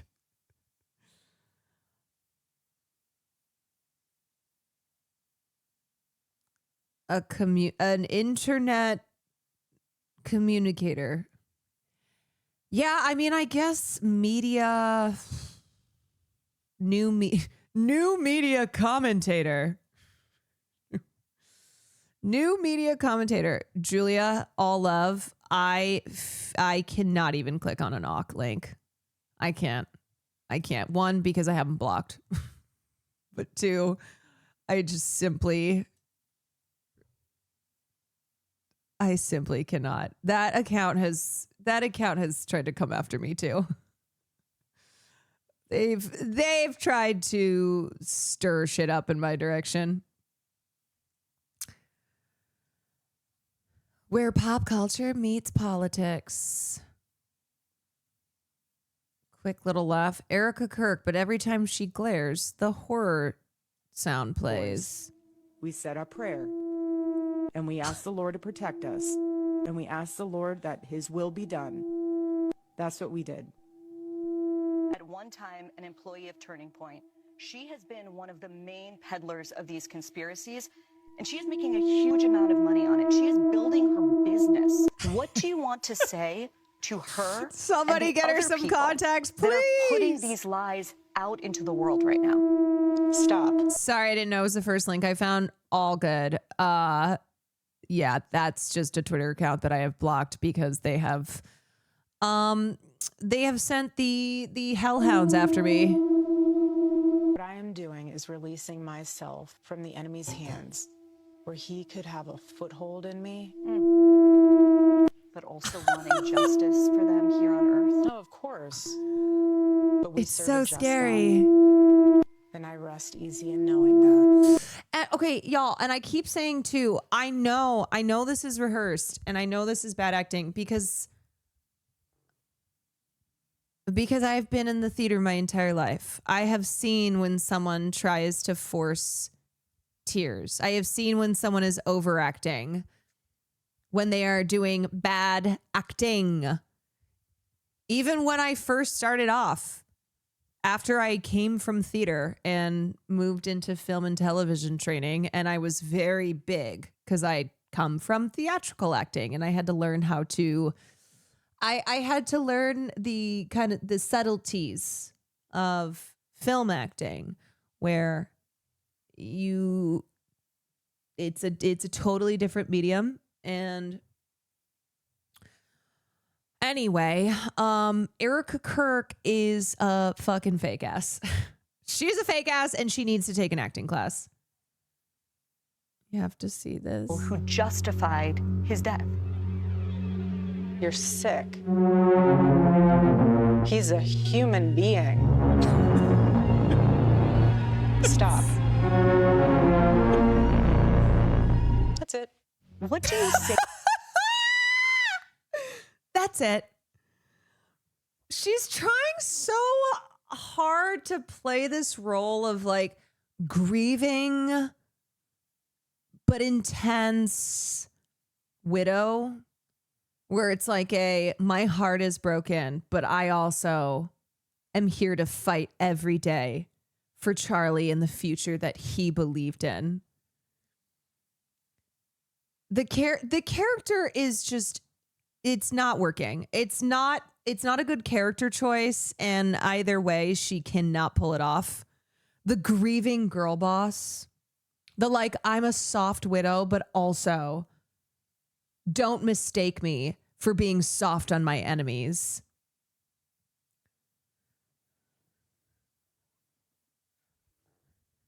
I'm a widow and a mother, but I will crush the evil left. I will crush my enemies. I mean, Candace even said it. She can't be the grieving girl and the girl boss, the grieving wife and the girl boss CEO. Yeah, this is what you get. Grieving wife plus girl boss CEO. You have to be like Nicole Kidman. In order to pull that off, you got to be like a Nicole Kidman, and Erica Kirk is not. Okay, we come to this place to be bored out of our minds because it's Barry Weiss's town hall. We come to this place to... Tilda could do it. Yes. Tilda can pull it off. Hire Nicole to play Erica. Well, she already played did she play Gretchen, or which one did she play in Bombshell? Don't you ever cross Mama Bear.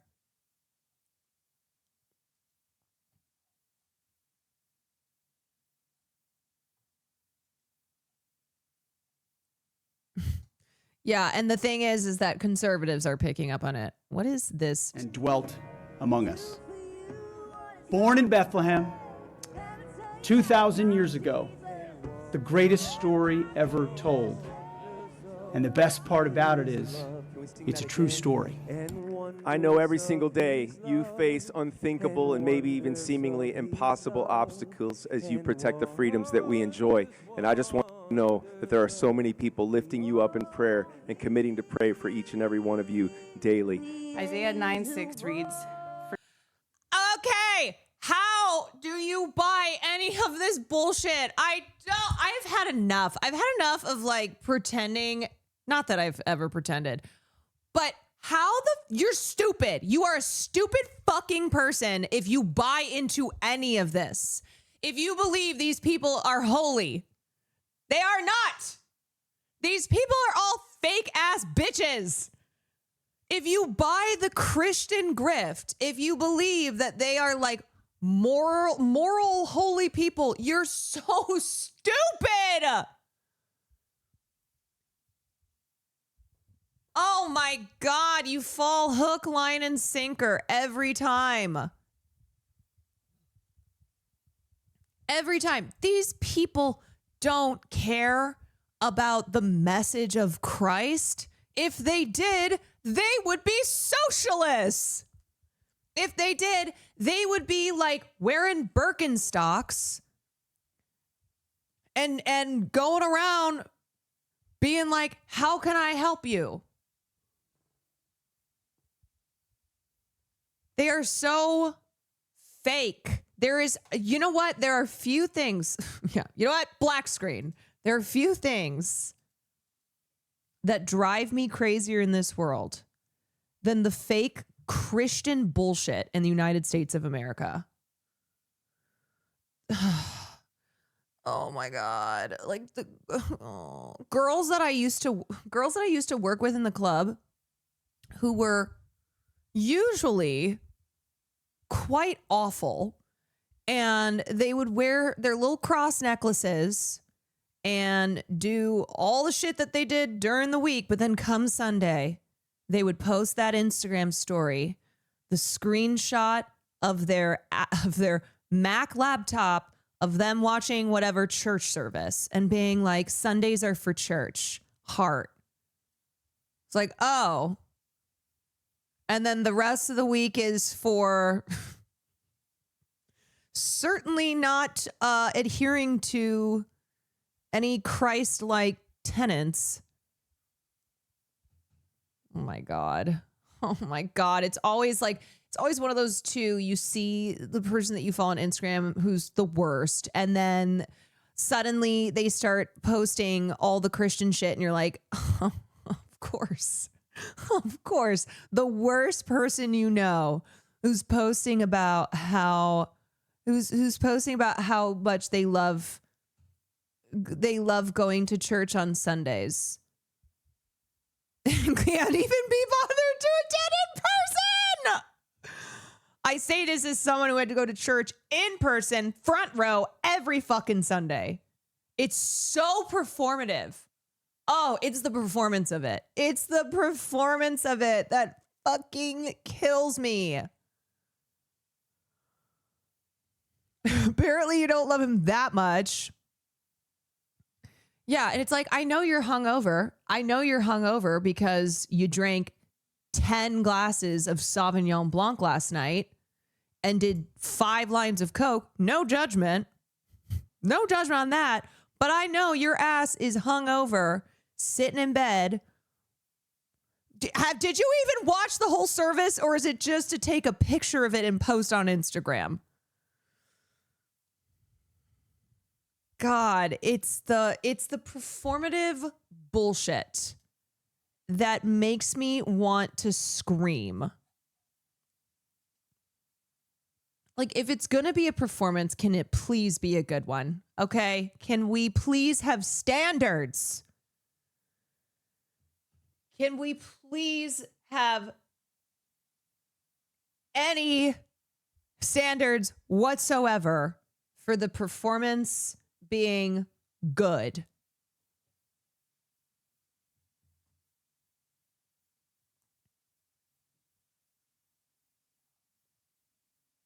The only way I got through it growing up was literally treating it like a performance. I pretended to be pious and did my best acting performance every Sunday to avoid dying from boredom. The only way I got through church, no joke, was because I liked to sing. And so I would just sing every freaking song in the... And now turn to blah, blah, blah. And now we're going to sing the word of the Lord. And that was the only thing where I was like, all right, at least I get to do, some singing. I just think that like the ultra Christian conservative performative aesthetic bullshit is so tiresome. It's so boring. There's so many other things out there that you can pretend to be. Yes, it's tacky. It is.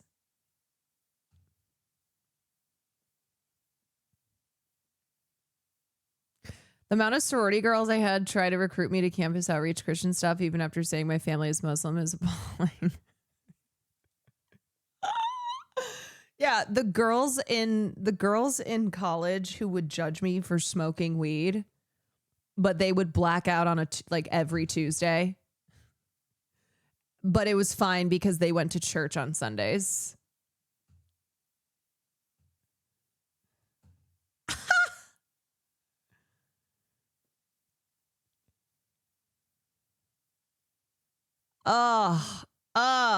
Like who watches Pete Hegseth up here and goes, man, that's a godly man? Who looks at Donald Trump and thinks that is a holy man? Donald Trump is everything that the Bible warned about.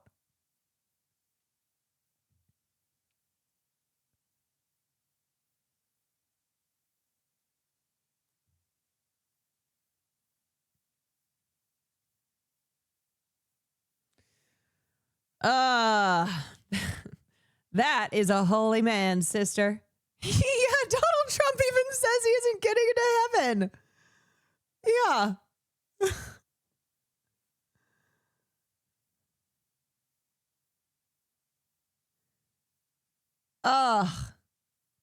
Good video about this literally from today. Why I can't shut up about Jesus. Why I can't shut up about Jesus. Can't I shut up about Jesus? I get this question a lot. Pretty much every time I talk about Jesus or anything related to Jesus, like my experience as a Christian or my deconstruction. Sometimes it's asked in a spicier way or not really asked at all. Like I've heard, bro is milking it. Or, okay, we get it. You're not a Christian anymore. I know. Move on. Wait, how do I know this guy? Rhett and Link. Have you guys shown me something before? They're YouTubers. Good Mythical Morning. Okay. And a few people have pointed out that it's sort of like I was dating somebody and then I broke up with them and now I can't stop talking about them. And not only does that seem kind of pathetic, but it's pretty clear that I'm probably still obsessed with the person, right? And when you put it like that, okay, it does sound pretty sad. Now, I've been an internet person for long enough to know that trying to explain yourself on the They bought internet Smosh is and sold it almost back. always a bad idea. But I get this question so often that I'm just trusting that somebody out there is actually asking it in good faith and actually wants to hear the answer. So I'm going to do that. I'm going to try to give you the answer. Now, first of all, I think the analogy of me dating somebody and then breaking up with them and then not being able to shut up about them is a pretty good one. So let's go with that analogy. If I was dating a person and somebody who had dated them in the past kept talking about them, it would get really old really fast. I get that. But I'm going to ask you to put yourself in my shoes for a moment. And while we're at it, let's call Jesus Jesus so it feels a little less sacrilegious. What if you had dated Jesus for most of your life? And while you were dating him, that relationship was the most important thing in your life. I mean, he wasn't just an aspect of your life. He was your life. You ran every decision by him. You talked to him every day. Your identity was rooted in him. You even went to work for him for a little bit.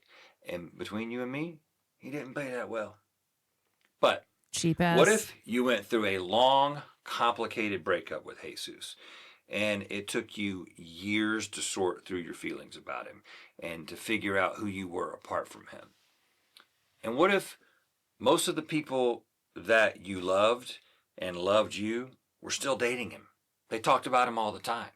And they regularly told you that they were asking Jesus' dad if he would make you get back together with Jesus. In this analogy, Jesus' dad is all powerful. He's also Jesus, but let's not get distracted, okay? What if everywhere you looked, you saw reminders of him? His bestseller on the shelf at the bookstore, his house on the corner, and that corner, and that corner. What if almost everyone celebrated his birthday? What if he had a hit TV show? All sorts of movies were made about him. What if he had Super Bowl commercials? And speaking of the Super Bowl, what if it was very likely that both of the quarterbacks and both of the coaches at the Super Bowl were dating Jesus, and they would thank him after they won? What if the majority of people on the planet were dating Jesus? Or at least they said they were dating him. And what if 60% of the people in your country, 90% of Congress, and 8 out of 9 Supreme Court justices said that they were dating Jesus? What if the president said that he was dating Jesus, even though it was tough to find any evidence that he had ever met Jesus? Instead, it sort of seemed like he just said that he was dating Jesus so the people who are dating Jesus would vote for him. But regardless of the circumstances, it seems like him acting like he was dating Jesus had done a lot for his political aspirations. And what if the president and a lot of the most powerful people in your country were doing all sorts of stuff that seemed to be very inconsistent with what you remember about the character and teachings of Jesus?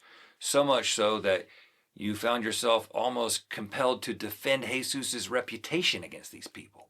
And what if over the years you'd heard people who were dating Jesus say all kinds of things about Jesus and Jesus's dad and the stories that were written about Jesus that you just don't think are true? What if you found that sometimes people who are dating Jesus get very scared that other people who are dating Jesus might stop dating Jesus, and they come up with a lot of reasons for people to keep dating him that, upon further investigation, just don't seem to really hold up to scrutiny?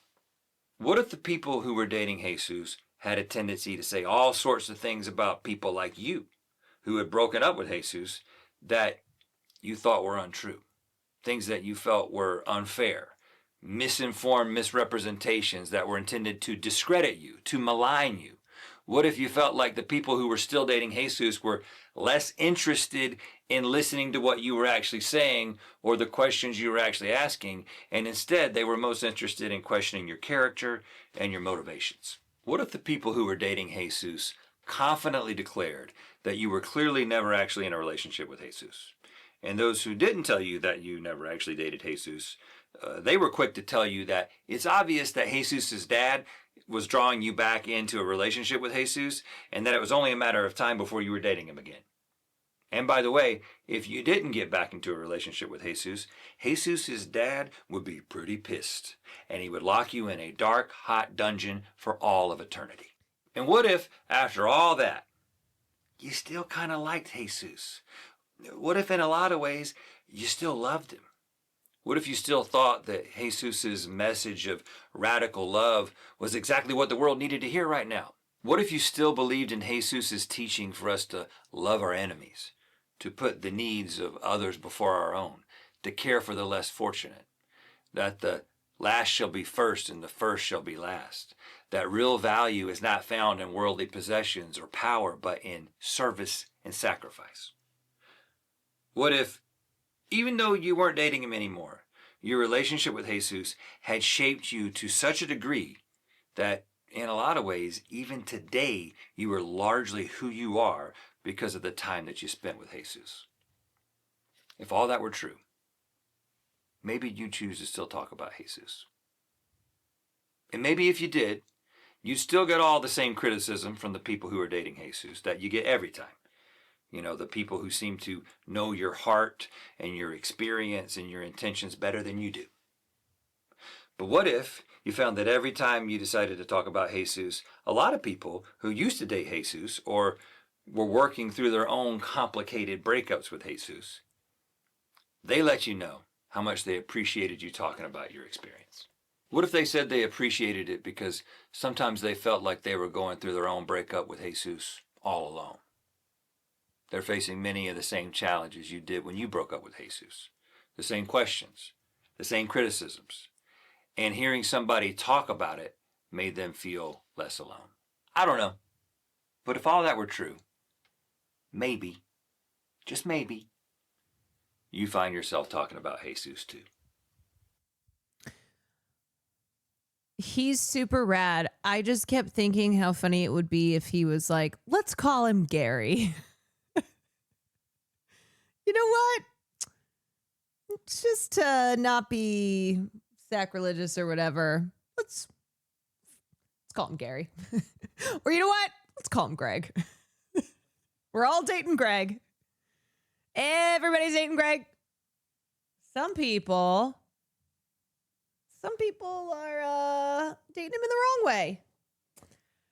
So I guess the context to this is that Rhett talks about Gary often, and so that's why he made this video, and basically he's explaining that his journey of having left seems to be maybe evangelical Christianity is a journey that he's still on, and that he talks about it because there are others who share a similar upbringing, and then kind of have similarly broken away because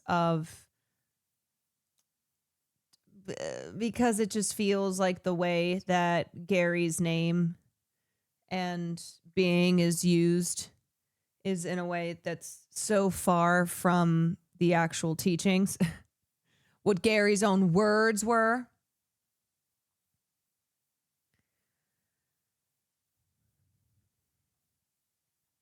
Rhett and Link were both evangelical Christians, very involved with the church at the time. They've done multiple podcasts about their religion, deconstruction, and how they left the church. Yeah. And look, I'm all about the message of loving thy neighbor, of caring for the poor, the sick, the hungry, of radical empathy, of how giving Gary was, and how Gary was all about love and caring for one another. I'm all about that.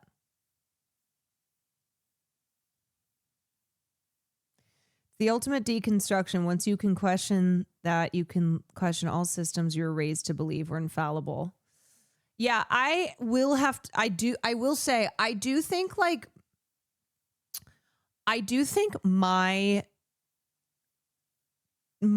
path of deconstructing my own religious upbringing of Catholicism, of the church, I think that had to happen for me to then start kind of questioning everything else in the way that led to me to where I am now. That was kind of, I think leaving Catholicism, leaving the church and all, was what set me on the path of, the personal journey of challenging systems of power.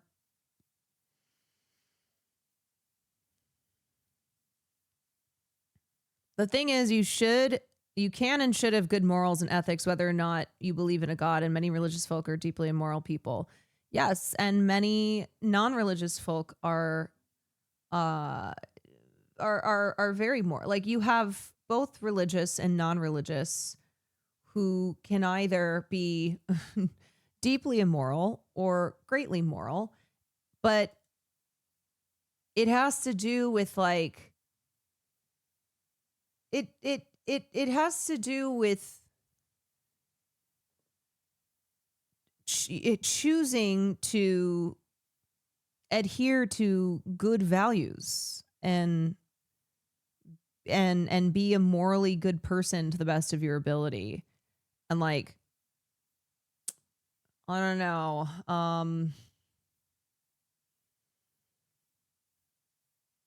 Obviously a lot of evangelical Christianity, a lot of religion in the United States, the way that it's intertwined with our systems and with our government is used very immorally.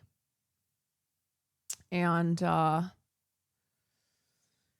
don't know. You should recognize, do I have good morals separate of being a part of anything, of any organized religion?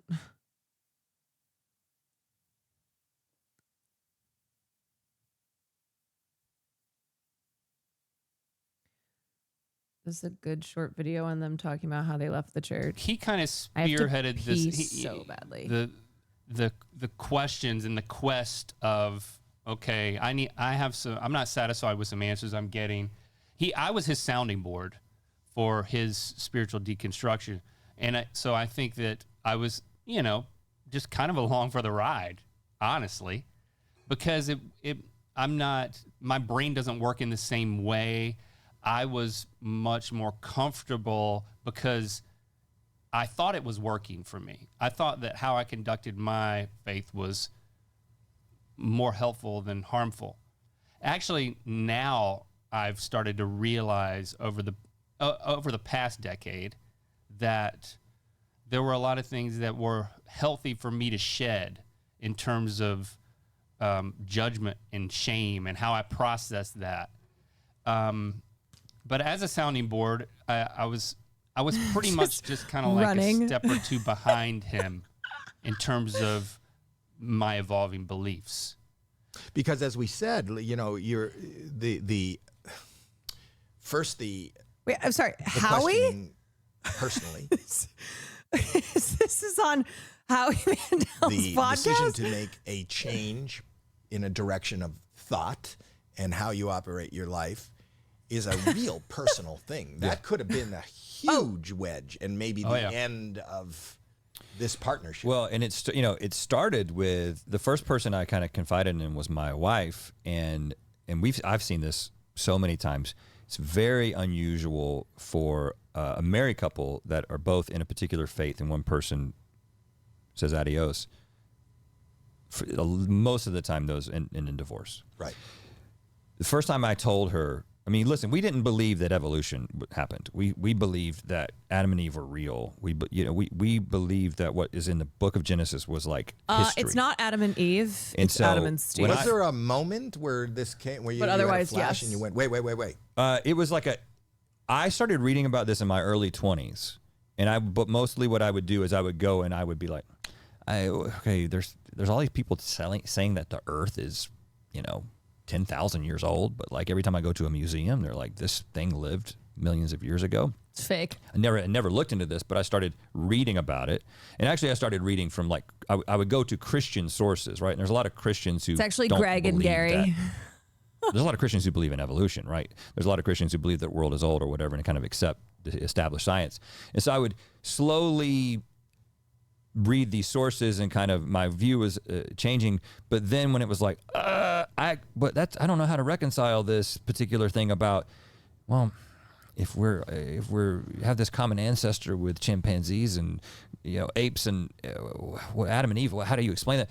I would start asking these questions, and then I would go to my pastor, go to these other people. I would ask them questions, and I didn't get satisfactory answers. And then it just was like a house of cards that was slowly falling until I remember writing in my journal. I was journaling at the time. They'll be like, that's why it's called faith. You just believe. I was like, I'm pretty sure I don't believe any of this stuff anymore, right? But all along the way, I would when I told my wife that I thought evolution had happened, she burst into tears. I just want to give you an idea of where we come from in the worldview. Wait, that's so intense because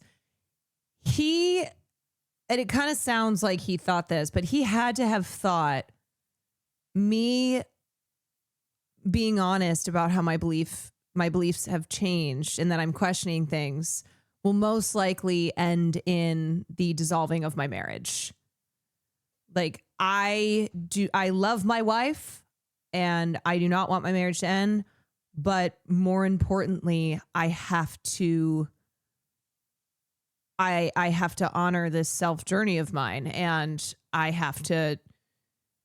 can't pretend anymore that I haven't changed. That we were all sort of held captive to. And so, but the funny thing is that. But I never reacted that way. No, I'm so like, I okay. actually I Now would his wife is meter super out based and the super conversation with pro-Palestine. Jesse at the time. Be like, she can only handle so much. But Link and I would hang out, and I would be like, bro, let me tell you the last thing that I read that really makes me think that none of this stuff is true. And you would listen. And again, you weren't the kind of guy that was going to go off and do the research on your own, but you were the kind of guy that was going to listen to someone who you trusted who had. Yeah. I mean, I I read a couple of books too, but like, you know, it wasn't quite as. You weren't searching. You weren't. He was seeking and sharing. Yeah. And you were listening and being much more passive. Yeah. So if he and I value the security of what I had, and I just felt like there was a lot at stake in trying to. I was like, yeah, I'm gonna be here for you, and I'm gonna lovingly listen and respond and be a sounding board. But what I'm really gonna do is I'm gonna try to like say, yeah, but let's just kind of tamp all this down. You know, get it out of your system. I think is what I thought at first. And so what was the switch where you went, yeah? I mean, it was just the preponderance of it. It just kept coming. I mean, anywhere you look, I mean, it's like it just kept coming. And I did start reading other people's accounts of deconstruction and their reasoning, and was your wife also? A lot of that resonated. Did they have this? Did she have the same?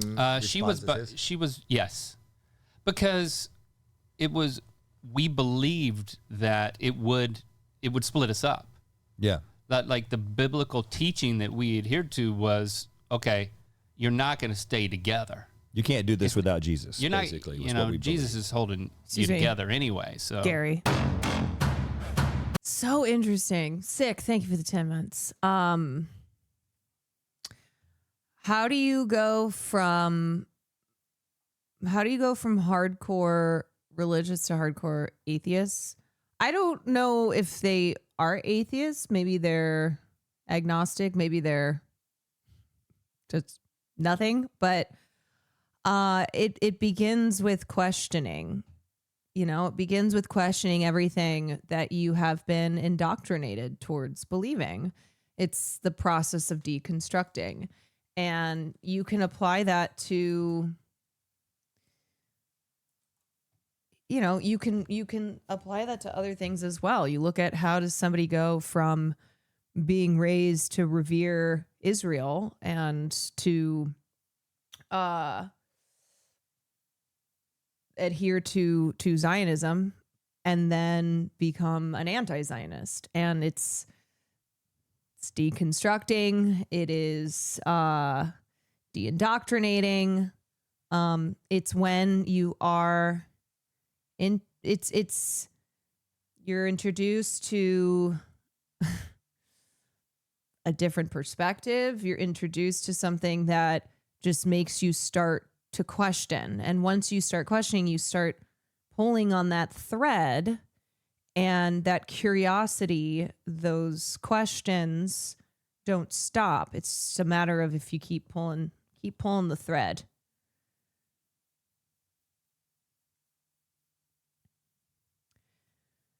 Usually starts with a couple little sparks that start to break down the walls of those beliefs, small crack and enough. And there are people, who will still there are people who still have faith. But they no longer are part of any organized religion.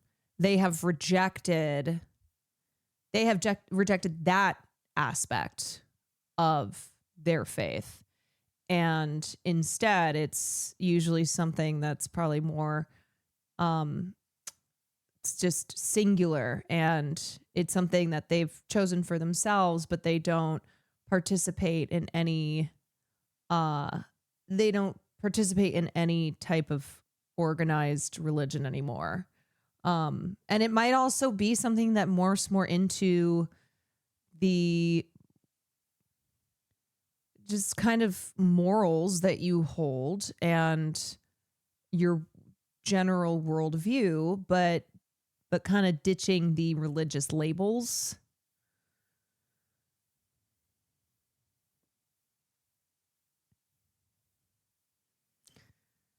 People that give up a third of their salary to mega churches. Yeah, people who keep giving Joel Osteen money. I'm like, Rhett and Link have been best friends since they were kids. That's so cute. Oh my God. That's so cute. So they started YouTubing together? Did they start a YouTube account together? That's so sweet.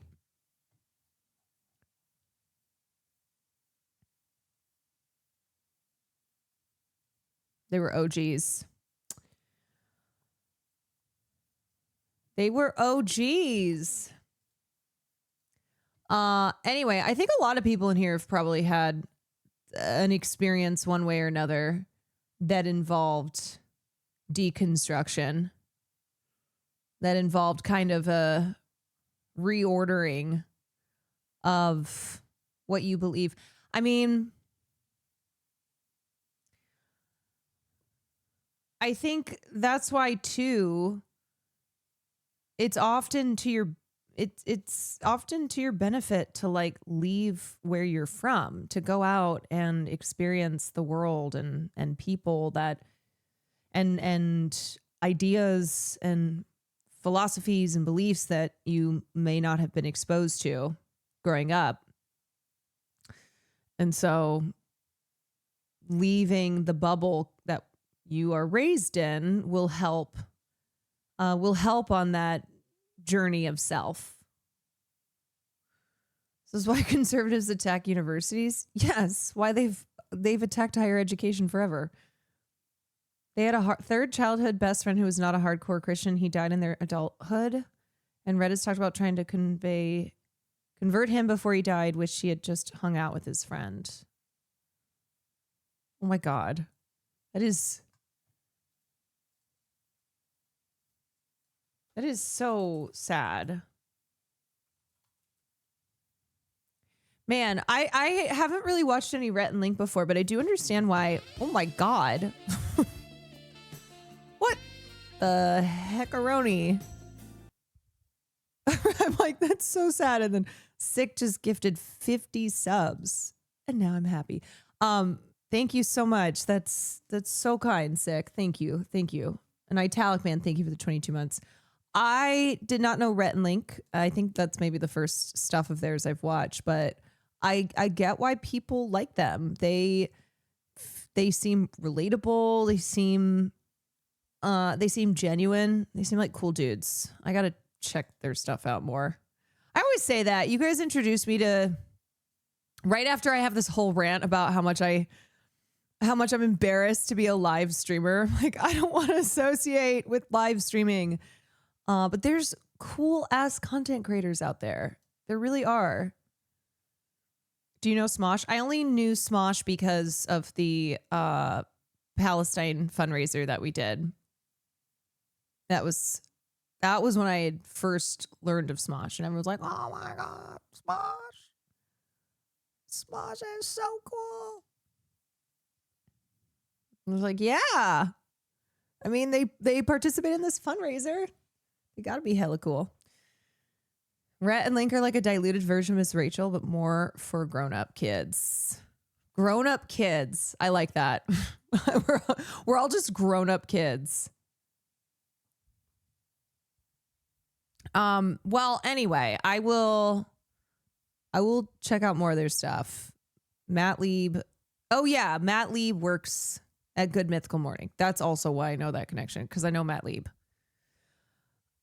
I think he's great too. I think Bad House Bar is a great pod. Okay, so something real quick that I'm going to do before I do a little bit of gaming. While I have you all here, I am going to do a Marty Supreme sponsor that Twitch has offered up, which is very exciting because I was going to watch this trailer anyway. This is through A24, but Twitch is doing this new thing, which is cool. So they used to have what were called bounty boards, but only certain streamers were allowed to access them.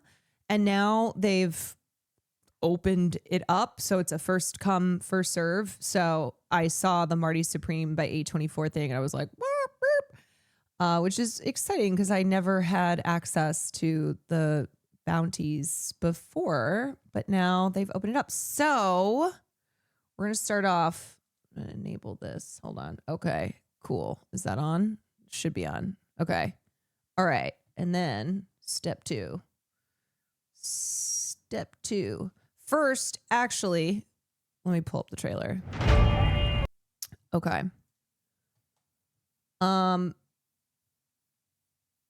Let's start off by Actually, no. I'm going to start this. A24 knows the audience. Okay, everybody. Thank you for gathering around. Thank you for joining me. This stream segment is sponsored by A24. We all love A24. And we're going to check out the Marty Supreme trailer. Marty Supreme that comes out. It's in theaters everywhere on Christmas Day. Tickets are on sale right now. It is the latest film written and directed by Josh Safdie, who did Uncut Gems. Josh Safdie is Saddam Hesmias. Also did Good Time with our favorite vampire, Robert Pattinson. And the film stars Timothée Chalamet, Gwyneth Paltrow, Tyler the Creator, and Odessa Azion. We just watched Gwyneth Paltrow's Actors on Actors when she sits opposite of Jacob Elordi. And that's because Gwen has returned in Marty Supreme. It is a bold and electrifying performance from potentially future Oscar winner Timothée Chalamet that marks the arrival of a cinematic icon in his defining role. It's a wild, fun, and entertaining ride unlike anything else that you'll see. A high-stakes thrill ride blending action, comedy, drama, and romance. And I know you have nothing better to do on December 25th, Christmas Day, than to go see Marty Supreme. So thank you to A24. I'm a huge fan, as y'all know, of Josh Safdie. So I was already planning to check this out even before I got to do this lovely, lovely A24 sponsor. But here we go. So Marty Supreme, this is the story of Marty Mauser. And he was a young guy whose dream was to become the world champion table tennis player in the 1950s. So it is loosely based on his life. So it's like, I would say biopic. It's comedy drama. It's a sports comedy drama. But anyway, here's the trailer. I have a purpose. Okay. Let me ask you something. Do you make money at this little table tennis thing? Not yet. Do you have a job? No. But I will. Backhand! Backhand! Forehand! How do you live? Well, I live with the confidence if I believe in myself, the money will follow. And what do you plan to do if this whole dream of yours doesn't work out? That doesn't even enter my consciousness. Maybe it should. As a glasses-wearing American. Everything in my life's falling apart, great but I'm gonna song. figure it out. Do you need any help? I could help you. You want to go hustling again? Put your money where your mouth is. 176, 177, 178. The mouse is back, baby. Yeah! Welcome to your life. Mari. I can't support your mother for You're not gonna have to. Because I'm gonna step up. Step up I'm gonna how? step up in a way you can't even imagine. Marty, I'm gonna make you an offer. I gotta do it completely on my own. It's every man for himself where I come from. That's just how I grew up. Hey, what are you I don't think you understand the stakes here. You find that funny? I get nervous laughter sometimes. My highest broker is that mouse, baby. Thank you so much. You're my pop. We believe in you. Hey, I'll rip that unibrow right off his forehead! Right. You want to get physical? Like an ape? Come on, he's right here! Have you ever thought about what you're doing to me? Give us our money! When they do, I'll be right behind you. Everybody wants to rule. And it's only a matter of time before I'm staring at you from the cover of a Wheaties box. You think it's that simple? Yeah, I do. Everybody wants to rule. This is my part, this is my part!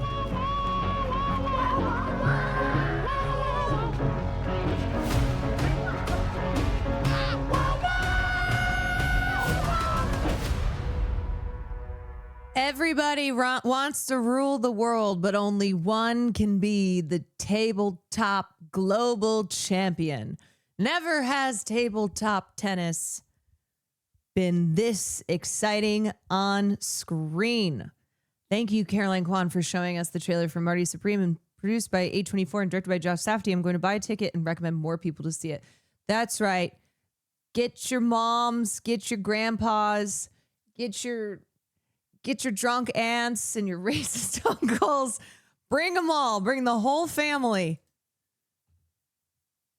Take great granny, wheel her into the theater so she does not miss Marty Supreme before she goes. Before she goes, great granny, do not deny her this opportunity. I thought Michael Fassbender was the best, but this makes you want to follow Timothy Chalamet instead. I know. This makes you almost want to start a fan club for him. So yes, thank you to A24. I'm very excited. I'm very, very, very excited. Actually, no, straight up though. You guys know I was planning to see Marty Supreme. I am going to be doing big time film watching when I go home for Christmas break, which is usually when I try to catch up on a lot of stuff that I haven't had time yet to watch. So, yeah, once again, starring Timmy Chalamet, Gwyneth Paltrow, Tyler, the Creator, Odessa Zion. And this is Timmy like you have never seen him before. If you thought you knew Timmy C, you ain't seen nothing yet. Timothy Chalamet is what they're calling him. Yeah, my glasses wearing American superstar. Tabletop Timmy. Tabletop Timmy. Did you get a Marty jacket? A24, you got one of those for me? I don't even know if they're going to watch. You have a Marty Supreme jacket? You can throw my way? Timothy Chalamet character, that's right. It's a Shalamust. Shalagoat. Shalalalala, don't be shy and go watch this film on Christmas Day. Does your family watch movies together over the holidays? Oh, hell yeah. Absolutely. And you know what one of those movies is going to be? Marty Supreme. I'm bringing my dad. I'm bringing my mom. I'm bringing my brother. I'm bringing my sister. I'm bringing my other sister. And my other sister. And me.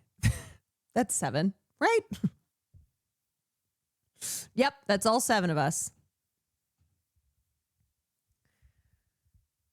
Hide your kids, hide your wife, hide your husband, because the Kwans will be buying up every seat at our local theater. There won't be anything left for ya. So leave the husband behind. Will we get a family Sunday dinner and a movie?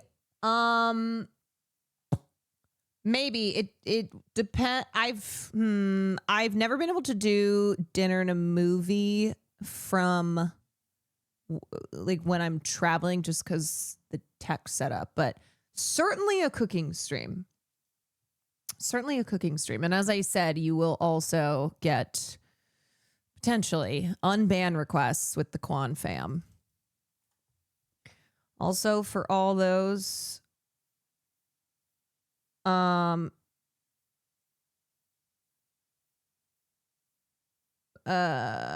all those wondering, Farley and Will have taken off. They made it in time. They ran like 10 miles. They made it to the flight. Will said that Farley was a trooper. He was a real champ. He was a real champ. Here, we'll show you.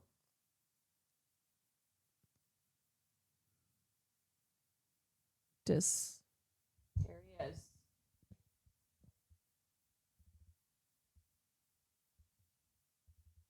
he is. face of somebody so excited to be on a flight. Okay. I think that's a good place to move on. A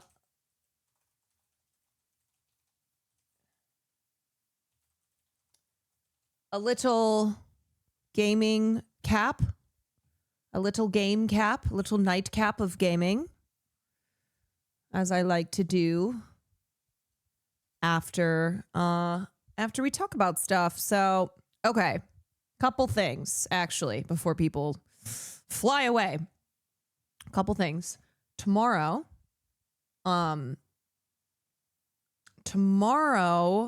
we have Sonic Racing. So I am playing Sonic. I am racing against, let me find the list of people that I'm competing against in this Sonic game.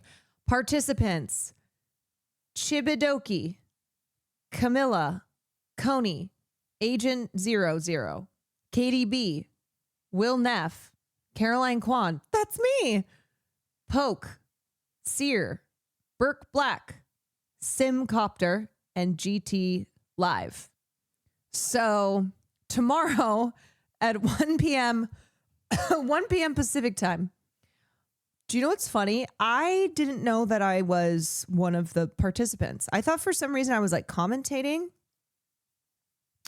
When they asked me to do this, I thought I was commentating, and then I found out I'm actually one of the racers. And today, when on our tech call, they asked me which character I want to be. And I was quickly Googling Sonic characters because the only one I know is Sonic. And then I went, what one do you think I should be? Who do you think is good? So I am going to be Silver, which I looked up Silver, and Silver looked pretty cool. So I am going to be Silver. I'm going to be racing tomorrow against all of these fellow participants. And it starts at 1 p.m. Pacific time, and it goes to 4 p.m. Pacific time. And then so that's I'm trying to decide if I like keep streaming after that or if I take a break and then come back at night. I haven't decided yet, but tomorrow is a day stream for sure, starting at 1 p.m. Pacific time. And then Saturday, I'm going to stream, but it'll be a little bit earlier because then, sorry, I can't make it. I'll be watching the new Safdie movie, Marty Supreme. Well, it's so crazy because it doesn't come out till Christmas, but I love the enthusiasm. I love it. You know what? It's because you're just sitting there waiting in anticipation. You can't think of anything else. You can't do anything else because you're just waiting for the 25th to go see Marty Supreme in theaters. Tickets available now. So Saturday, I will stream. It'll be a little bit earlier because then I'm flying out. I'm taking a red-eye flight, and I'm flying Spirit Airlines Saturday night. It's gonna be so fun. I can't wait for them to just beat me. Spirit, girl, you're in danger. Girl, you're in danger. You gotta run. I'm flying Spirit on a red eye, so should be fun. Hopefully no one's on the flight. It's just me. But anyway, okay, so tomorrow 1 o'clock, and then I'll figure out maybe a night stream as well. And then Saturday, a little bit earlier of a stream, and then starting Sunday, I'll be in Chicago. Cool. Will you be turning up for more Sega sponsors? Was curious if you might partner with RGG in the future, especially with their great titles coming out. I love Sega and RGG, and so if they would like to partner with me, I would be so thrilled for any of those future partnerships. I left the house at 7 a.m. Pacific time this morning and made it to my parents by 1 a.m. Eastern time. Oh, so not that long of a travel day. Simply 18 hours. It's not too bad. Hope you've kept your sanity.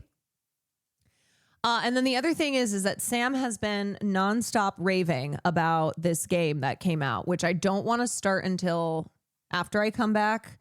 But she said it's a game called Routine. It's a first-person sci-fi horror. She said it is like the best game that she's played this year. She said maybe one of the best of all time. And she's insisted that I play it. So I know I said I was going to do Resident Evil, but I think I'm going to play that first because she said it's 7 hours. So I'll probably wait. I'll probably wait till I get back from Christmas break, and then I'll do that one, and then I'll do Resident Evil. Zio, thank you for the 35 months. Zach, thank you for the 27 months. Sorry for this right before gaming, but Rams headquarters addressed the Puka stuff you were talking about earlier. Is it different from what we covered? Were they like, yeah, we think he's a fucking idiot for streaming with Aiden Ross?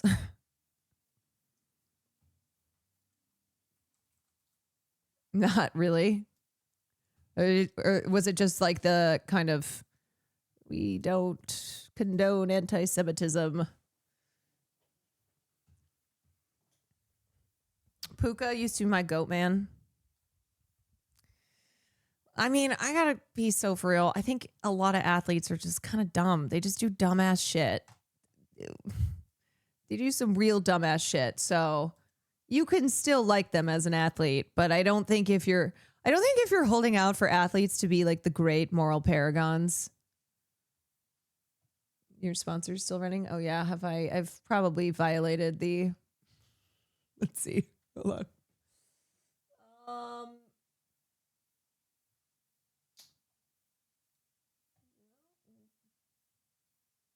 No, I think I'm good. Nope. Well, whatever. I would have watched the trailer anyway because I am genuinely excited to go see the film. I don't think they care. Puka made multiple touchdowns today and almost won them the game. Yeah, no. They're just like, don't do it again. They're not gonna do anything, but they'll just make sure they handle the PR. Like, listen, you idiot. All right, here's what we're gonna do. So I can't end the sponsor. I have to have the I can't end the sponsor because I don't want to end the sponsor because I am I'm locked in. I'm locked in and I'm never going to not be locked in. So anyway, yeah, you can click that link. I think there's probably a link there or something. Click that link and it'll take you to the website. It'll give you more info, just whatever your heart's desiring.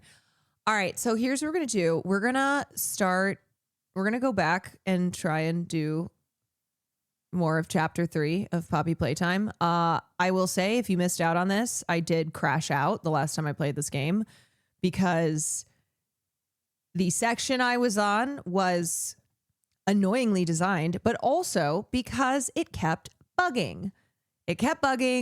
And it's the first soft rage quit I've had. I didn't really rage quit, but it was what I will call the first soft rage quit. So what I'm going to do is I'm going to give this 2 tries. 2 tries if it bugs. If it bugs, I'm done with it. I am over it.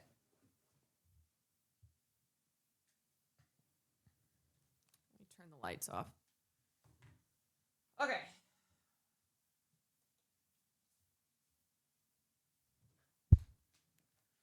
Okay. Because I actually do, or I was liking the game, and I don't really love to rage quit games. So hopefully it freaking works. I'm already pissed off. Fuck. I mean, freak. I don't remember how to... Okay. It might take me like a try or two to even remember how to do this.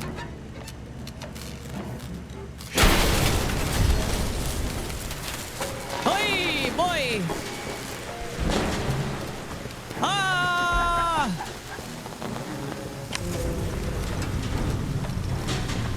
Ah!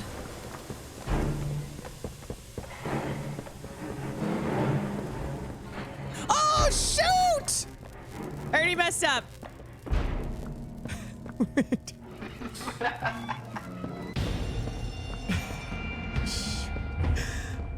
Wait, I can't remember where.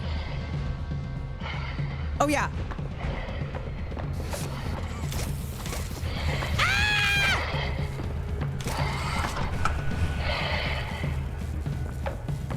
Ah! Crap. Oh, this is toast.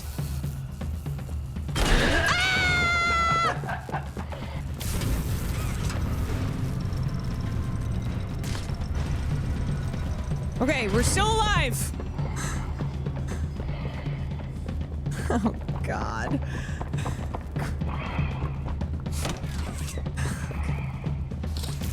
Run, thanks.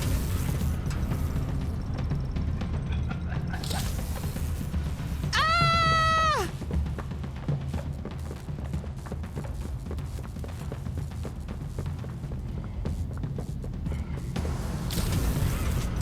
Ah! Where is she?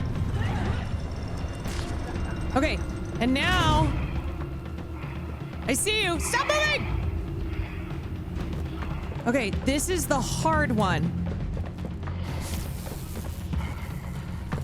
Oh, crap. Shoot. Okay, wait. Okay, stay away from me. Witch. God. Oh, crap.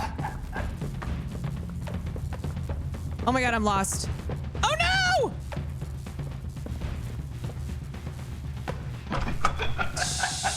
Shoot! Wait, I do not remember where. Help! Oh, there it is. There's...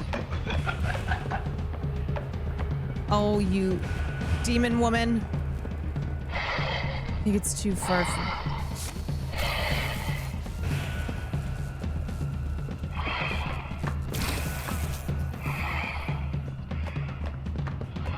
Crap.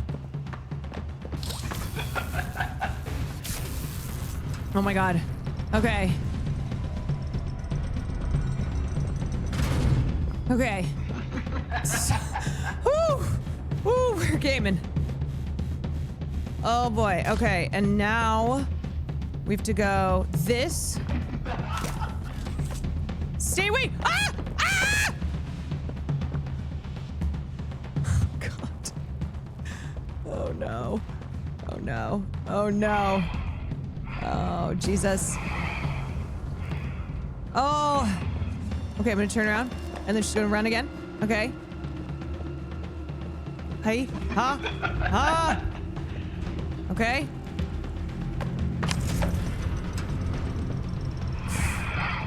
Okay, turn around.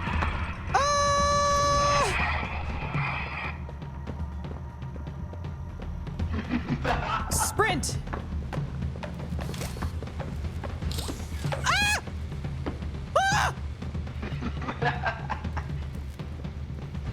God, I feel like I can't see anything. Okay.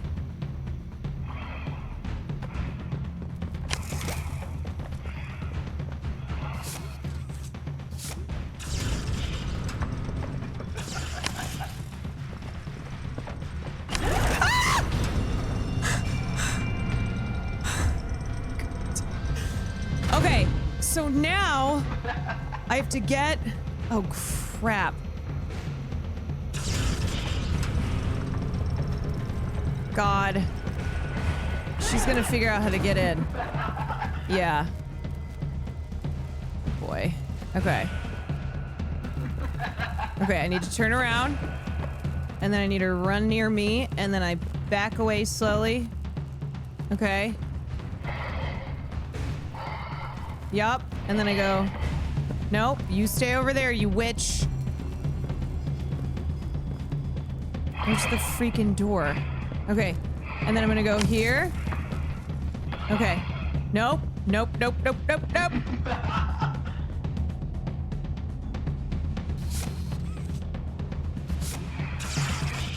Okay. She cheated. She does that. Okay, and now I have to turn and put this in here. And then I need to draw her out again. Okay. I need to draw her out. 1, 2. Okay, that should be enough. Okay. Now, the last step. And hopefully it doesn't bug at all. Shit. I just need to go in here. I don't trust. Oh, God. Oh, God. Okay. Okay, let me back out. I know I'm so mega stressed. Okay. Okay.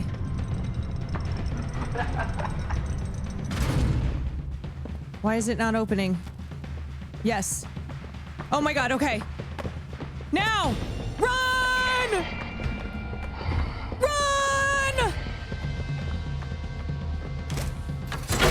Yeah!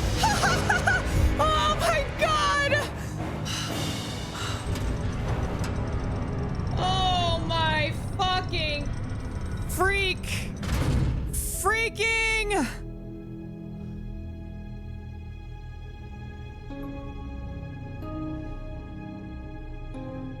Oh my God. I used to pray for times like this. I used to pray. Oh my God. Okay. All right. We freaking did it, man. You showed the same tenacity and dedication as Marty Supreme. That's right. That's why on December 25th, Christmas Day, I will be lining up to go see Marty Supreme, someone who I relate to because of my determination to be the best.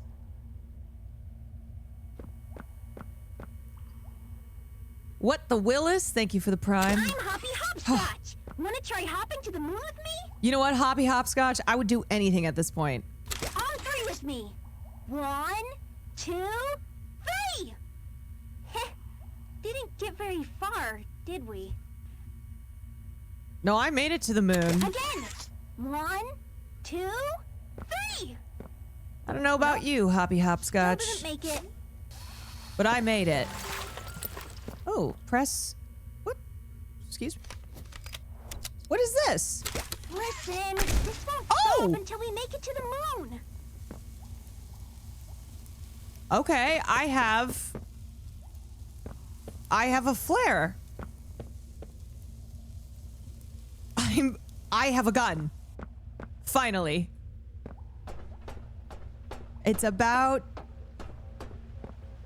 damn time I have a gun. Okay, what is...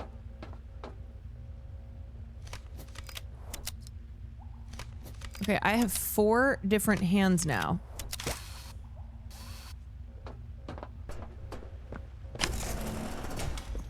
Don't shoot. Oh my god. What is this? What are these bowels? Oh.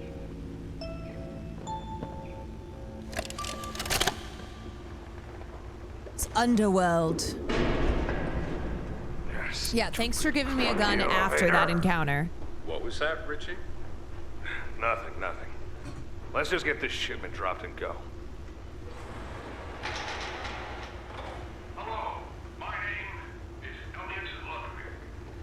My name is Marty Supreme. I take it you're not a fan of this place, are you? Nope.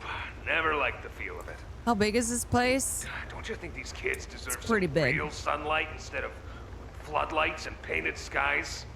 Hell, we're not even allowed to talk to these Yeah, kids. this is still in the factory. Isn't that... Sorry, Stu. Sorry? That doesn't sound like the Rich I know. Well, trying to stop being so pissed off all the time. My wife says I'm a lovely man, but I gotta control my temper. So, Classic. Doing it for her. My bitch wife's getting in the way. You're just different, Rich. Honest to a fault. But I always liked that about you. Yeah? Well, you're one of the few.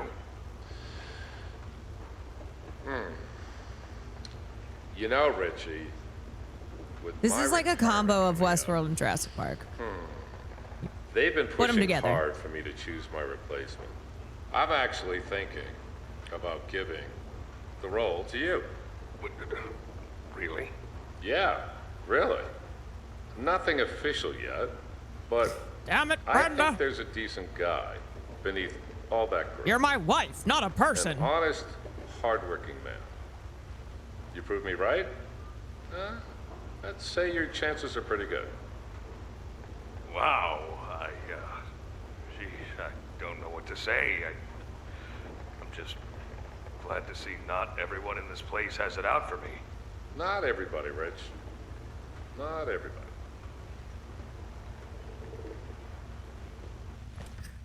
Oh, Rich is so screwed. All right, what in the underworld? What in the... Oh, purple hand. Nope, not gun. Not yet. Not yet, but soon.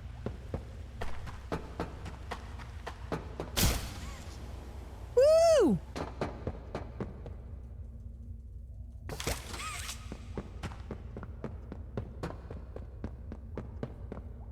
Why do you walk around so guiltily? Because... Oh! Is this dead? Dead. Oh. See, I stopped before dead, but then dead again. Oh my god. Through this again? Okay.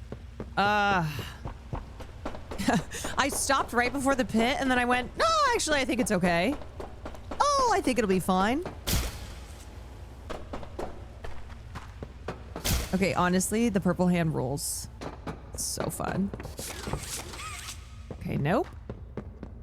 So, it's gotta be this way, but where? Where's the other? Where's the other? Oh. Duh. Hello. Okay. Now the power is up.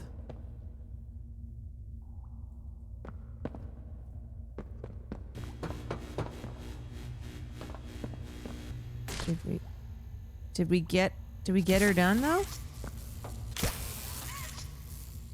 Okay, so that is Do I shoot? Wait! Oh my god, I just fell again. There's no way.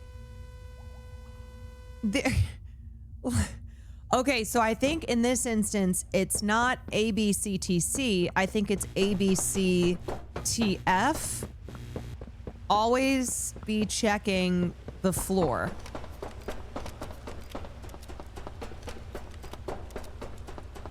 ABCT. ABCTF. False prophets, thank you for the 25 months. Okay. Now. Floor. Wow. Can't believe I did not. Oh! Hello. Okay, where am I? Oops. Okay, okay. Oh, I see, because it turned on. Oh, crap. Okay. So this is temporary. So now, go. Okay, and now up here. Nope, okay. So it's gotta be up here. Yep, and then we go this way.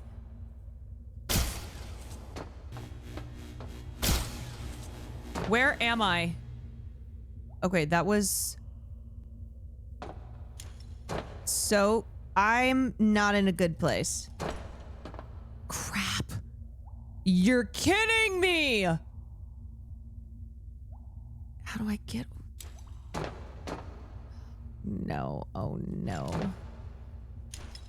Oh! Oh, the ladder! Freaking heck! No. I have to do this again. Because I suck. Okay, so speed. Speed is the name. Oh, crap.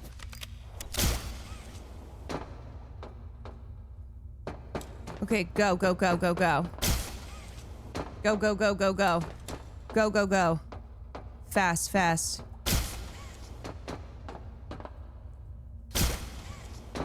Yes, okay. Whew. You're doing amazing, sweetie.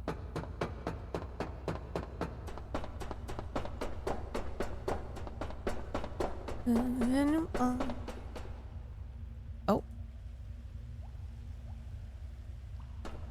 Okay. Do I just like jump down? Do I jump down? Onto here? Looks like I jumped down. Oh! Okay. Okay, so there's this thing. But, okay. Oh, God, these never-ending puzzles. Ah! Wait, I'm alive!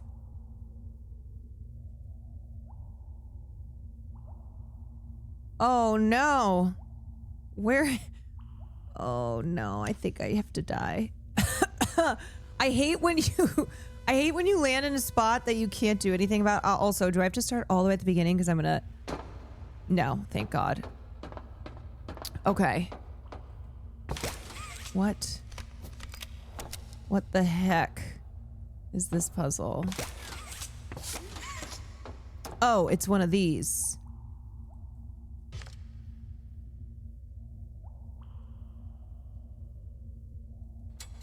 Wait. Okay, so we line it up there. Okay, and then got this bad boy. But where?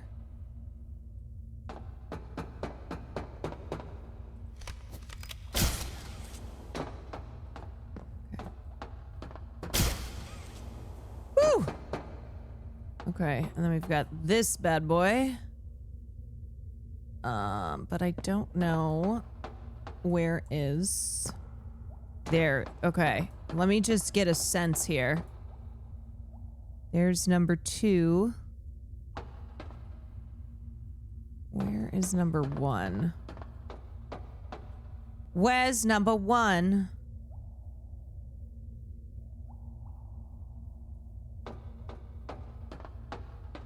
And then it'll turn this on.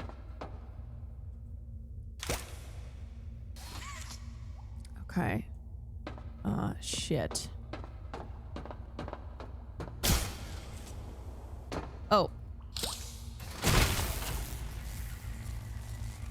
Oh. Okay. That does...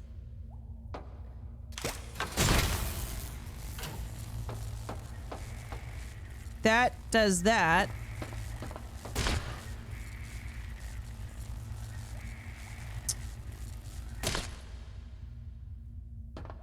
Oh, God, this is so freaking hard. What happens if I move this? What is that? What did that do? Okay, so that moves this way.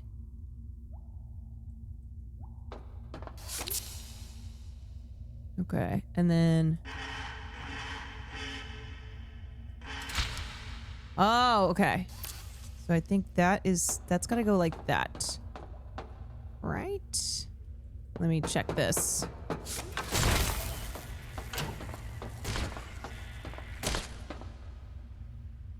Okay, and then... Okay, so if that shoots into here, and then this shoots in here, so I need to move...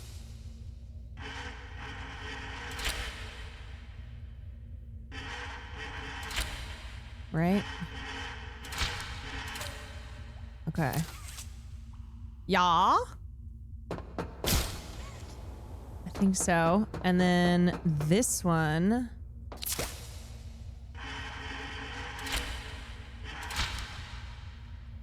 Is that right? Okay. And then this one...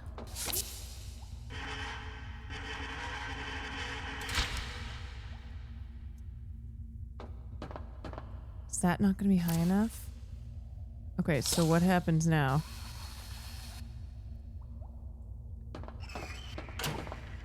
Yes! Wait! Oh no!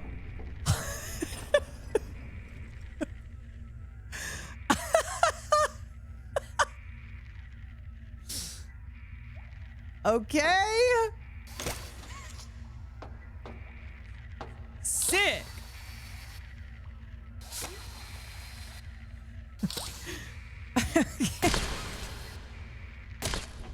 All right. So, new plan.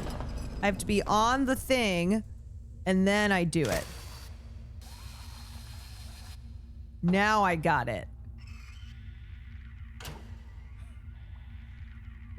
Wee-hoo! That was stupid.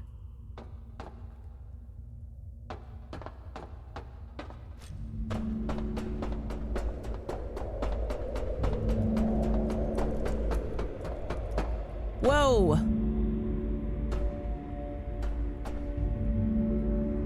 Whoa.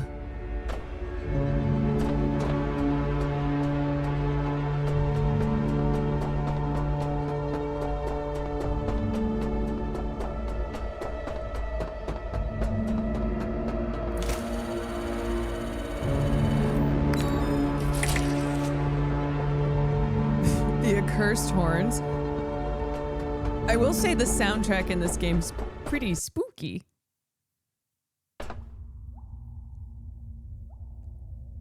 Pretty scary.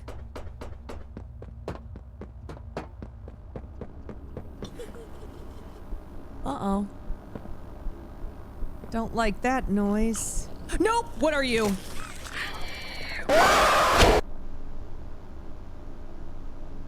See, this is why I don't fuck with cats. Just kidding. Just joking.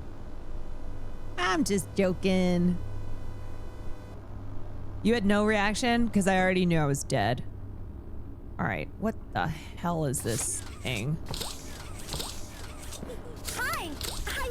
To the moon How the and back. fudge do I get? Oh, is it just gonna come towards me? Stay back! Stay away, demon! Oh, God. Oh, it just keeps coming. Oh! Wait. Watch this. Ready?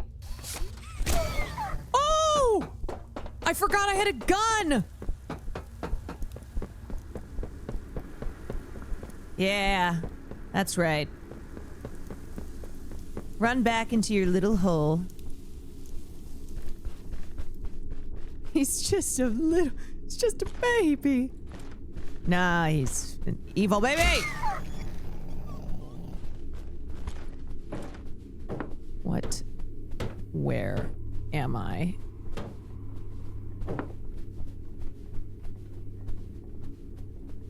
Does this go anywhere, or is this just a thing to hide in?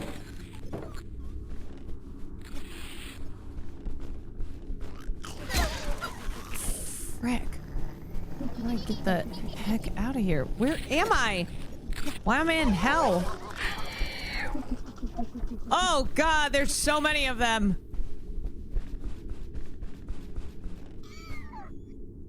Oh, this is such a maze. Oh no. Oh God. Ah!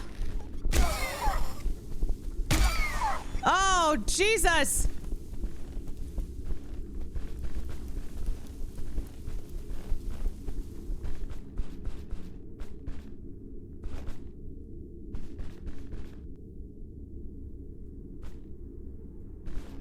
Where the F?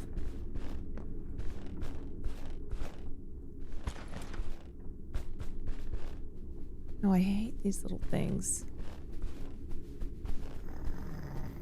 What? Get out. How do I get out of here? Oh no. What do you want? Ah!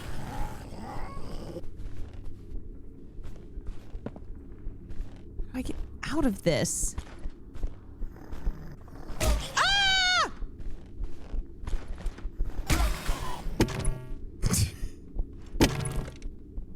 What is this maze? Okay, I turn. Oh God! What is what? P? Get away!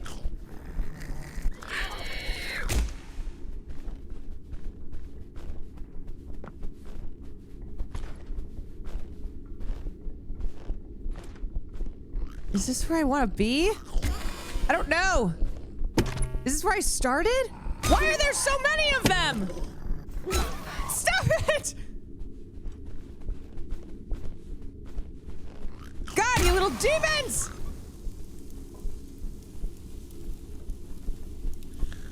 Ah!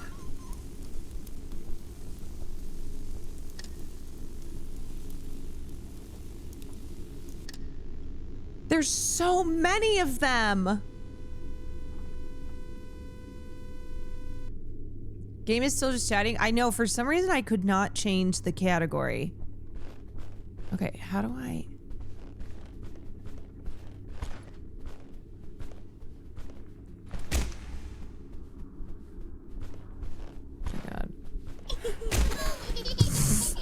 Alright, that one just like yeeted up into the air.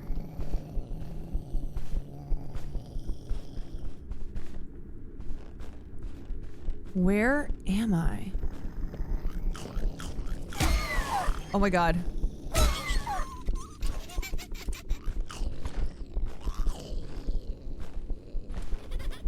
So confused. I think this is where I started. Oh. God! Ah! No!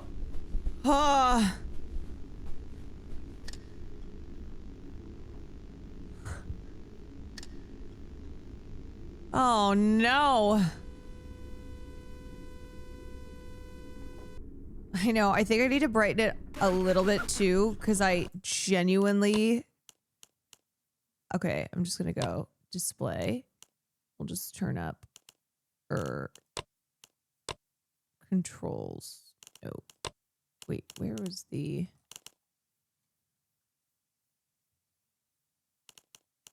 Go back. Settings. Nope. Is this the darkest gamma? Let's see. Okay, that's a little bit better.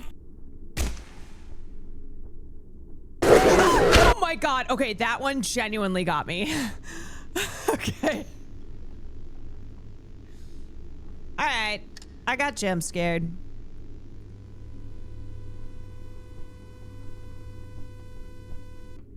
Okay. Now, I came from this way, so what happens if I go this way?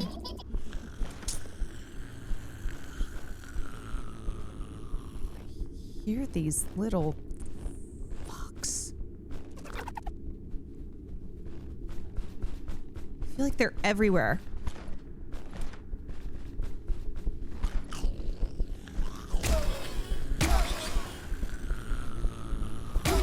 Take that. Take that! Where's that button? Does this do anything? Oh, God.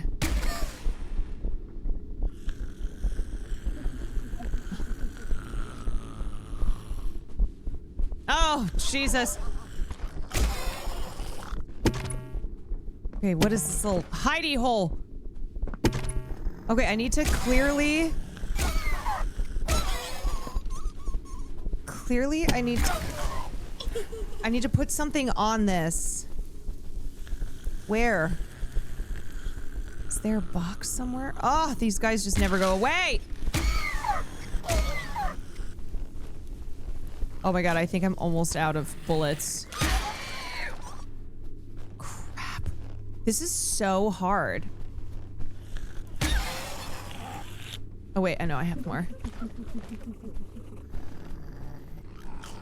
Where? Gotcha.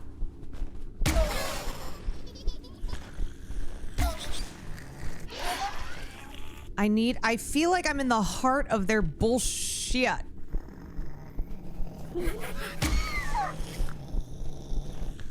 You can run out. I don't know where to go.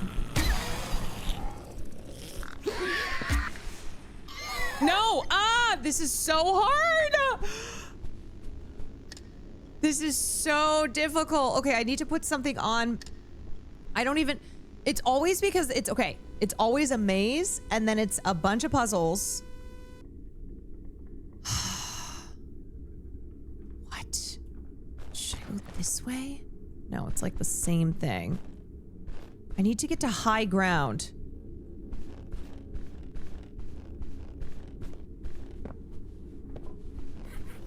Oh. Wait, how do I get that?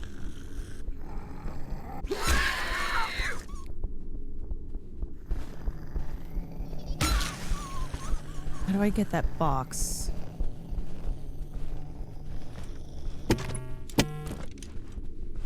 Oh, there we go. Where are you, little farts?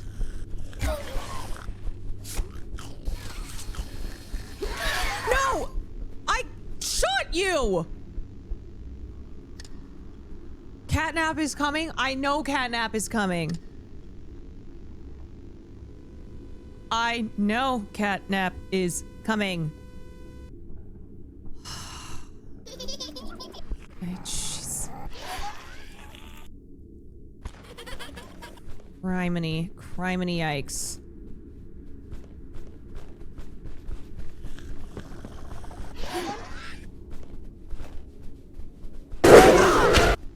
Jeez! This is absurd!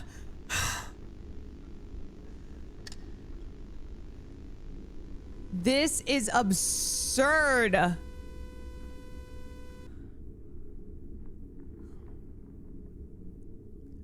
shoot around you sometimes. I'm just gonna light these little bastards up.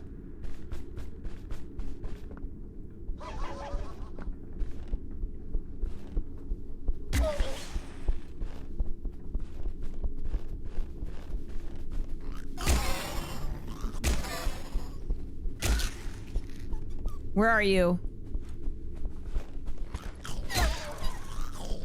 Little fiends.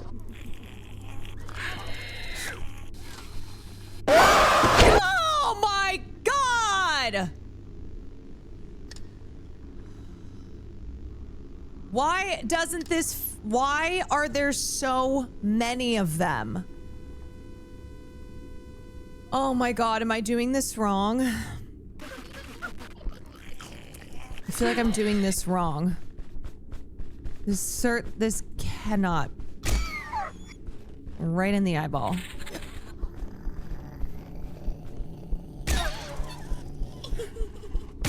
Oh, okay, wait, I think I got it. Am I supposed to shoot?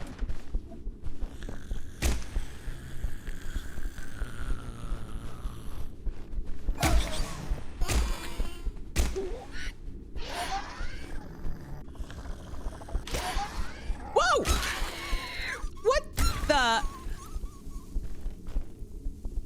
Oh, okay.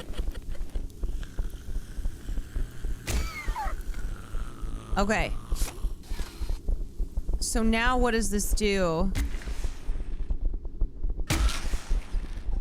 Now what does this do that I have that on there? Look at them running away. Little scamps.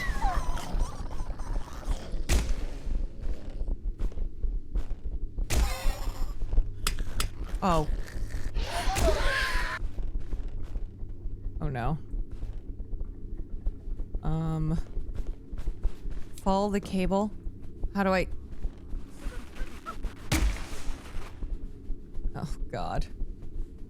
Need to get out of here.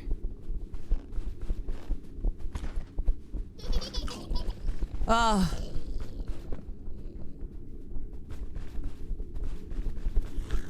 Is this where I started? Okay. Get up. Oh my God.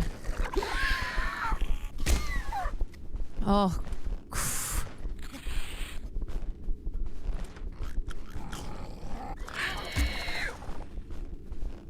Little bastards! This is maybe the hardest level. Where's this cable? Okay, this way.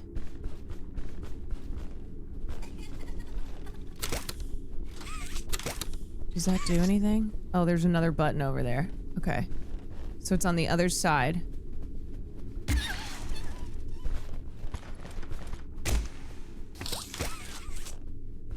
Okay. Where's the... Shoot. But I need... What does that do? I need another... Oh, there it is.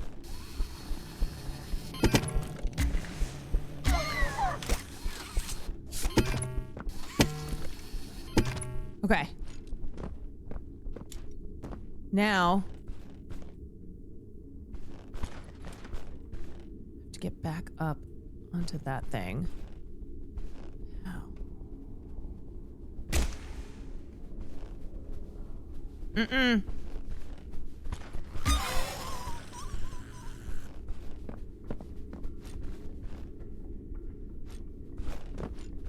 And this.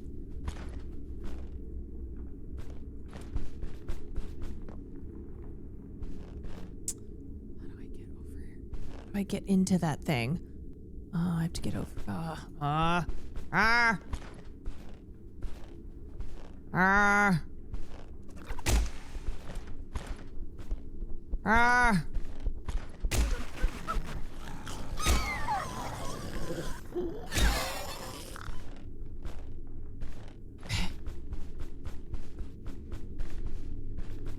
This way. Oh, so lost.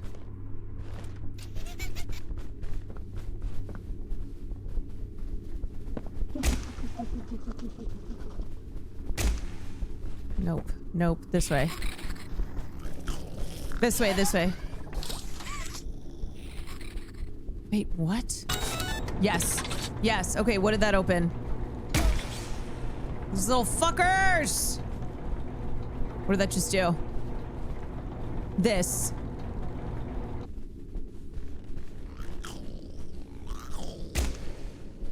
But what? Why did that just put that there? Is this a new place I need to go?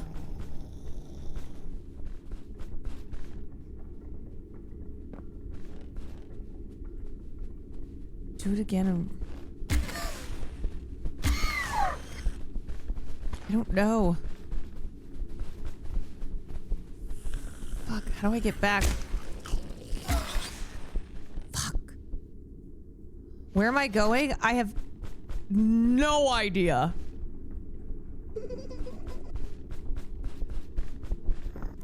Oh god, okay. Right, so go back over here. And then...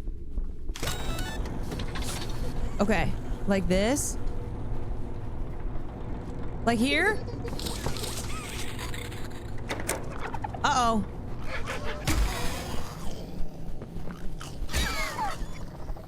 No!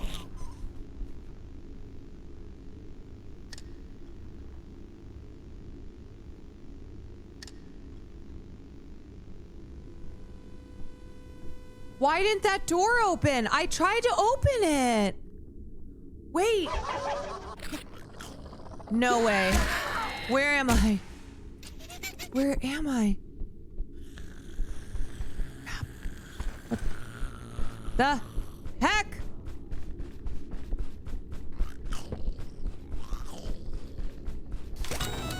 Okay, at least I didn't have to do it all the way again.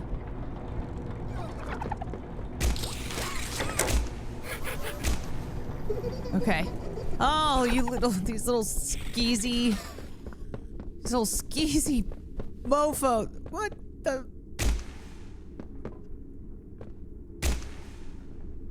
What the heck? This game is just like stress.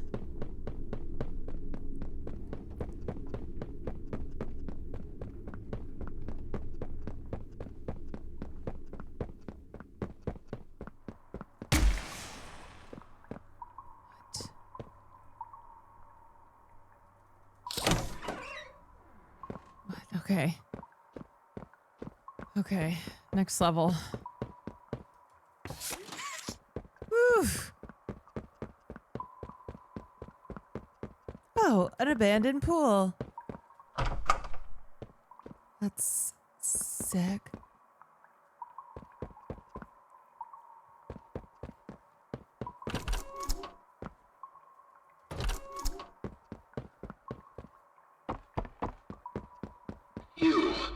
You're Pappy's angel.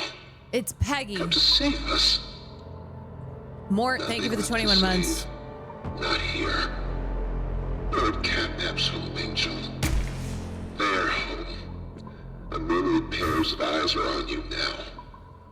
Watching, waiting, hungry. Oops. They want nothing more than to crawl beneath your skin and eat away at you bit by little bit. Fill what feels empty inside themselves. Kids game. That thing. Catnap. Wait, that is so effed. I just saw that he's cut in half. This is what he does to heretics. These little toys follow Catnap to avoid that very fate. And in return... Ew, they're eating him alive! We try to fight it. The prototype's control. I am the last of the smiling critters. Oh my god, I should put him out of his misery! Listen to me. You need to get out of this place. You need to live. You and Poppy could fix this. End this madness. The torment. Oh no. Oh no. Leave me. Oh my god! Just go! Run!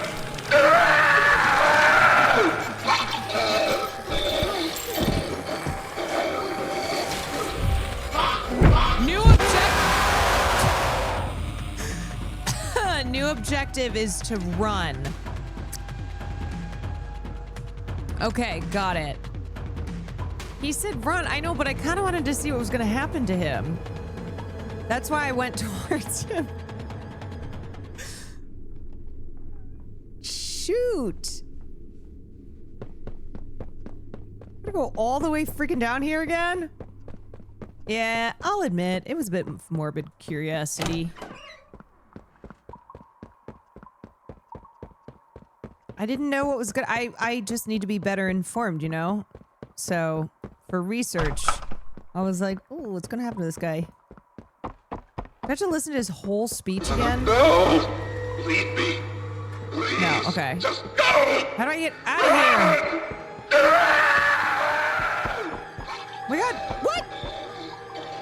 Hello? Ah!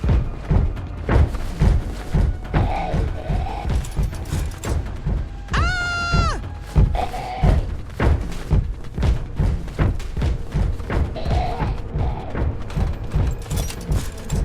What the? This is hell!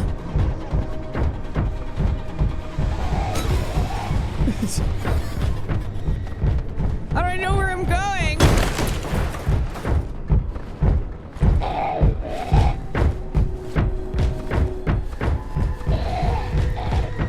Whoa!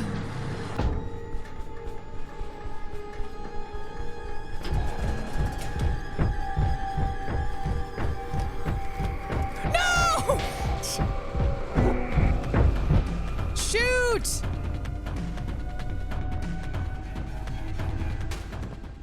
No, I have to do this all again? I don't even know how did I even get to where I got? No way. How do I even, I don't even know how I got there. Ugh, I'm in the pool. I almost had it. I thought I was smooth with it with the purple hand. I was not.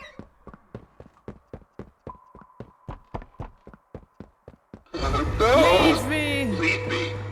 Please. Just go! Run! Okay, then this is gonna fall. Get me out of here. Okay, and then we go up this tube. Go this tube. Gotta look out for these little mofos.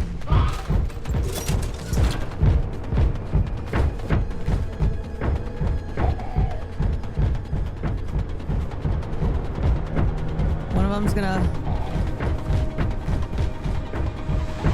See, this is... No! That is not the way I went. See, I got lost. Oh, this is so annoying. You went right, you need left. Wait.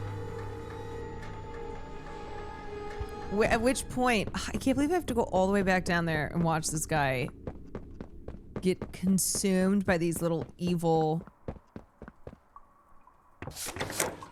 yeah, Sam, I went back to it because Mama didn't raise no quitter. I did it.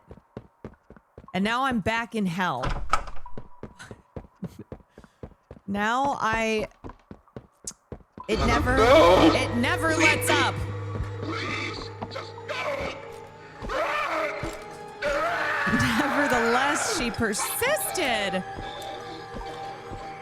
Okay, come on, break, break, break. Okay, tube. Incredible, she's unstoppable. Ain't nobody doing like her. Okay, other tube. And now, this way. This way. Okay, you guys, start screaming at me when I'm supposed to go.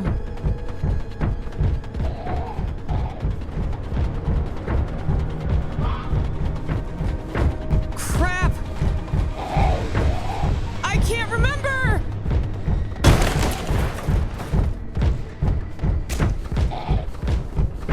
Wait, this is... Okay, yep, yep. Slide. Slide to the left. And then there's this thing, and then we go.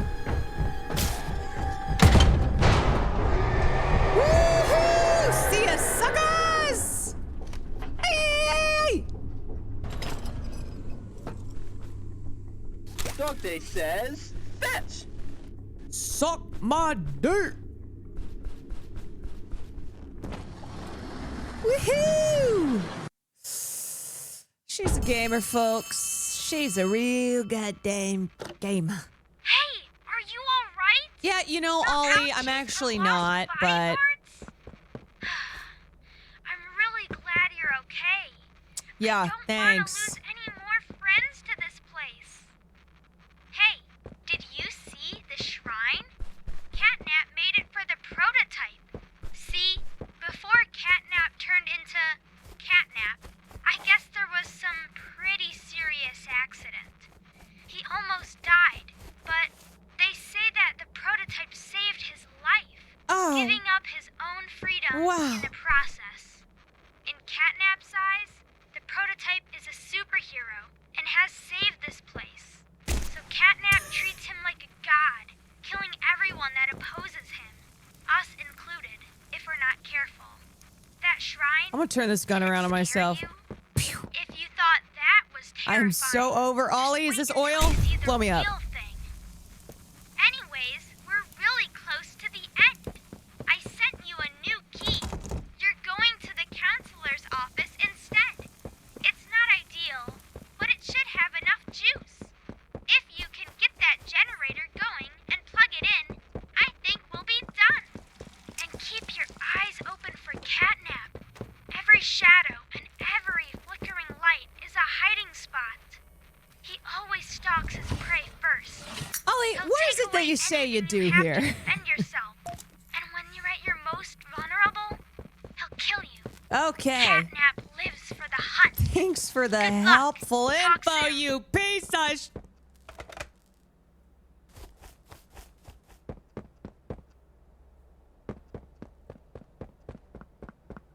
Ollie, what is it that you say you do here? Right. I need the map. I feel like I just ran all the way around. Okay. Counselor's office. Oh, it's the big white building.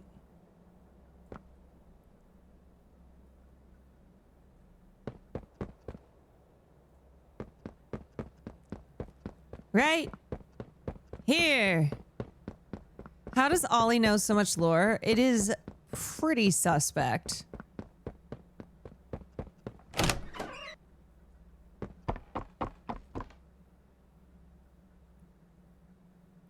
Stupid ass drawings.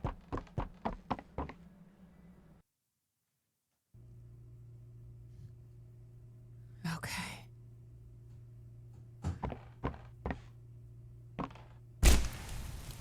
Not gonna lie, really love this gun.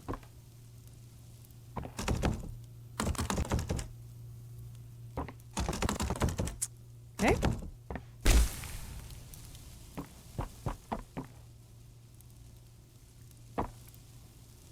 Always be checking the...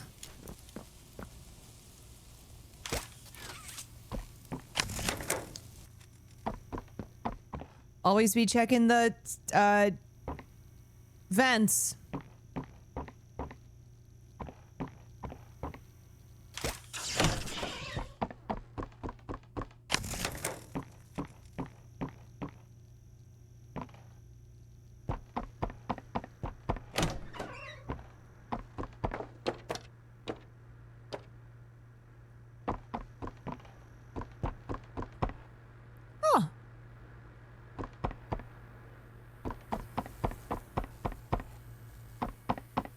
What manner of horrifying beings will be in this place?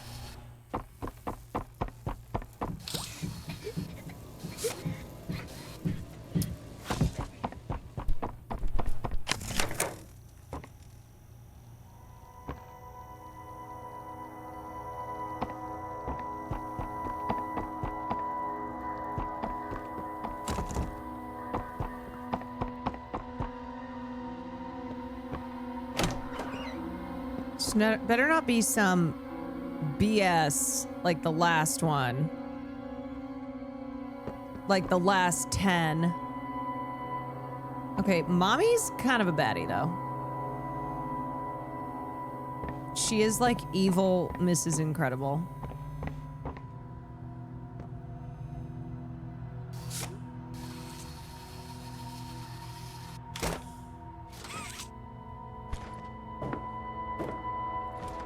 She's kind of slay.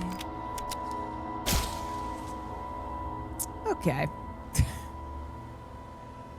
All right. You know what? I didn't even want to make that anyway.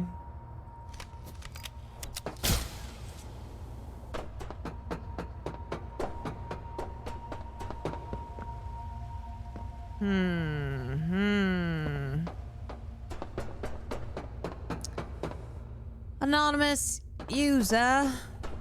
Thank you. Ollie's watching.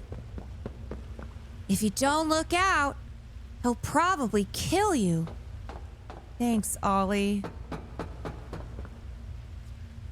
Hope you will fucking shit. Okay, what am I looking for? Where's the green? How do I light this up? Oh, excuse me.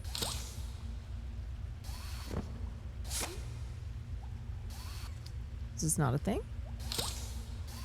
Yes. Okay, that's cool. No worries.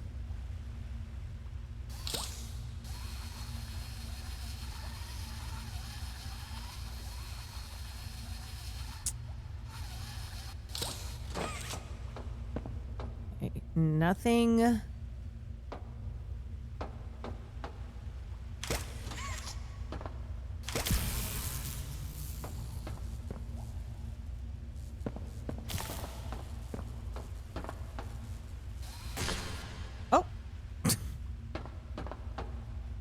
Hello?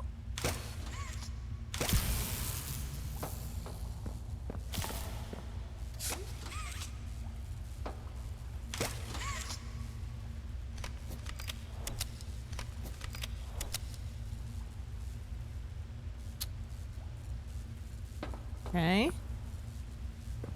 Do I need to... Or do I just go? Do I just go? Hello? Nope. Okay. Very cool.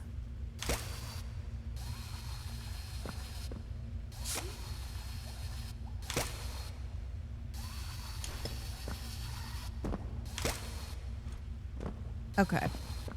What? It's too high? Okay. Great. 2 towers. Well, what the hell? Okay, so go around here.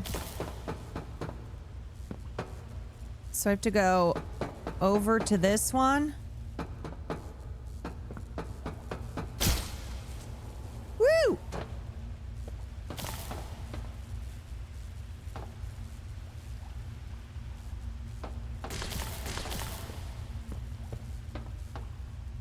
And then... do I go back?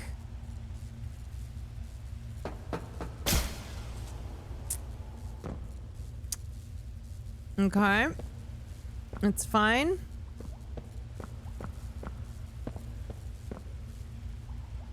What am I doing with this freaking ass hand?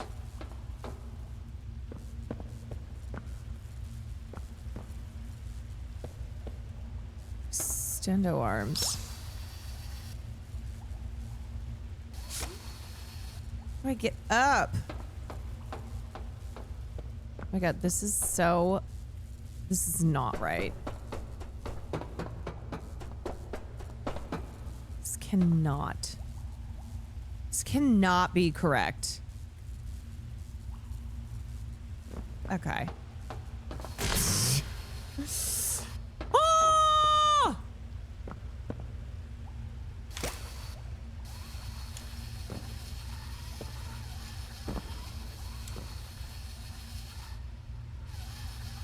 Hello?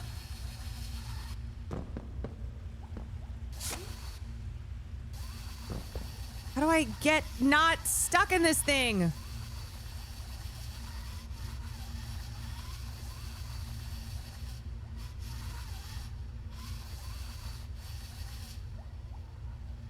Excuse me?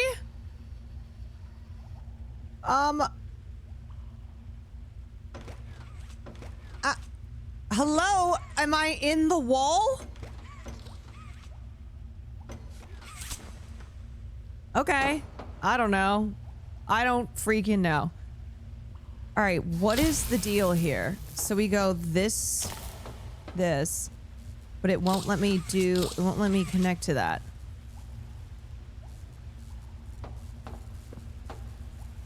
But I don't think this is right. If I jump, hit the green hand, but I don't. I have to do it like this? No.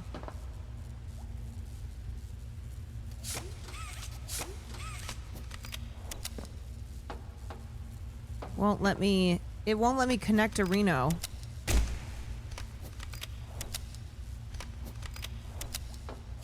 You know? Like, it looks as if I'm supposed to jump. You 100% have to double loop. But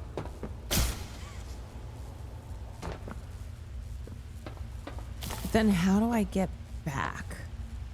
That's the question. You know? It's like, nice jump, but then where do I jump back to? Oh my God. Like, there's just no way. No, there's no way I'm making that.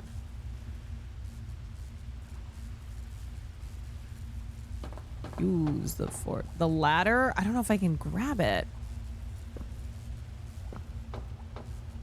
Bro, this is crazy. Okay, great job. That's definitely gonna be it.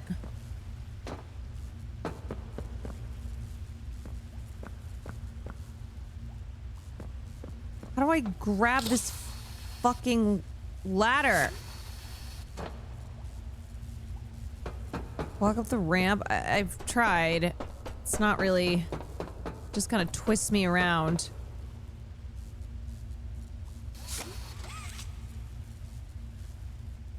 I am gonna admit I have no idea what to do with this puzzle. It's absurd.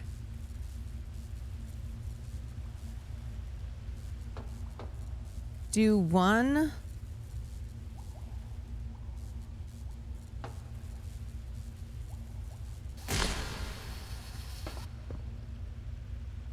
Wait, but I can't release one.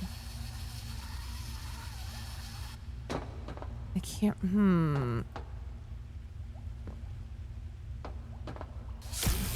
Okay. So I need to get, okay, so I need to get over here.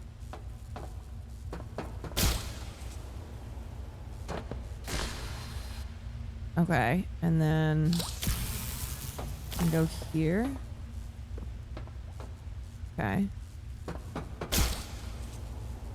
Ah! That's crazy. Wait. And then...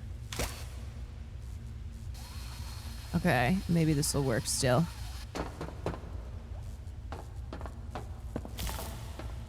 And now... There we go. There we go. Okay, what did that open?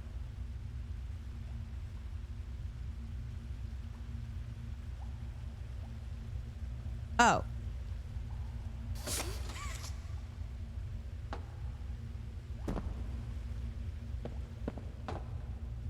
Yeah, I did not understand that. Is that what's new? Can I jump? Oh, see, sometimes in the game, okay, here's what I hate about this game though. It's not consistent. It's not consistent if you can jump across.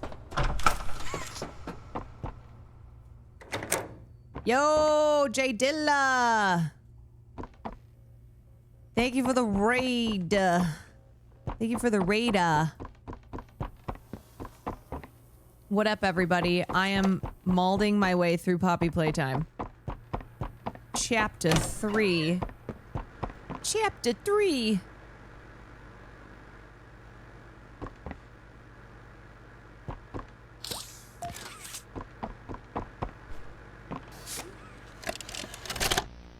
Oh, are you winning? No, I feel like I'm losing. Oh, Mr. and Mrs. Hartman. Come on in. Please, have a seat. I feel like I'm constantly losing. How was your ride down? It was nothing like we were expecting. Mr. Ludwig's speech was... Game is well, hard. it just confirms for us that you're the orphanage we want to go through. It's a truly magical place. I felt right at home from the second I entered.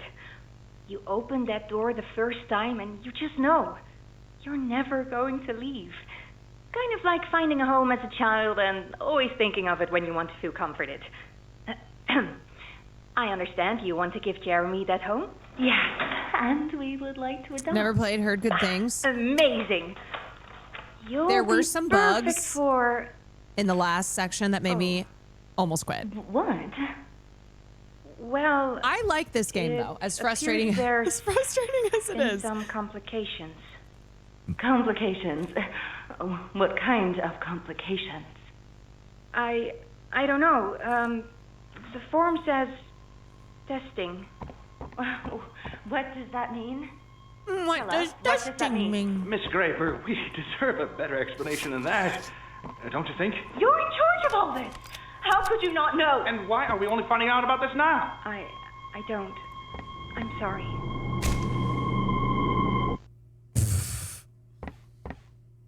TV will rot you, kids.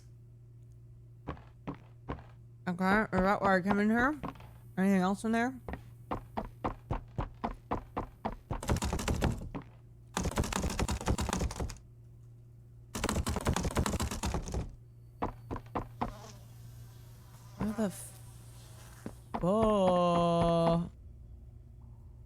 How the How the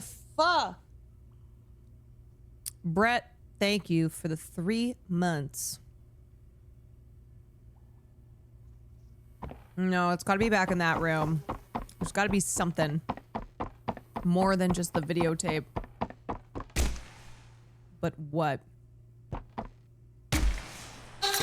Yep. Always. Always ABCTC, y'all. ABCTC. And ABC TV. Hey, I'm Crafty Corn. Crafty Corn. Painting? Thanks. Oh. Can you give me some red? Shut up.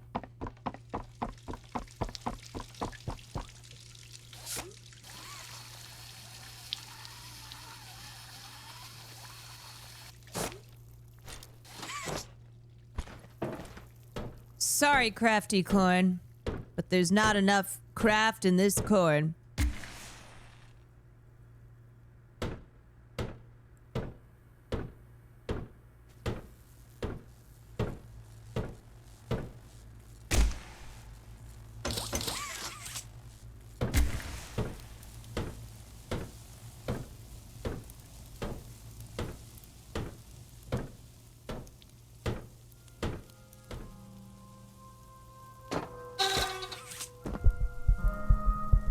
Oh.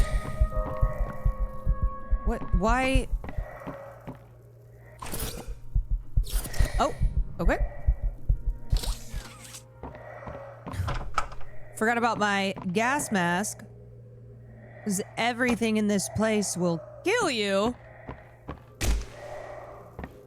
Can't see shit.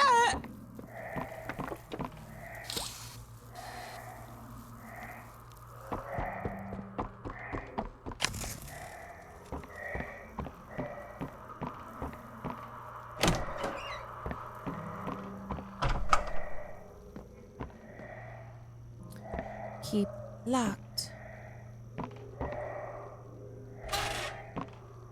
Oh. No, I don't think I shall. Okay, so I need a green. Genuinely can't see anything.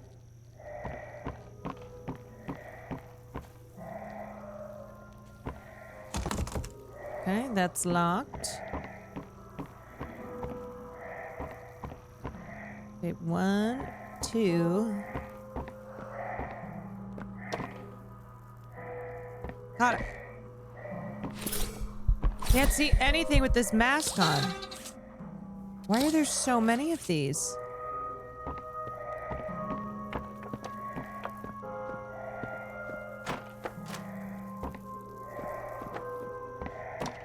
Genuinely, I'm blind.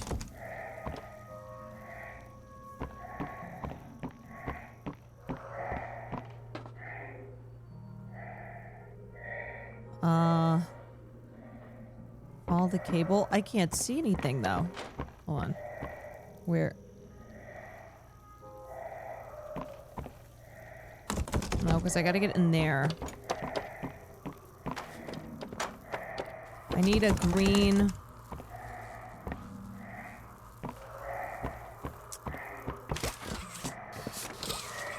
I need a green energy.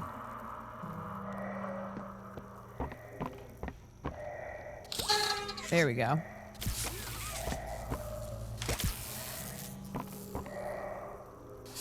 Oh.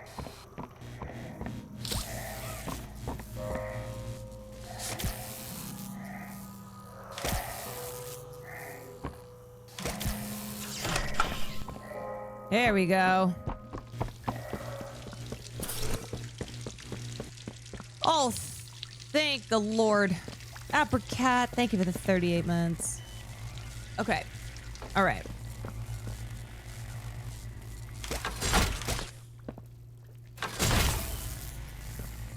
Okay, platform. Oh boy, oh boy. Oh boy, oh boy.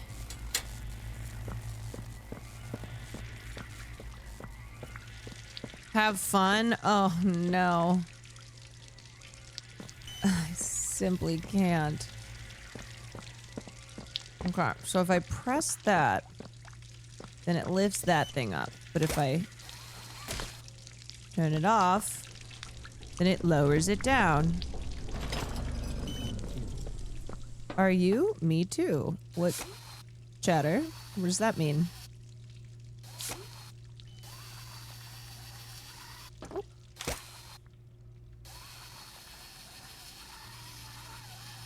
Come on, you son of a...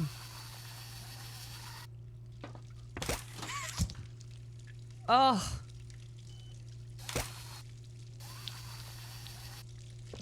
What? What?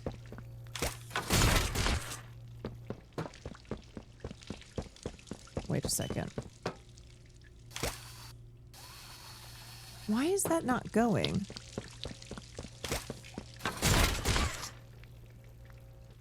Oh. Okay. I moved it.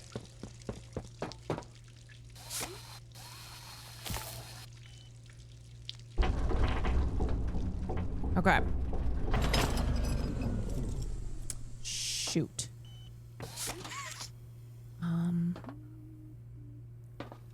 Ah!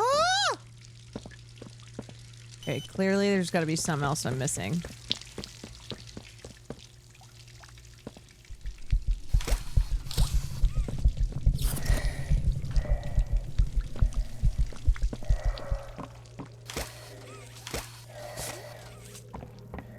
Where's my battery?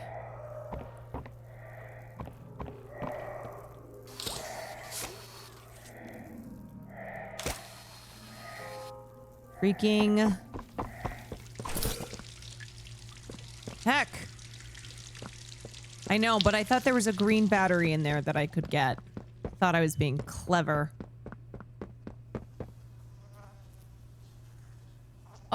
God. These, you know what it is? These incessant puzzles just hurt my brain holes. Okay, so that's gonna be purple. That'll be purple, purple, purple. So then I have to get...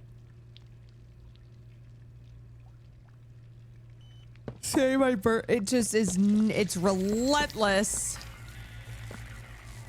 But how do I...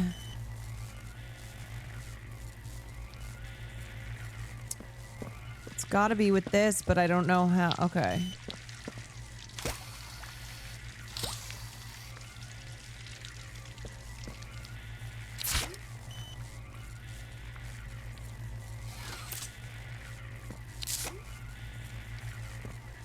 Can you move the twisty pole? Well, here's the thing.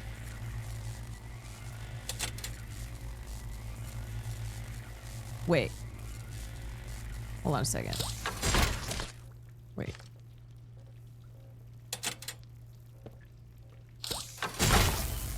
And then... No! Shoot. Okay, so I gotta bring that back down. I have to somehow, like...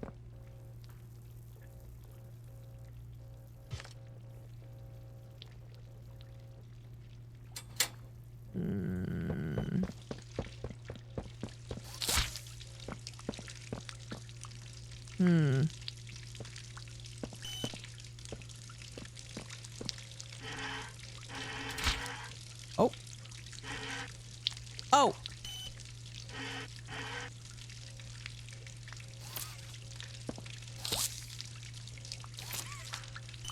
Okay. Wait.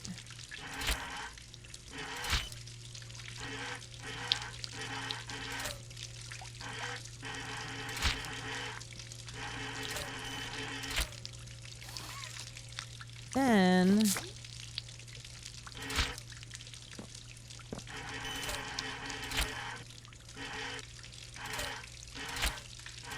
What's that noise? Figure out.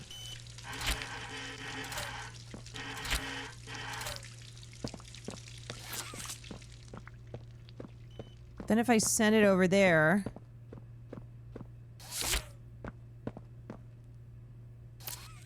Okay, so what happens if I do this?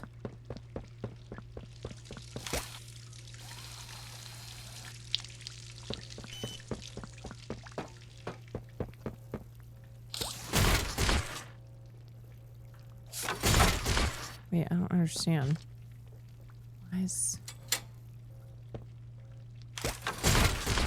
Why doesn't it shoot? It's got to shoot through all the poles.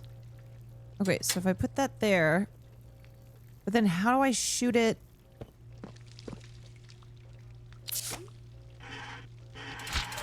Okay. Let's try this. Okay, something happened. Why am I stuck? Something happened. Something happened. Okay. I see. All right, let's freaking do this. Nope.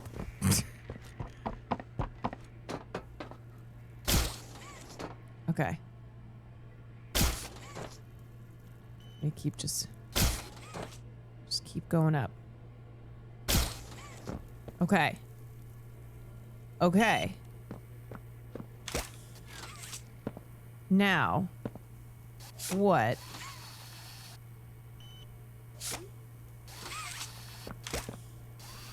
How do I get that battery? I'm up here. Do I have to break it off the side?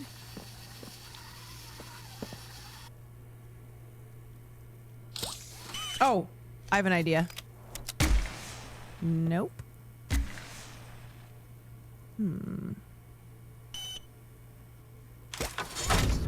Okay, at least there's that. At at least I freaking got that open. But now the question is...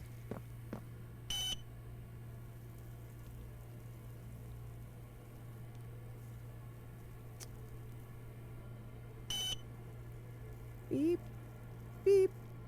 The question is... is this here? Oh. All right.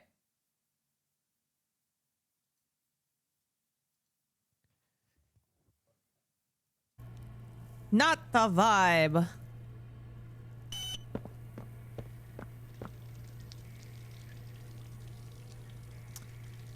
Okay, so I opened this, which means now I can use it that way.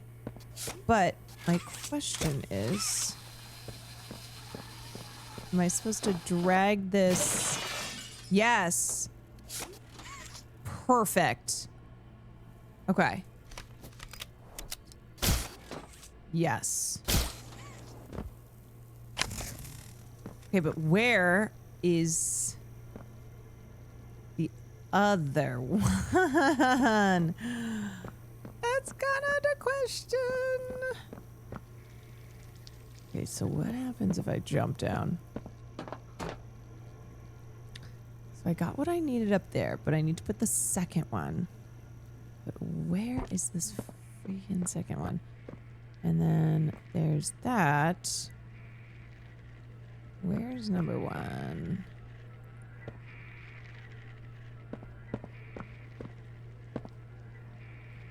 Oh.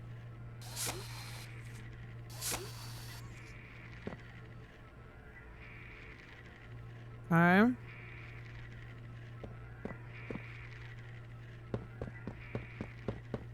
This is hard. I don't even see where the second one... Are we sure the old battery's not back there and I need to go grab it?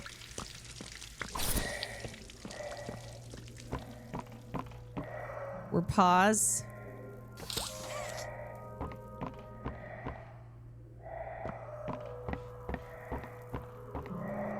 Sometimes this game loves to do some fuck shit like that. Damn it. No, I don't think it is. Oh, wait a second. Hold on. Hold on. Okay. Wait. I need this. I didn't even see the garage. Aha! Okay, now, how did I break that other one? This way. Okay.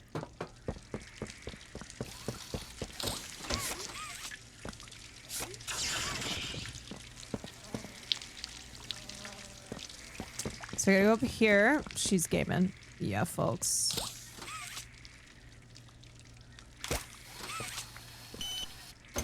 What?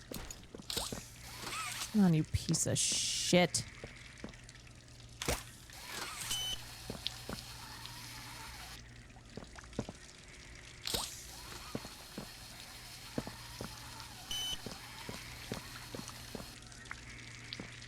Pull it onto this thing. Okay. And then I'm gonna move this around. Oh my god, this is like 18 different freaking... 18 different freaking things. Nope.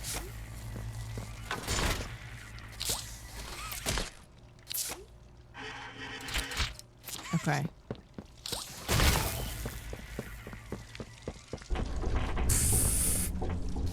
Yeah.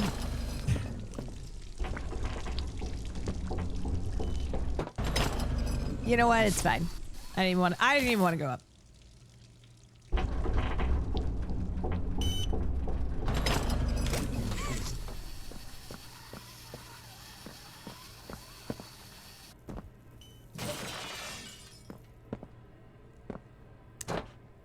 Okay.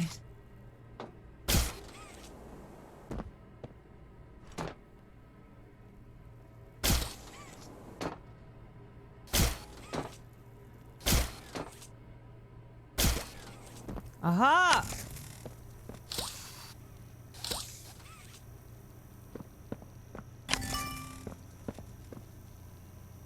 Yes.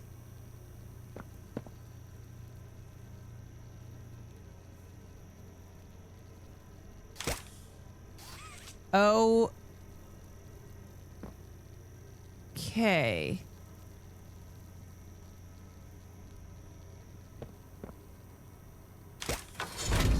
Oh. Wait. Where's... No, why is this not giving... I need power up here, and it has to do with something like that. This thing. Number 2. Need power.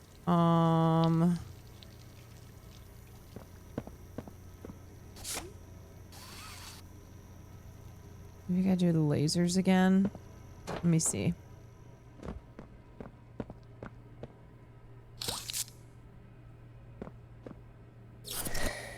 Oop. Okay. There we go.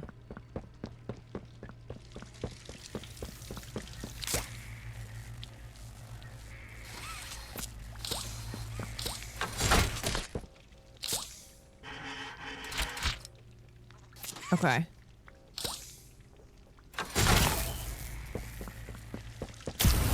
Yes! Oh my god, we did it. We fucking did it!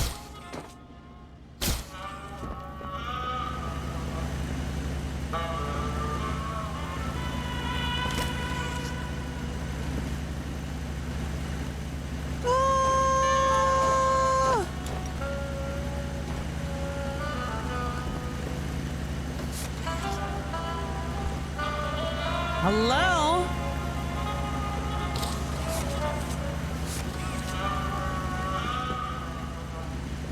Just to get on this thing? There we go. You like jazz? Nothing is self-explanatory. Seriously. Oh my god, there's... Honestly, there's so many puzzles and mini puzzles within puzzles that you just forget. You forget what you're even up to.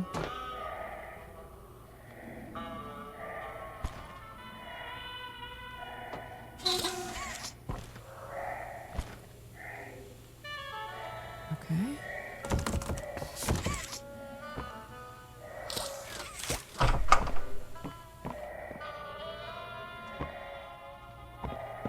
Okay, so I came out of there.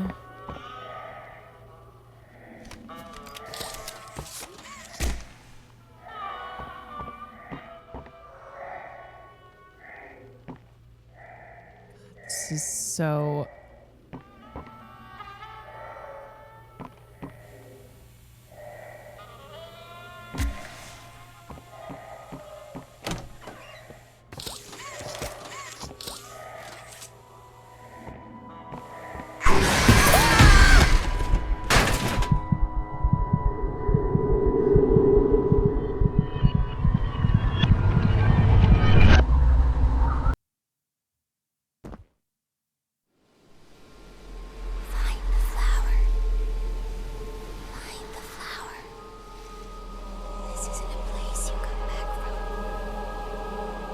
That was so not chill.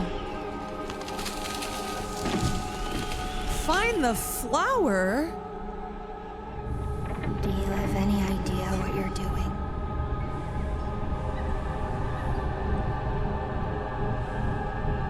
No. I don't.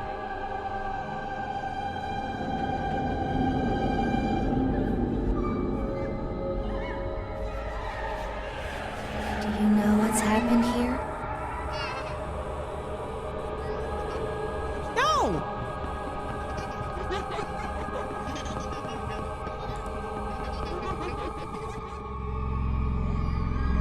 Yeah, the kids were all killed. Do you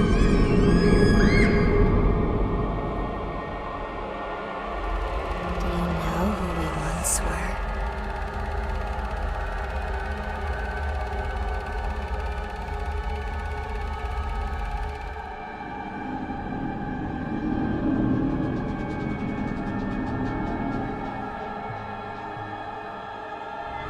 Do you see why we have to end this? Drama.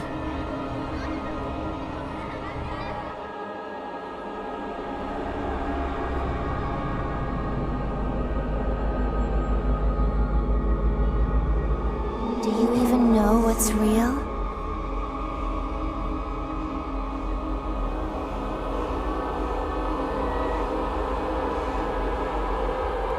I think I'm on drugs.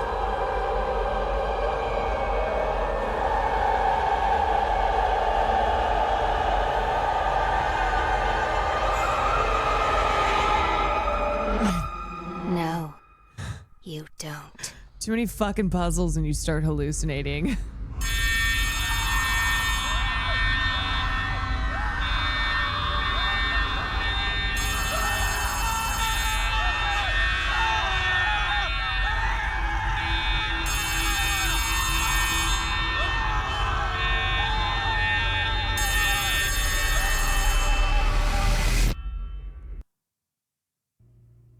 You guys, I hate to be that person. I can't believe kids play this. This is scary.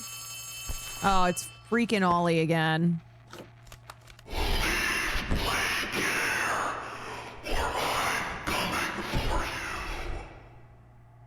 Whoa.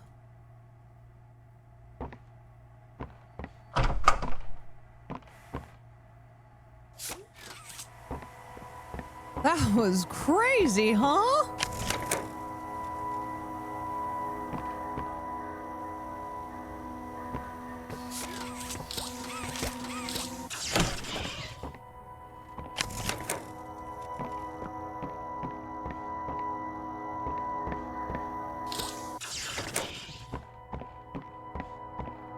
Was my first horror movie? Like real horror movie or movie that scared the shite out of me?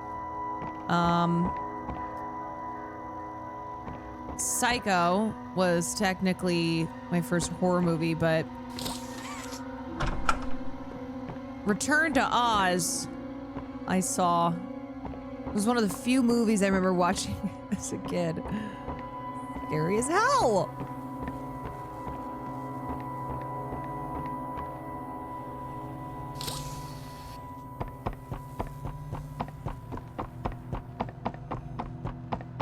But yeah, Psycho is the one that I have.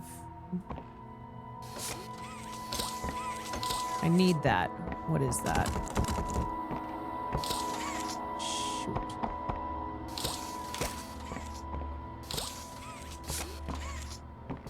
Why can't I pull this out? Okay.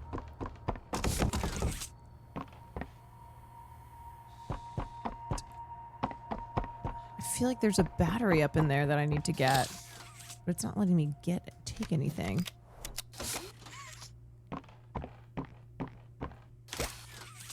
Shouldn't you normally be able to take these out?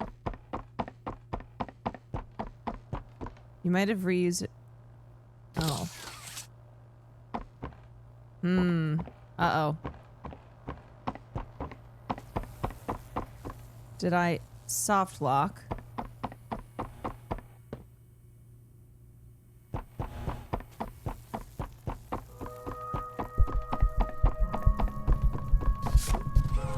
Uh-oh. It's not letting me use my mask. I think it's broken.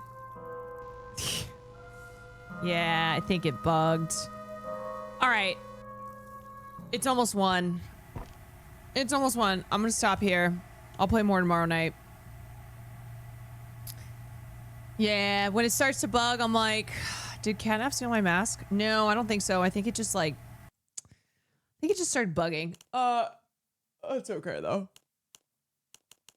It's okay. Oh, God. Ay, ay, ay, y'all. Remember what Ollie said? Ollie can go fuck himself. Is my sponsor over yet? Because I got some words for Ollie. That little piece of shit. Oh, I was about to like... I was thinking I was about to finish stream and then go snug Farley.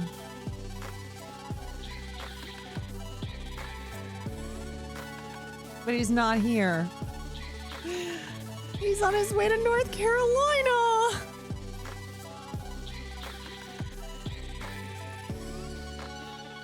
My heart and soul. I know I'm all alone. I'm all alone. Okay, I'm gonna send you guys. Oh, you know who I'm gonna send you over to? I'm gonna send you over to my good buddy, Asu, who I don't know if I've ever rated him before, but I think he's cooking up some jams. I'm looking right now. He's in the music category. My favorite DJ, Asu. And just a reminder, tomorrow I will be live at 1 o'clock for the Sanic racing stream. I hope you come support me. I am trying to not get last. I'm trying to not get last. Not last. So just pop in, say hi. We'll be doing that from 1 to 4. And yeah, just a reminder that you guys showing up helps me get to do these sponsors, which funds Farley's life now. So thank you if you can make it tomorrow. If not, I'm gonna try to go live again tomorrow night. So we'll do a 2-streamer. All right. And thanks for joining me tonight. If you're on your holiday break, I hope it's the best so far. And I will see you guys tomorrow.